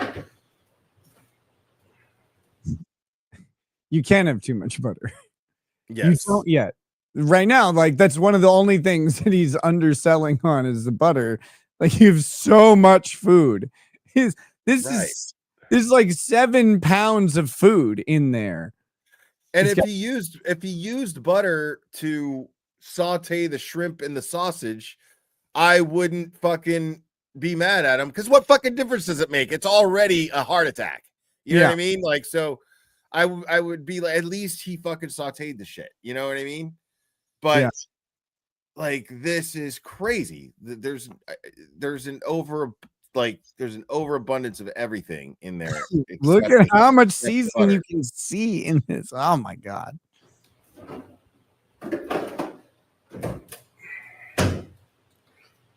All right.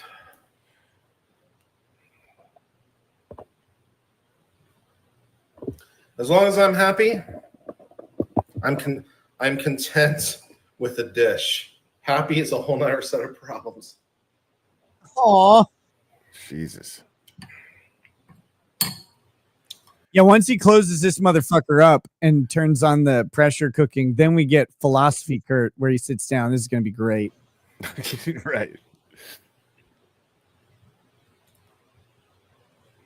Will this be good on a biscuit? Probably. No, it's too runny still. No, don't put grits on a biscuit. Should I spread this roux on my bread? No. What the fuck are you talking about? Why would you do that? No, I'm going to put oatmeal on my cornbread. Nope.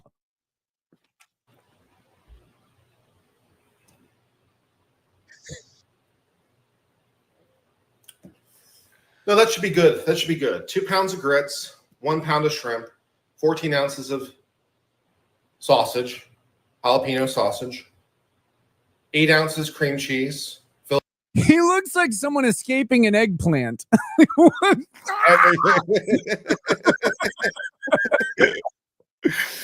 Dude, this is fucking wild, dude. Like, I can't understand. Like, this is the most. The only thing to do with what he's making right now is to throw it away. But you have to put it in a fucking bag and seal it, because you can't let birds or raccoons get to it, because like PETA would fucking demo in front of his house, because those fucking animals would start fucking falling out of the sky after they eat that shit. Like, that is the most unhealthy thing I have ever seen thrown together. It's so crazy. So gross. Philadelphia, of course. 4 ounces Cabot jalapeno cheddar cheese. And then Uncle Tony's whatever Creole spice. Plus, of course, 4 teaspoons of better than bouillon chicken stock to infuse the dish and bring out even more flavor. So that's what's in the dish. That's what's in the dish. It is about maybe a half bottle of wine, maybe a little bit more, half bottle of white wine, in this case, Chardonnay. I think any white wine would do, to be quite honest, but I happen to have a Chardonnay available. So, half a bottle, maybe a little bit more of Chardonnay, plus, of course, some water, 2 pounds of grits, 1 pound of pre-cooked shrimp, deveined, detailed, all the rest of that. Divine. 14 ounces of Texas jalapeno sausage. It's still made going lovingly like, with beef and pork. RM says final count 6,560 milligrams of sodium plus whatever was in the Tony seasoning because we only have rough oh estimates. my god. RM, did you look up the sausage? Because that sausage, I think he only put the one sausage in. That would have significant sodium in it too. Per the label. Magnum North says he looks like he's escaping heart disease. Lex Ladindy says, is he cooking for the whole dorm he can't go near? The Uncle Tony's Creole seasoning, better than bouillon. 4 ounces of butter. Sounds pretty good, right? No, Sounds pretty good, right? Nope. not even a little bit. That's all the salt in the cheese.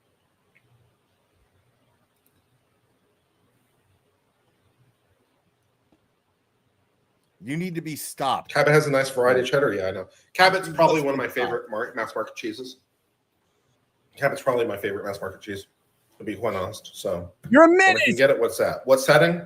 He's I'm absolutely not in a right. rush because I'm going to have it for dinner tonight. I had a nice thing. I bought a thing. He's a fucking menace. Hold on. I've got He's a culinary terrorist, for fuck's sake. let's see. So shit.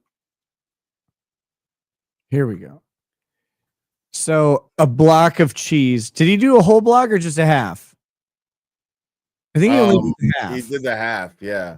Yeah. Okay. So the half is 4 servings of cheese, 110 calories each. But each one of those 4 servings is another 200 milligrams of sodium in the cheese. Who knows how much is in the cream cheese? It's unreal. Pre-made spaghetti and meatballs from HEB for lunch. So I had that before we started the stream. Oh my god. So I'm not in. Oh my god.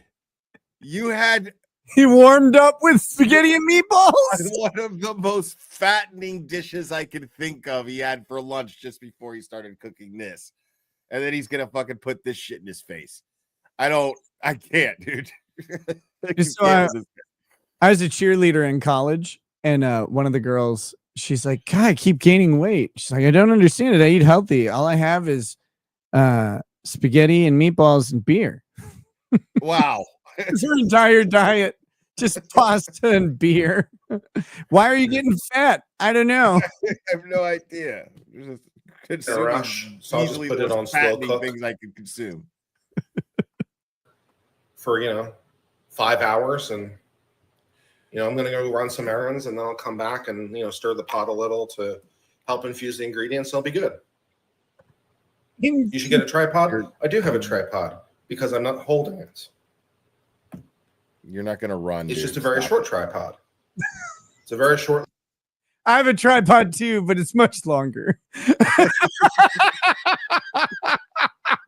Exactly. Imagine going online being like, I do have a tripod. I'm not holding it, and it's very short. No. Magnum Norris says, how do you not have a heart attack with 18,000 milligrams of salt in one sitting? Oh my god, man. Sodium chloride makes your heart rate spike. People, just a public service announcement. A little tripod that holds the phone while I'm talking to you. I just figured Because your it's tripod meant to had a name. That's what I figured.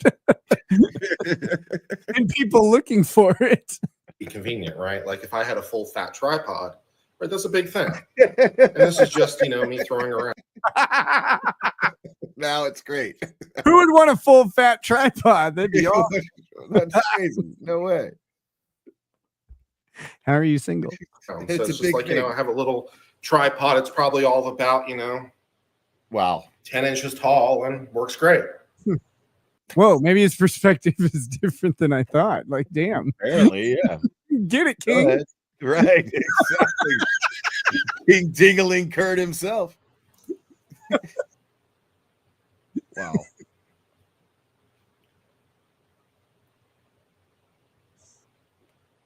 Oh my God. Jesus. I need. All right, should we get this thing cooking?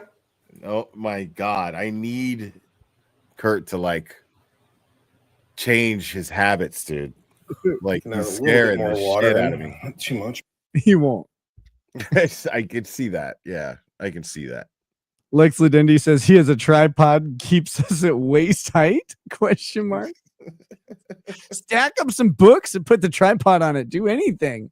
But a Right. little bit.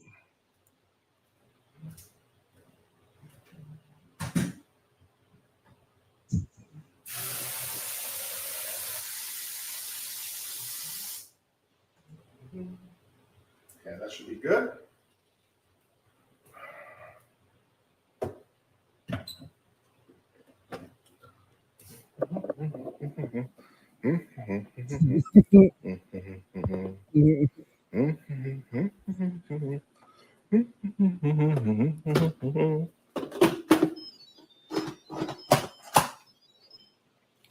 Okay, slow cook. We'll put this on for 5. I'll put this on for 4.5 hours. Will be plenty. And Hold on. Hold on. Oh my God. My man is going to slow cook grits. They're instant grits. They cook in 5 minutes. Why would you buy instant grits and then slow cook them for 4.5 fucking hours? Your shrimp is cooked. Your sausage is cooked. What are you doing? This is so fucking ridiculous. I can't understand. I can't understand what goes through the mind of someone like this. I don't get it. Like, I'm going to buy pre-cooked shrimp, pre-cooked sausage, and instant grits. And then I'm going to put it in the slow cooker for the longest time I've ever heard. so it was so funny. Like that half an hour really made a difference too. Like in that unnecessary fucking, it's already done, by the way. It cooked. The grits cooked on the fucking stove, right? You can literally microwave this. They're already done. His dish is already done. And then he puts it in a pressure cooker for 4.5 hours. But it was 5, and he was like, wait a minute, that might be too long. No, anytime you have it in that thing is too long because the shit's already cooked. It's done. What is this guy doing? This is meth head cooking. Meth head cooking. That's what this is. Tara Rayner says, doctor tells Kurt it's water weight gain. Kurt says, nah, I had salt for dinner. Magnum North says, no more food, man. Oh my God. The sodium in there, dude. That's crazy to me. It's wild. yeah.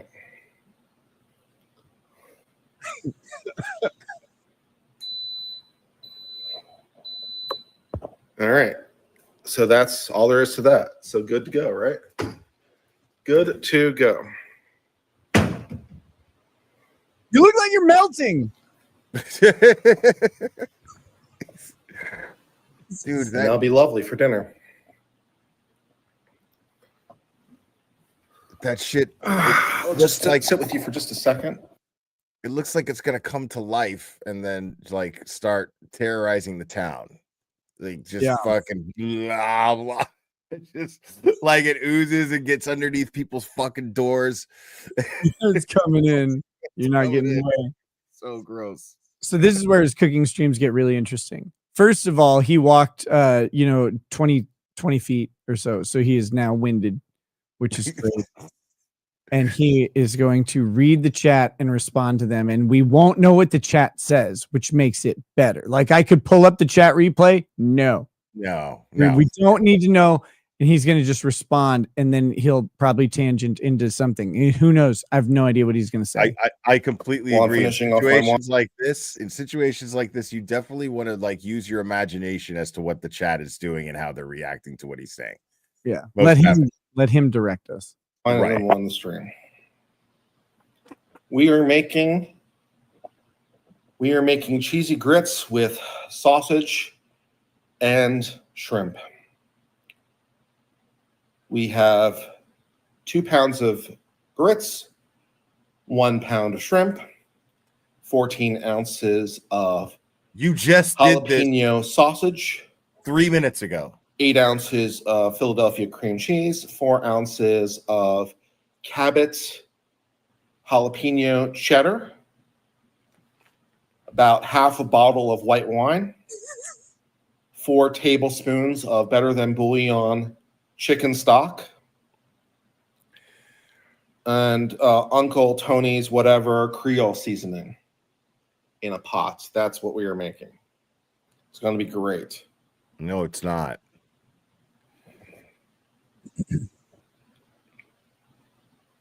What are my plans for the rest of the day? Well, I have to run an errand. Then I'm gonna have a heart attack. I have to go to my P.O. box. So I'm going to go to my P.O. box after the stream is over. And after that, I'm not sure. I might play more Mario today. I definitely want to go work out today. Can you imagine eating what he just made and you're like, and I'm going to go work out after that? That is the most arbitrary thing that he can do. Don't do any hack squats because Right. you're going to push that cheese right out. Right out. Yeah. Magnum North says, I'm fat because I'm an alcoholic and booze equals calories. This dude is fat because he eats everything within his vicinity. And drinks. And drinks a lot. Right. I mean, he's had 4 drinks on this stream alone. Like right. a casual 4 drinks in the middle of the day. He drank half a bottle of wine. I mean, that's where right. he's at. He drank half a bottle of wine. He poured half a bottle of wine into his grits. Sean McDonald says, I call this concoction ogre gruel. What were you going to say? It's what it looks like. I just can't get over the thought of him going to the gym after this spaghetti and meatballs and making this and drinking wine. And it's just, I don't see the logic behind anything that he's done in this video or said so far. No, not at all. And he's likely, because you know how this goes, I know how this goes. He's likely going to be drinking more the moment the camera's off. Right. Right. Starting to take creatine monohydrate again. I'm on like day number 4. I'm just doing 5 grams a day. No loading. Just 5 grams of creatine a day. Like what for? Like what for? You don't need creatine. You need to lose weight. You're going to die. Creatine is basically carbs.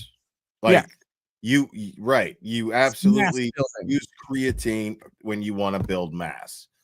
And honestly, it's not that bad. Like if he's lifting like crazy, then okay, fine. But you really need to diet. And creatine is fine if you want to build muscle because it is better to bulk and then shed fat. It's better to bulk up and then slim down. You know? I disagree, but that's okay. But well, that's what they say anyway. But I don't know. I just disagree. Okay. But that's what they say. Now, you know, I just want everyone to have an eating disorder. I want everybody skinnier. Every single person. What he's doing is very counterproductive. What he's doing, and it seems like, is making working out very dangerous, like a bad thing for him. And the way that his diet is, and the way that he what he consumes in his body, what I assume is on an average daily basis, is it makes going to the gym dangerous. Yes. So what he should be doing is watching his calorie count, but taking in a lot of protein. But that would require eating like chicken breast without any flavor to it, really. You know, that would require eating tuna without any flavor to it. You can't add mayonnaise to it. You know what I mean? A lot of this protein. He can't add mayonnaise. He can and will. He will not. He does not have the ingredients to have the self-discipline to do this. He just doesn't have it. Yeah. And so I would tell him, unless you're going to do this, like, you shouldn't even go to the gym. Like, this is bad. He should walk He should walk. Yeah. He should walk a lot. He's putting his body under a lot of strain, and he's Right. doing so with completely horrifying nutrition. Right. And like, you can do that if your BMI is, 29, right? Like, Yeah.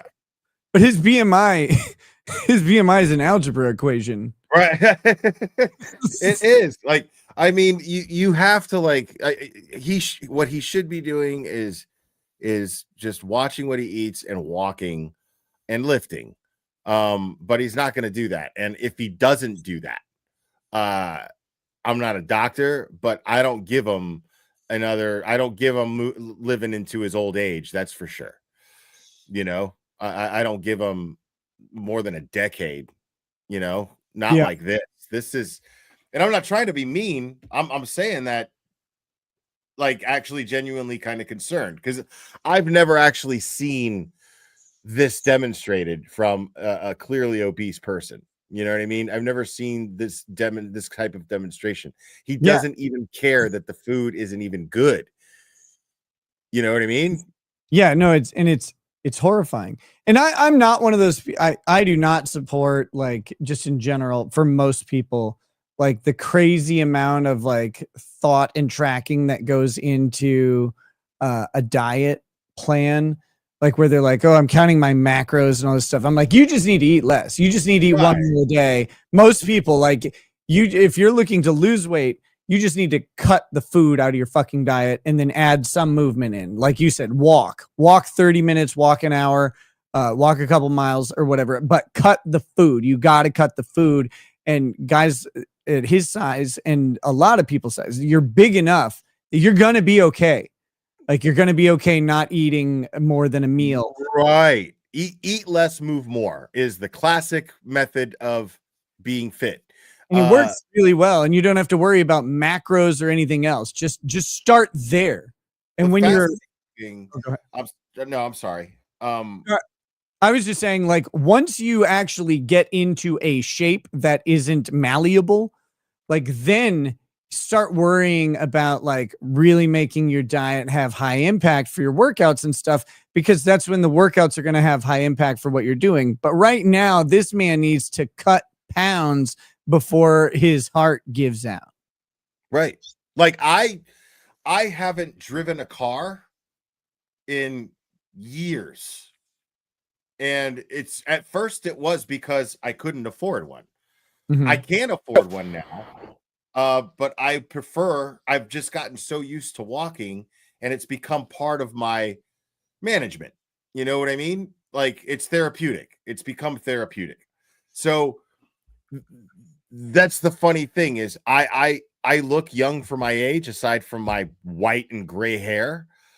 And people will ask, like, why, how? Well, honestly, I believe it's simply because I walk. And have been walking so habitually for as long as I have. Because now it just, a car seems like, since I've gone so long without walking and been fine and never at anyone else's expense have I needed transportation.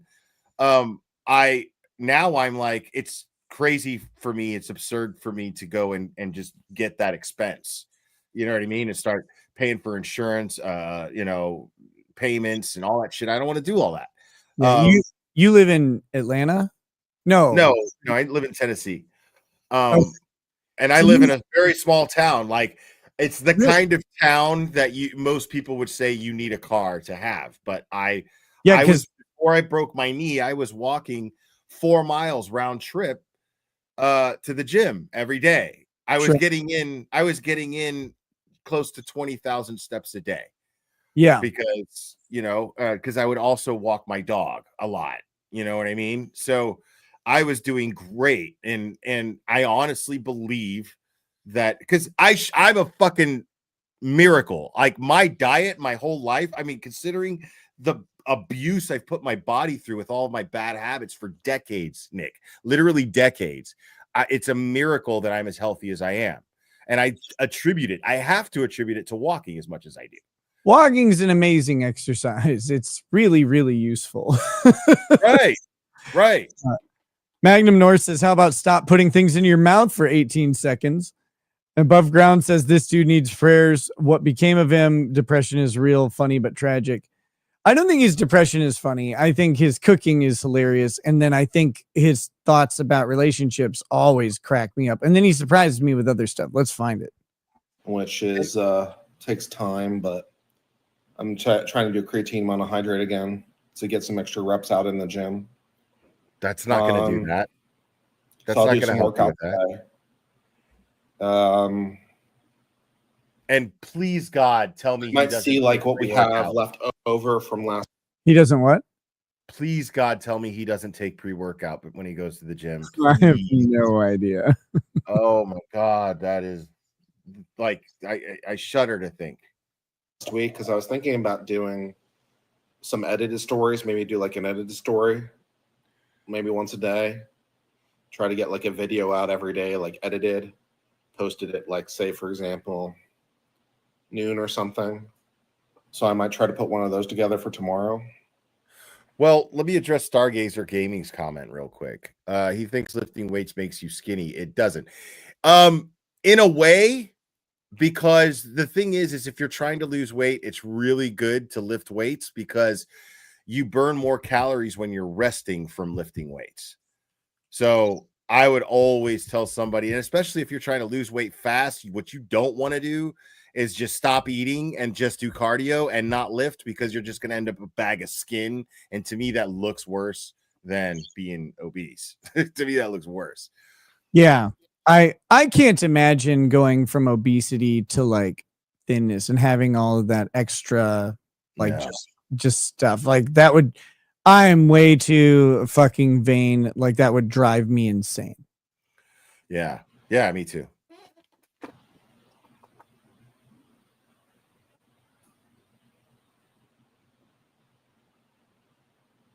That's basically my rough plan. It's a terrible Fold plan. my laundry. Best part of your plan. I don't know. No, you missed the VOD editing. I appreciate that. So yeah, we might want to do a story and try to do some VOD editing or something. The VOD editing is where I got the Star Trek thing. Right. But it wasn't like this was months ago and that was today. So yeah. Oh my God. Maybe try to do something scripted or quasi-scripted, something like in the style of like The Quartering or the style of Tim Pool, you know, with like reading stories and commentary. Try to like develop something for myself along those lines.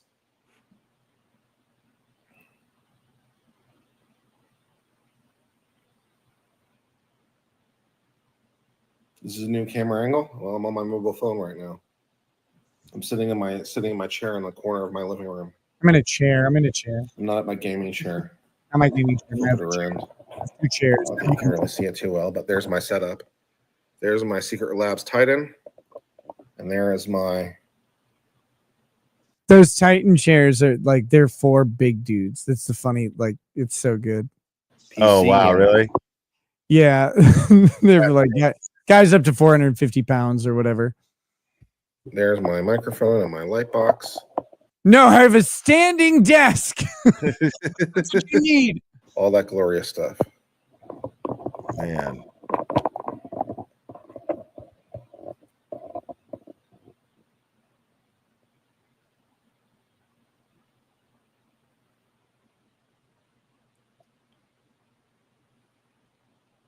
Did the hurricane do much damage? Not to me, no. I got pretty lucky. I only lost power for about 12 hours. So I was pretty lucky. Some people were without power for 2 weeks. So I got pretty fortunate on that one. Yeah, we lost power during Andrew. I can recommend it. I've had a good experience with the Titan. What was that? Yeah, we lost power at my house during Andrew in Miami for like 2 weeks. It sucked. Hurricane Andrew, wasn't that like 20 years ago? Yeah. I was it was more than that. It was like 30 years ago. Yeah, I remember it because let's see, I was visiting my grandparents in Houston when Hurricane Andrew hit Florida. And I thought at the time, like there were some of the predictions had it hitting Houston. And so like I was a little kid, I was scared. I was like, fuck. Actually, that's a true quote. Lagging says I lost 100+ pounds just by cutting carbs out of my diet. It's only the last 50 that I'm having to seriously diet and work out. Sarah McAlpine. Welcome to lawyer status. Above ground, welcome to lawyer status. And lagging gifted 5 memberships. Thank you. I love it. And Noah De Facto says, Nick and the Glazer again are trying to distract from my intimidating micro peen. Dude, look at it. I'm presenting it now right here. Are you guys blind? Look at it and clip it, Andy. Whoa, buddy. So I've had a good experience with the gaming chair. So I'd recommend it. Yeah, just a really simple, clean setup, right? And then Above Ground also gifted 5 memberships. Thank you, guys. Amazing. Yeah. Can't really quite see, but maybe if I come in from a different angle, you know, it's just a 43-inch TV is my computer monitor. It's a 43-inch TV from Walmart, 4K. And so that is my monitor, and there's my Nintendo Switch and my keyboard, which you can see the lights on, mechanical keyboard. And you know, so that's it. Shocked. There's my light box, and there's my camera. There's my microphone. The way he's talking is killing me. Uninterrupted power supply down there. Gaming controller down there. You know, neat. Here's my stuff. Here's my stuff. Here's my thing. Here's my thing.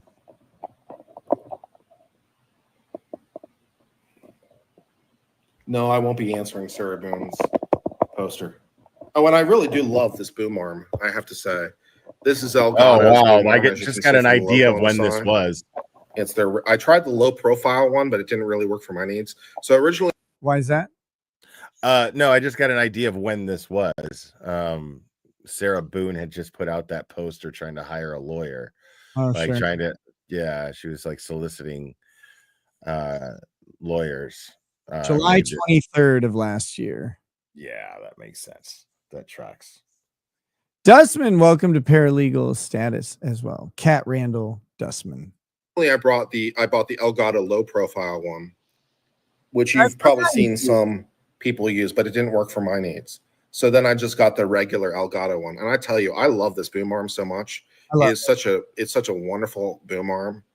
I mean, it was $100, so it kind of better be. But I bought so many crap boom arms over the years that, you know, like those scissor boom arms, and this one is just better looking. It's more elegant. Look at scissor boom arms are into the lady boom arms. With that clamp on there, it's like a real serious clamp. I mean, you know, come on.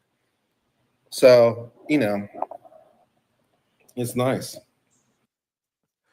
Look at this catastrophe that's happening. I mean, you have a fucking table right here made out of his stomach. Jesus. Climbing up Kurt Tit Mountain. What is happening?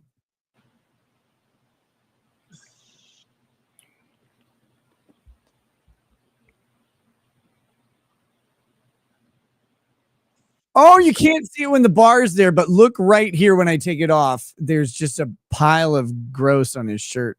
It's simple. Right. It's clean. And then, of course, behind me, I have my bookcase right there. My bookcase that you see in the shots all the time is right there. The lights on there. It's my LEDs behind there. I just put some LED track lights behind there. So see that probably track lights. So like LED track lights on the back. The only picture on his wall is that Norman Rockwell thing. No, he has Norman Rockwell on that side. He has another famous picture on the other side, and somewhere in his house is a fucking cool badass dragon that his mom says looks unprofessional. I'm not joking. Oh, God, of course he has a fucking poster of a dragon or a framed picture of a dragon. It's so somewhere. Great. I actually like the painting. It's really cool. Like, right. But the story about it is wild. Help illuminate, make it look a little interesting. Works. What do I think about Project 2025? I haven't read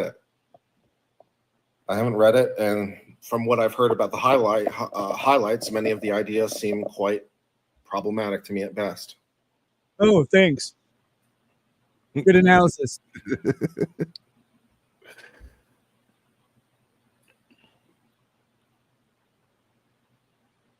He looks like he's so elitist, but it's like Salt lamp is not. Yeah, he looks condescending. absolutely right. And it's like, but you don't have anything to be condescending about, like you're not doing anything. You haven't said anything of substance at all. He's got a salt lamp. Nice. What happened in the case I was working on? I can't really talk about it while it's still pending. Why not? Did you lose?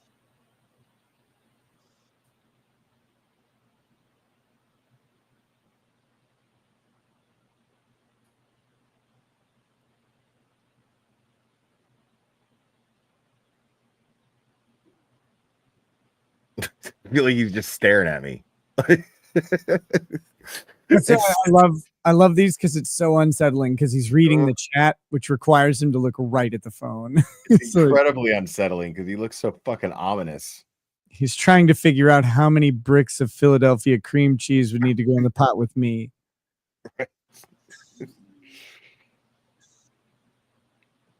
You want me to show you the grits before I offline? I mean, there's not much to see, but they've been cooking for all of 8 minutes so far. The water isn't even warm yet. What do you mean? You had it on the stove. Nobody did. Not much to see, man. He wasn't actually like the stove. Oh, he was just mixing it up. Yeah, so that was the pot that goes in the instant pot, and so he was just mixing it up cold. Oh, because I thought I saw the cheese like dissolving or whatever, and There's melting. just so much liquid that the cheese is like obliterating into it. Oh, so I just sounded really stupid when I was like, "It's already fucking cooked. Why are you putting it in a?" The way I So- took that was like the sausage and the shrimp are cooked, and then he Oh. sat there for so long that the grits are starting to like be cooked as well. Like I actually don't think you're wrong. I think the grits are already absorbing water, like you would make overnight oats, right? Like the same way. Right. Yeah. That's how I took it. I thought you were just being funny. Don't. I mean, I was, but at the same time, like I thought, like, what are you doing? Like, this is the most unnecessary thing is putting it in that pressure cooker. Don't worry. I'm going to cut this conversation right here. I'm going to cut this in post, and then I'm going to go edit that part where you talked about it. I'm going to be like, Lamau, he's so wrong. Water isn't even warm yet. Will I stream the KR hearing? Probably not. I don't really expect much to happen.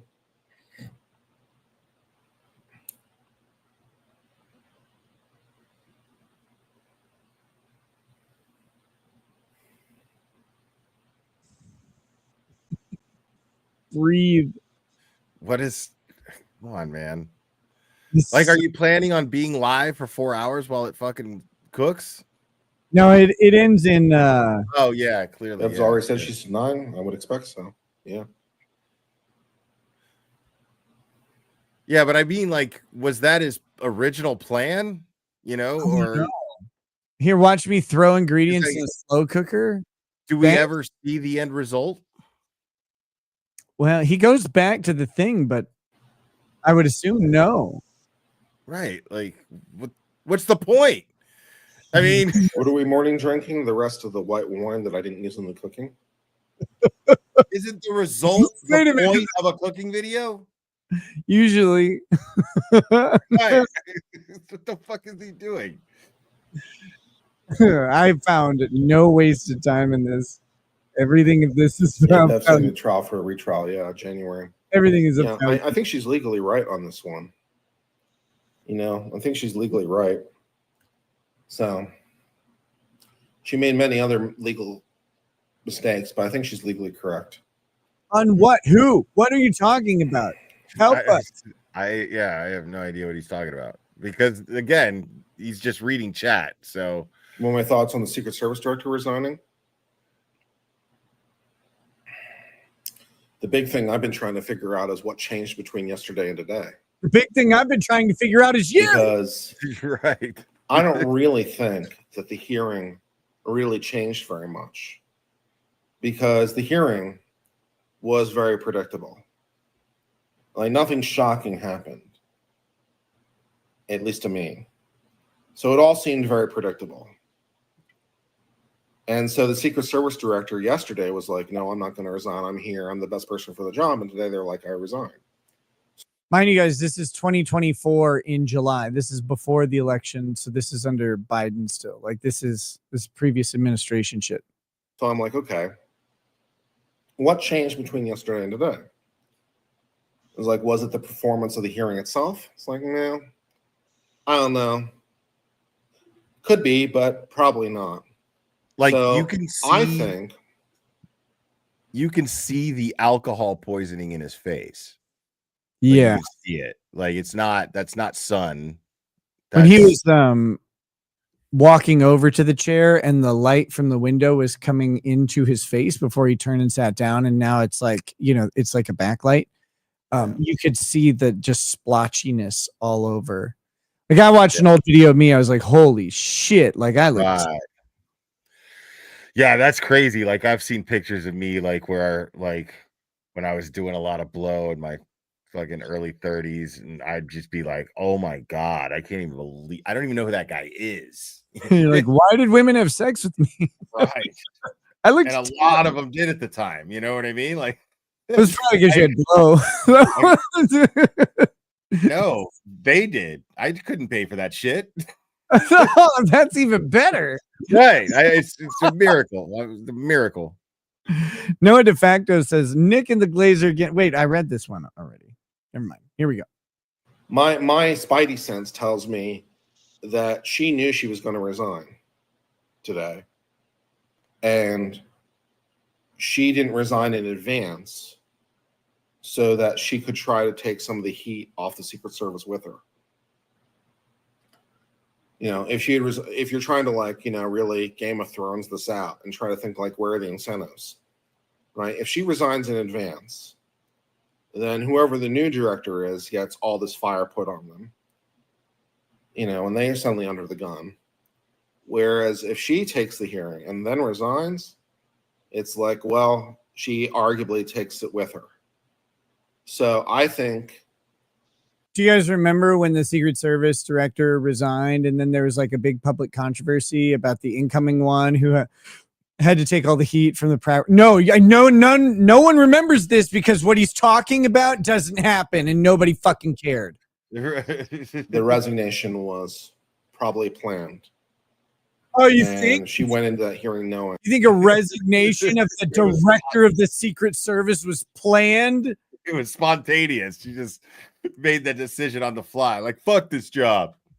She's like, actually, I saw this guy and he was making shrimp grits and sausage online. I figured, what the fuck am I doing here? All of a sudden, I was inspired to start living my life. I got a Winnebago. Started cooking grits and sausage in my Winnebago. Resign. That's my read. And then in terms of why she resigned, there are two possible reasons. One is that they said they were going to fire her for cause, which potentially could impact her pension. So it was a forced resignation. Got it.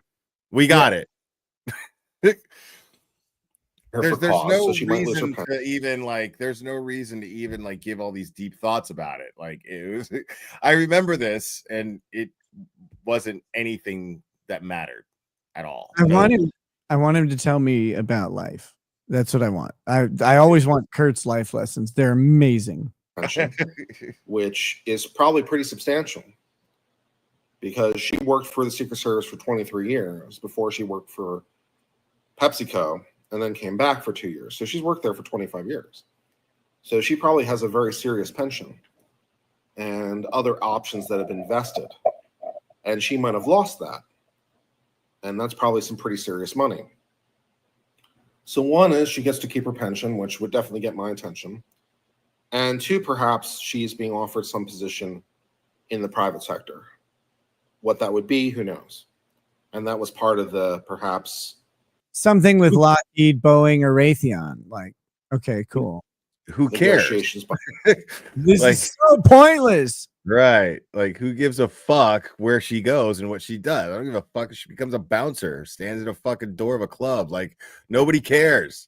I'm She's just gone. shocked that Done. the director of the Secret Service was a she. Right. I mean, I don't have a problem with it. I'm just surprised that happened. Under the Biden administration, I'm not less so surprised. much. Yeah, when you mention it that way. Yeah. Look, don't bring logic here. Right. It's late. We got to get through this. Behind the scene. 10 minutes. But that's my best take, because I don't really think the hearing yesterday changed anything. I mean, you could have reasonably predicted that there'd be calls to resign from both sides. You could reasonably predict that. I mean, she knew what questions she was or wasn't going to answer going into it, right? And it's not really hard to game that out in terms of how people would react to it. So I think yesterday was gameable, and so was predictable. And, there's that. So that's what I think.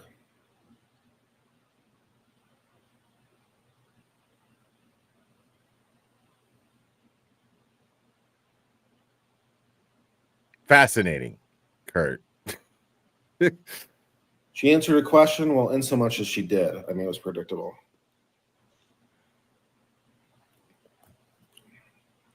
You get your finger in there, last drops. Exactly. Yes.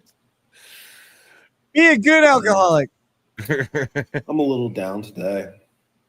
No way. For a change? So Eat a fucking salad and you'll probably feel more up. Honestly, like this You will. This food is dragging you so hard. Oh my God. So much is like this guy is in a absolute hole of bad decision making. He's like just deep in it. Like there are so many things that he needs to change if he wants to live another 10, 20 years, like so many things. And like this is so bad. Like because the funny thing is, like when you just said, like if you eat a salad, you'll just fucking feel way better. And the reason why that is because he'll feel good about himself for eating the salad. That still happens to me. If I just choose to eat a salad, I'm in a good mood because I feel like, oh man, I didn't put any shit in my body, dude, today. You know what I mean? You're not carrying around an anchor that you are right named you. I mean, I eat a Whopper and I feel like, oh man, like I enjoy it, but like there's certain foods that are so unhealthy that I love so much. Like I love KFC original recipe chicken, but the problem is after I finish eating it, I get what I would imagine is a similar feeling to after you sleep with a prostitute. You're just like, oh God. Like Jesus, I can't believe I just did that to myself. I don't know this feeling. I said as I would imagine one would feel. Because like you ever hook up with a chick like when you were single, you hook up with a chick and it's just because you're drunk and horny and she was not attractive, and then you're just like you unironically did not do this. So wow. No. Okay. But the chat knows what I'm talking about. Like you like as soon as you blow your load, there's a different perspective that comes over this woman that you were just with. And you're like, I need to get as far away from her as possible. I feel really low that I like slept with this person because she's I didn't need I just did that when I jerked off. Like that's how I felt. Right. Right. Similar feeling. Like, oh my God, Jesus. It's like, oh my God, I can't believe you just had sex with that piece of shit. Right. Right. That's what like after I eat KFC, I have that same self-loathing and shame. Like I get it. They have some fucking banger fries at KFC though. Hopefully we'll cheer up a little bit later.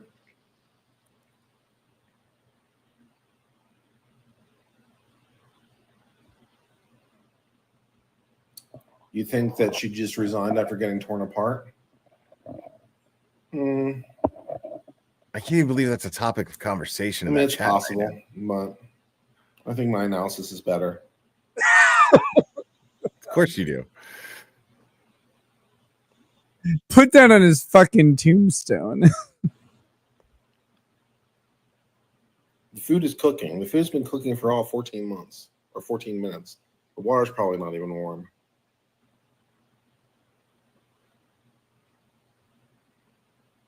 What's wrong? Clinical depression's what's wrong.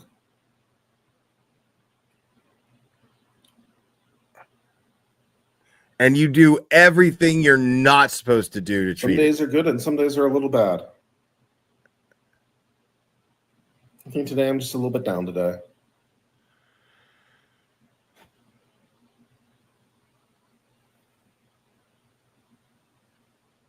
Dude, see, I'm the guy, because that does Vitamin happen D. to me. That Yeah. happens to me. But I'm the guy that doesn't fucking advertise it until at least it's done. Like, I won't go live for like 4 days sometimes. And then, you know, and it's sometimes it's just because like I have to be genuine when I'm live. Like I don't put on an act. Like I have to be enjoying myself. And then I'm not gonna go live and sit there and be like, yeah, my depression is getting the better of me today. Like that, it's a shitty thing to do to my chat. You know what I mean? Like, it burdens them. Oh, Will, are you okay? But I don't want that shit. You know, like, but I might come back and be like, you know, I was feeling a little, I was kind of bummed out, but like I'm feeling good. Sorry, I sometimes I need a couple days, you know, and Yeah. and I'll. No, that's all I was gonna say. Go ahead. Oh, I was gonna say the way I used to deal with it was substances, right? Like I Sure. would try and push through because I got it in my head like, no, you have to stream, you have to do it, you have to do it, and then that like caught up to me because I was pushing through that, but it just makes everything shitty. And it's like what you should do is take the fucking day off. Like that's why you're a streamer. Take the day off and be like, yeah, I just Totally. And, That's I can do this. This is the perfect gig to have when you struggle with depression. yeah, You know, 'Cause not you- suffer from it, because then you turn into one of these channels that we're looking at right now, which is just like, okay, you're just going to attract a bunch of people who relate by sitting around and feeling sorry for themselves. And then they're going to enable you sitting around and feeling sorry for yourself. Yep. And they're going to sit there and you're just doing this, and it comes off like you're just doing this just to get people in your chat to be like, oh, Kurt, please feel better, Kurt. I hate it when you're like this, Kurt, blah, blah, blah. And I'm one of those people that just, I need the opposite of that. I need people in my chat having fun. I need my people in my chat sometimes ignoring what the fuck I'm saying and having fun with each other. I love to see that shit. You know, like it's like he's doing everything he can that is the opposite of why you should be enjoying this. You know, like why would you do that to yourself? Like, and I hate that shit. Like I remember, like, I know you know Tug. I used to be cool with Tug, and during the Sophie thing, I remember, and I had like thousands of people in my chat, and he had a mod named Gelf, right? And Gelf in my chat, like one time, started talking about hurting himself, you know, that he feels like hurting himself. And then everybody in the chat started going, oh my God, oh my God, oh my God. So I'm like, listen, dude, I'm not a counselor. Okay. I'm not a fucking mental health professional. I'm not the person to do that. And Cherry immediately put in a helpline in the chat. Like, that's who you need to call. Like, I'm not qualified, you know, and I was like, you can't hijack my chat like that to try to just get everyone to feel sorry for you. I'm trying to do a show here. yeah, and I was trying kind to of keep, a dick about it. trying to keep an energy here, and like you're draining the fuck out of it. Right. And I didn't mind telling him that. I was not afraid to tell him that. And then after that, he whined and bitched about it. And then, like, I never talked to Tug again. And then, yeah.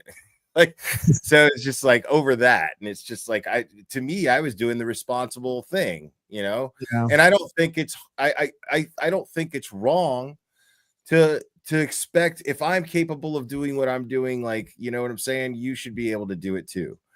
You know what I'm saying? Like, I'm doing all this work to manage my own emotions, and I got to manage yours too. The fuck out of here. You're grown up. You know what I mean? You shouldn't be online right now. It's not going to help you. Exactly. Like, if being online is fucking you up, get off. Focus on your law career. If this is what Kurt's going through too, you know what I mean? Mm-hmm. Like, it's just like, I just don't have any patience for people who like just feel sorry for themselves and don't take any responsibility for their own shit and still want sympathy. I can't do anything with that.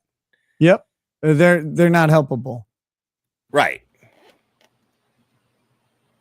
Yeah, it's just the downside of living with depression, At least for me, it's like you're just on a bell curve, and some days you're on the wrong side of the curve. Some days you're on the right side of the curve. Yeah, but he's on the wrong side of the curve every fucking day. There's no particular explanation for why. And I'm on the right side of the curve just about every fucking day. Yeah. Why? I wonder why that is, Kurt. You know what I'm saying? Like, anger, resentment, fucking. You know what I mean? You do, and he has the other thing. He's like gratitude and logic and acceptance and account. That's what he does. It's a very basic formula. As a matter of fact, even though I thought of these things on my own, pretty much any fucking, like, any self-help book tells you basically the same shit. Yep. You know what I mean? So, like, it's common knowledge. Like, focus on positive things, because there are a lot of positive things, and all you got to do is shift your focus on those things. Start there. Start shifting your focus on the positive things in your life, the blessings you have, and then fucking, and try not to fucking overthink the negative. That's it. And it's a habit, and you got to develop it, but he's not even making the effort. He seems very happy in his self-loathing. Yeah. He sits Yeah, sorry, I keep talking because I know we're trying to get the sun will rise tomorrow. Odds are good. Odds are good the sun will rise tomorrow, yes. The sun will come out tomorrow. Well, sorry about the loss of your father, Tony, and see what I I mean? hope you're doing okay. Now he's got people in his chat fucking competing for negative attention, for sympathy. Yeah, just remember, don't envy too much.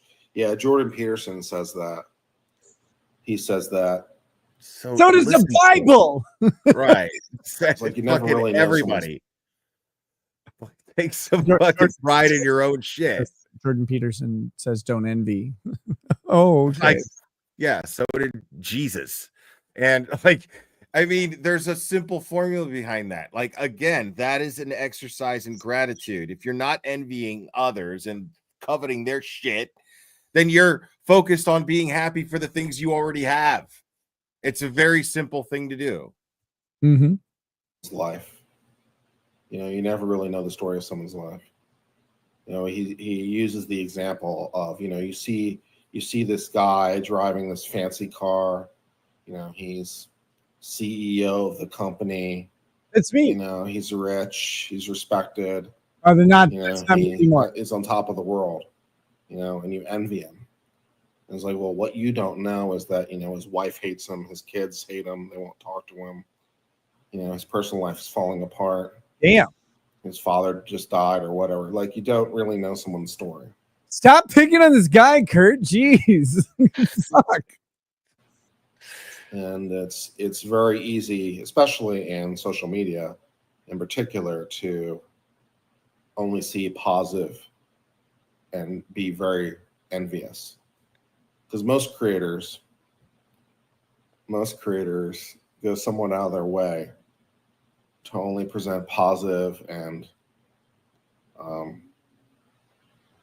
successful fronting content.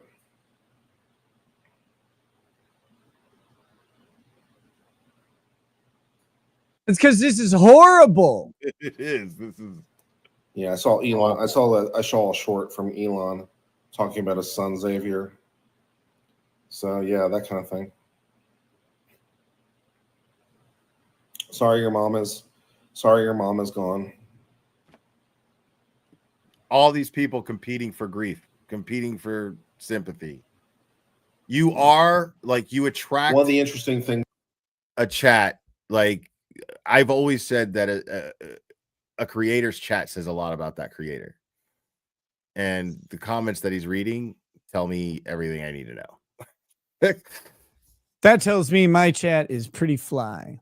Right, mine too. Me, one of the interesting things to me, and is a continuing question for me as a creator, is how much to share with you in terms of my Less. depression. And there's a lot of reasons for that, calculation. One of which is I don't think it's particularly good for the content, because I don't think people like to watch depressive content. So why are you doing? Watch people moping around and being depressed. I don't think people enjoy it, so I think it's bad for the views. Why are you doing it so it much? Also then? can be. Yeah, it's like stop then. Right. Just stop. Seen as a false claim to victimhood. It can also be seen as potentially exploitative by somebody. It's also debatable whether talking about it or not. Actually, he makes me feel.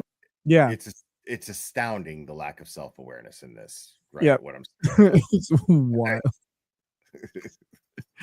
Does everything he's talking about Better or not? Sometimes, to be honest. Pure projection. Whether sometimes talking about it helps, and sometimes it just makes it worse. And I don't really know which is going to be which when I start. So that makes things interesting.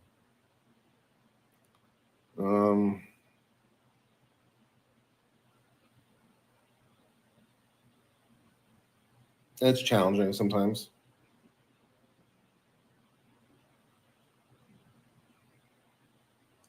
I also on a dating level don't think it's very good, because I don't think women want to. I don't think women really want to have men that show emotion. They say they do, but that's not really who they choose for the most part. No, So Kurt. Women don't want dudes to whine like bitches. They want a man strong enough to be able to show emotion. They just don't want them to be fucking emotional about every little fucking thing. Like, Yep. What are you talking about? Because you're useless. Like when you get like, I've been there and you're fucking useless. Like you can't do anything. You can't help out. You're just sitting around dragging everybody down. So get over it. Like, of course they don't want that. Why would you want to invite that energy into your space? You don't want to, because it's going to bring you there too. Right. It's exhausting for another person to have to carry something like this. Yep. Sean McDonald says, "Oh, good God, what do we say about Nick at a creator? Quick chat scatter." I don't know what that means. I don't imagine a lot of women are watching this and feeling increased attraction from my talking about my vulnerability. So there's that factor as well. So there's a lot of like factors in the equation.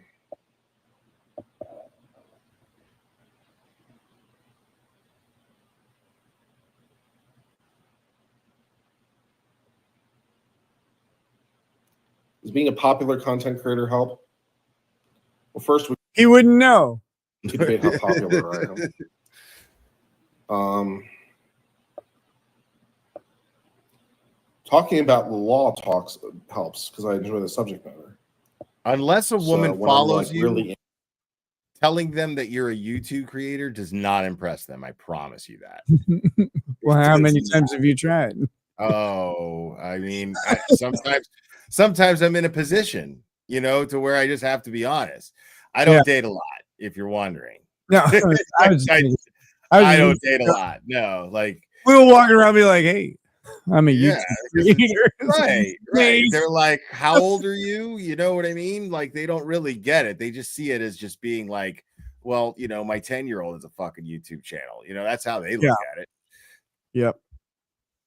Anonymous says chat reflects a streamer. There's no shoulders in this chat and a lot of gay shirts. Into a legal analysis and really and you guys have seen it happen, right? When I'm really thinking or really trying to puzzle something out, that's a lot of fun. Particularly when I think I figure it out, right? So that feeling of the moment of enlightenment, that's pretty good. So you're reading something and trying to figure something out, and then you have that moment of enlightenment. It's like, oh, I get it, and that's pretty satisfying. Who goes through this? Who's reading? Yeah. Something? Oh yeah, now I get it. I have an epiphany in the middle of the. No, I just. What the fuck? Some people's life experience is so vastly different from mine. I don't know what to do about it.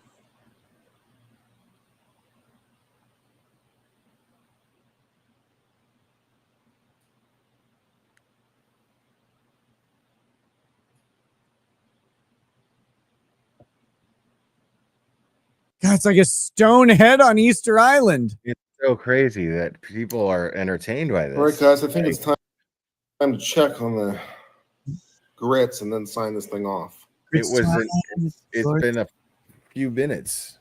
The water just So let's got do warm. that. Let's check on the grits and sign this thing off. What do you think? Yeah, that'll be great. Show us first. Jesus, dude. Let's check it out. Come on, buddy. You can do it. You can do it. There you go. He just squat pressed You just did. infinity pounds. Getting older. No, you're getting Only marginally better than the alternative. Maybe. All right, let's check and see what's going on here in Gritland. 22 Been minutes. cooking for 20 minutes. All right, let's check and see what's going on. I can do math. There's 2 extra It's minutes. kind of hard to see. I Oh, don't really have lights. But Let me see if I have a flashlight or something. Hold on. your phone is a light. Jesus Christ, dude. I'm calling the cops.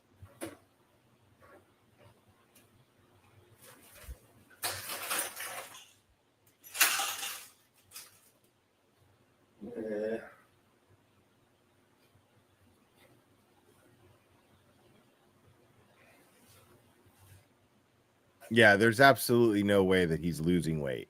There's no way. Is there a flashlight on this thing I can turn on manually? That'd be good. Oh, there we go. I can turn it on manually. Good. There you go, buddy. All right. So yeah, you can see the water's it's still cold. It's still cold, but And it yep, looks good. there it is in all its glory. Amazing. It's still the water's still ice cold, so it's got a long way to go. Yeah, dude. Somebody's half All right. fucking lunch in there. All right, guys, I'm going to go ahead and sign off. I got to go to my P.O. box, run a couple other errands. You know the drill. I will check in with you later, probably post a photo of the food when it's done. We'll see how it goes. Probably do a workout. Try to remember to post that workout when I'm done. That'll be good. Workout. Till later, my friends. I've been Uncivil Law. Hope all's well. Cheers, my friends, for now, and goodbye. You're not going to do a workout. You're going to get more wine. Stop it. Holy shit. Jesus, dude. We made it through. We made it through. We did it. Oh my goodness. Unreal. Oh, well, man, this has been delightful. Sorry to keep you so long. But those Oh no, man! This has been my pleasure. I had a great time. I was prepared for a long Ricada stream because I know they happen to happen from time to time. So, like when someone else is with me, I only do it long. right on. No, man, I really appreciate you having me. Seriously, this was a blast. Yeah, well, let's not make it too scarce, man. Let's talk more. And I know you're going to be covering stuff that I'm going to be talking about, and it's waiting for the next big case and trial is going to be something. Like I'm just waiting for Courtney Clenny. Like, I just want. What's Courtney Clenny? She's the OnlyFans chick who stabbed her boyfriend. Oh shit. Okay. I want that trial so bad. It's gonna be so fucking great. Well, yeah, man. Like, yeah, and the Turtle Boy stuff. Like, I'm just going over all that other stuff all over again lately. So, like, if you want to jump in on some of that, because I'm sure there's a lot of stuff you're not privy to. That's Tons, I'm sure.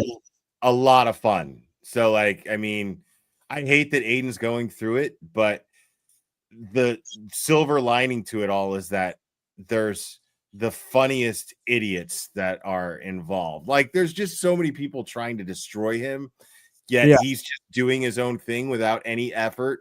Like, and all of these people they're like Wile E. Coyotes running into a brick wall while he's the road runner, not even doing anything except doing his own thing. And it's fucking hilarious.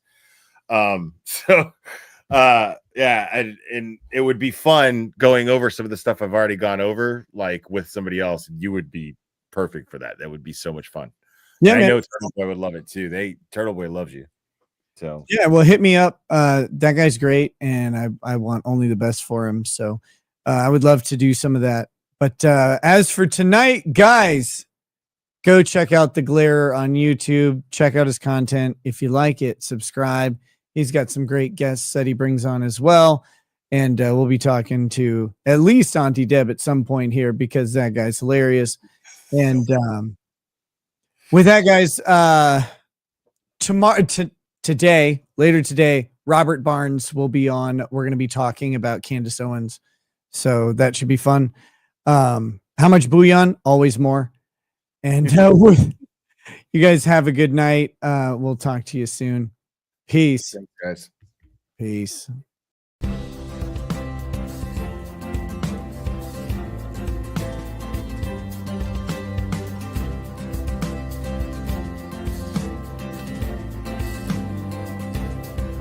Oh, he drinks a fair bit, but you realize that it just helps get his noggin jogging along with his glass by his side and his kids asleep tight.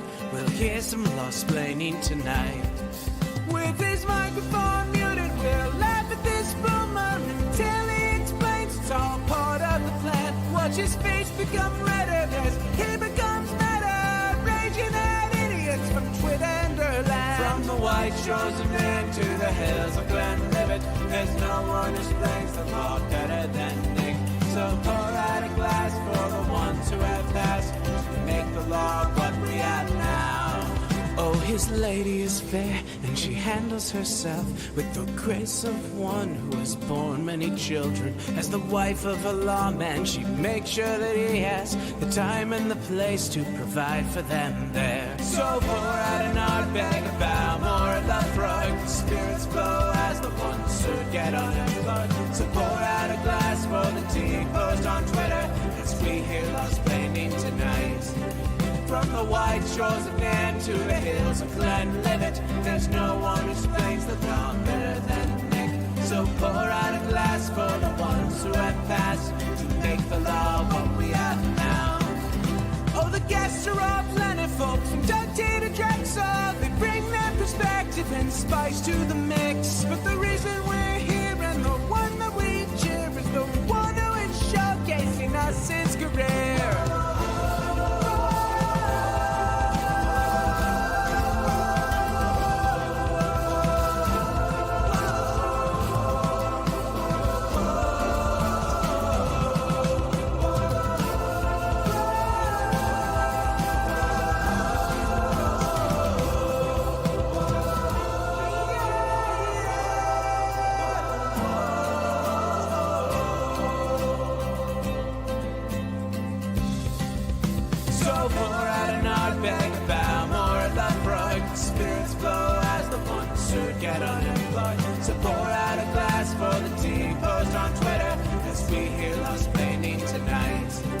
From the white shores of Nairn to the hills of Glenlivet, there's no one